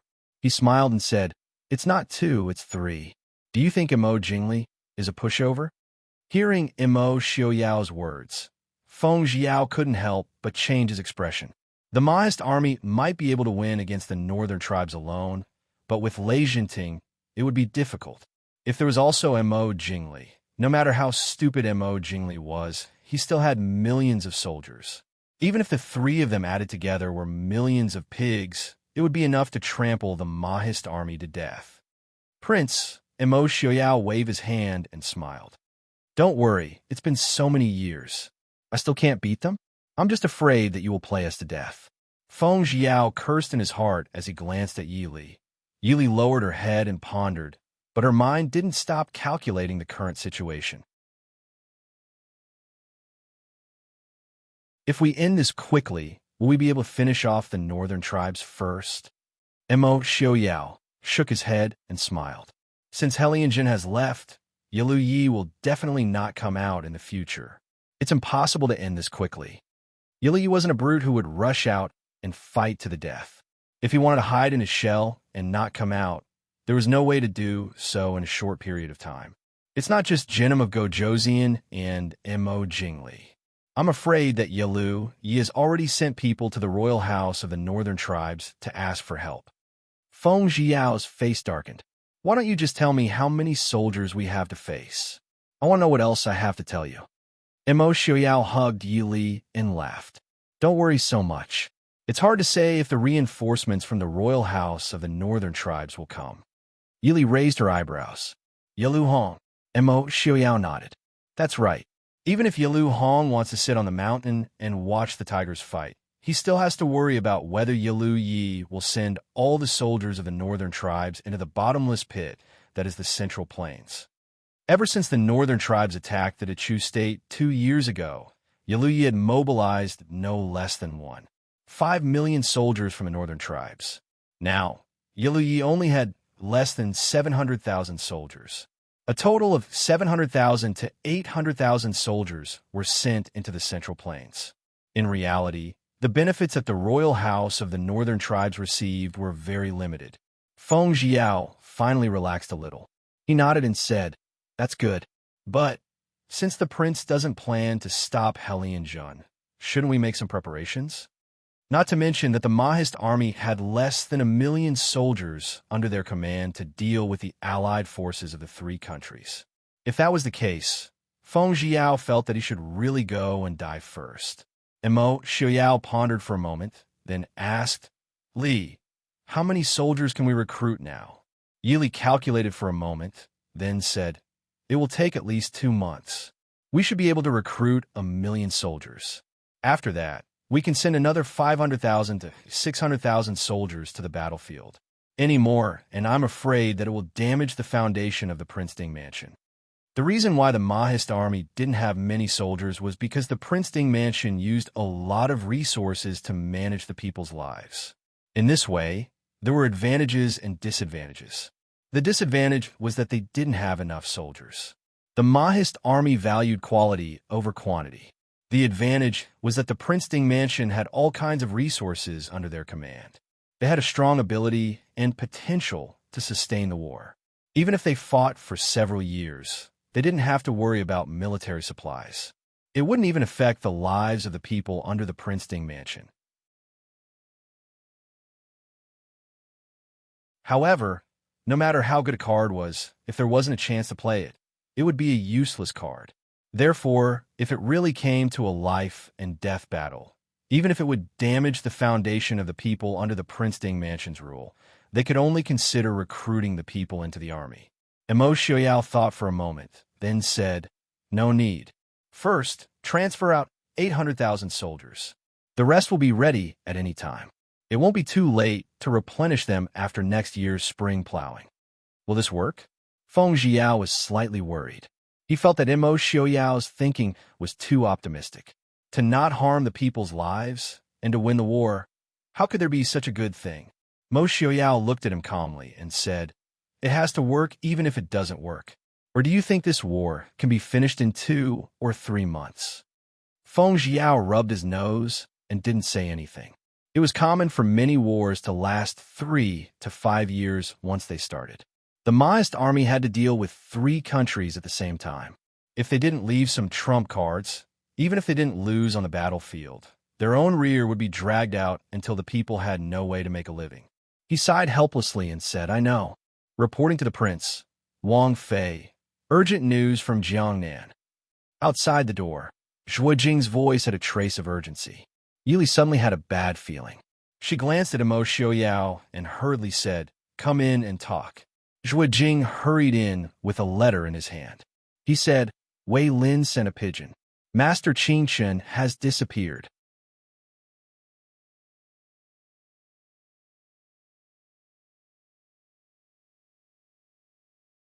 Chapter 879.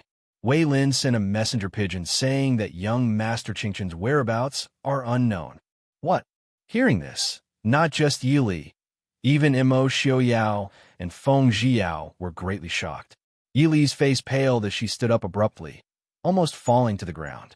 Emo Xiaoyao hurriedly helped her to sit down, looking at Zhuo Jing and saying, "Speak clearly."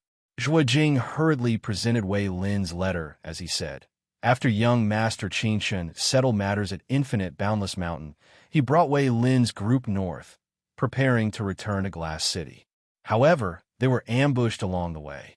More than half of his guards were killed, and Wei Lin was also heavily injured.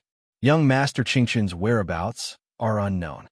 Yili silently read through the news sent by Wei Lin. While there were only a few words, Yili understood the battle prowess of Wei Lin and Qi Lin. To be able to heavily injure Wei Lin, kill more than half of the dozens of Qi Lin, and kidnap Su Qin Shun, it was enough to prove that the other party was definitely not simple, and had clearly been planning this for a long time. This time, it was different from Su Qingqin's disappearance in Nanzhao a few years ago. At that time, Su Qingqin's capture was more or less within his calculations. Other than outsiders who did not know the truth, there were actually not many who were truly worried.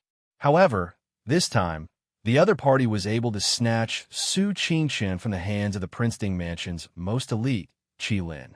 They could not help but worry about Su Qingqin's safety. Emo Xiaoyao supported Yili, saying softly, "Don't worry. If the other party wanted Brother Qingqin's life, they could have assassinated him on the spot. They would not have spent so much effort to take him away. Since they have already taken him away, they would naturally not harm him so easily." Yili closed her eyes, forcing herself to calm down. They were already too used to young Master Qingqin's unparalleled intelligence, his intellect, like that of a celestial. However, they had forgotten that no matter how formidable Su Qingqin was, he was still just a scholar who did not have the strength to trust a chicken. His intelligence was built on the premise that his personal safety was not threatened. If a random young man who knew martial arts and was unreasonable came, young Master Qingqin would not be able to do anything. Big brother, Xiaoyao, thinking that Su Qingqin might be in danger, Yili couldn't help but feel cold all over. Young Master Qingqin, the most outstanding man in recent generations of the Su family. If something happened to him, Yili could almost imagine what would happen to the entire Su family. After calming herself down, Yili held Emo Xiaoyao's hand as if she wanted to draw some strength from it. "Don't tell uncle and grandfather about this for now. Imo Xiaoyao wasn't in the mood to be jealous and nodded. I know, Mr. Li, don't worry. Brother Qingshen is extremely intelligent. He won't get into trouble so easily. Feng Xiao glanced at Yi Li, who was on the verge of breaking down, and quietly left with Zhu Jing. In a large tent, Imo Xiaoyao held Yi Li in his arms and let her lean against his chest. Imo Xiaoyao's heart ached when he felt the slight wetness on his chest. He gently stroked her black hair and comforted her in a soft voice. Mr. Li, don't worry. I'll immediately send someone to find him. Nothing will happen. Yi Li said in a low voice. Big Brother's ability is extraordinary. If it wasn't for me, the Su family and Big Brother wouldn't have. Imo Xiaoyao held her tightly and said, It's not Mr. Li's fault. It's all because of me. I've implicated Mr. Li and Brother Qingshen. Mr. Li, don't blame yourself. It's my fault. But even if Mr. Li thinks I'm bad, you can't leave me. I won't let go. Looking at Yi Li's slightly red eyes, Imo Xiaoyao said in a low voice, I won't leave you. Yi Li tightly grasped his clothes and said resolutely, As long as I'm alive, I won't leave you. It's just that I'm very scared. If something really happens to Big Brother, we still don't know what happened. We're just scaring ourselves. Imo Xiaoyao said with a faint smile, Mr. Li, don't you believe in your Big Brother's abilities? Do you think something will happen to him? Right now, we should think about what to do. Yi Li quickly calmed down. Whether or not something happened, finding Su Qingshen was the most important thing. Otherwise, what was the use of crying her heart out here? After calming down, Yi Li asked, Who do you think wants to capture Big Brother? Su Qingshen thought for a moment and said, In the south, there are only 3 parties that can kidnap someone from Wei Lin's hands. Lei Jinting, the Emperor of Xiling, and Imo Jingli. However, the Emperor of Xiling doesn't have the guts, and there's no need for him to do so. Lei Jinting, Brother Su is still in his territory, so the first person we suspect is him. If he really wants to kidnap someone, he might as well just do it. Either way, we'll have a falling out, so there's no need for him to do such a sneaky thing. Then it's Imo Jingli? Yi Li's eyes flashed with a cold light.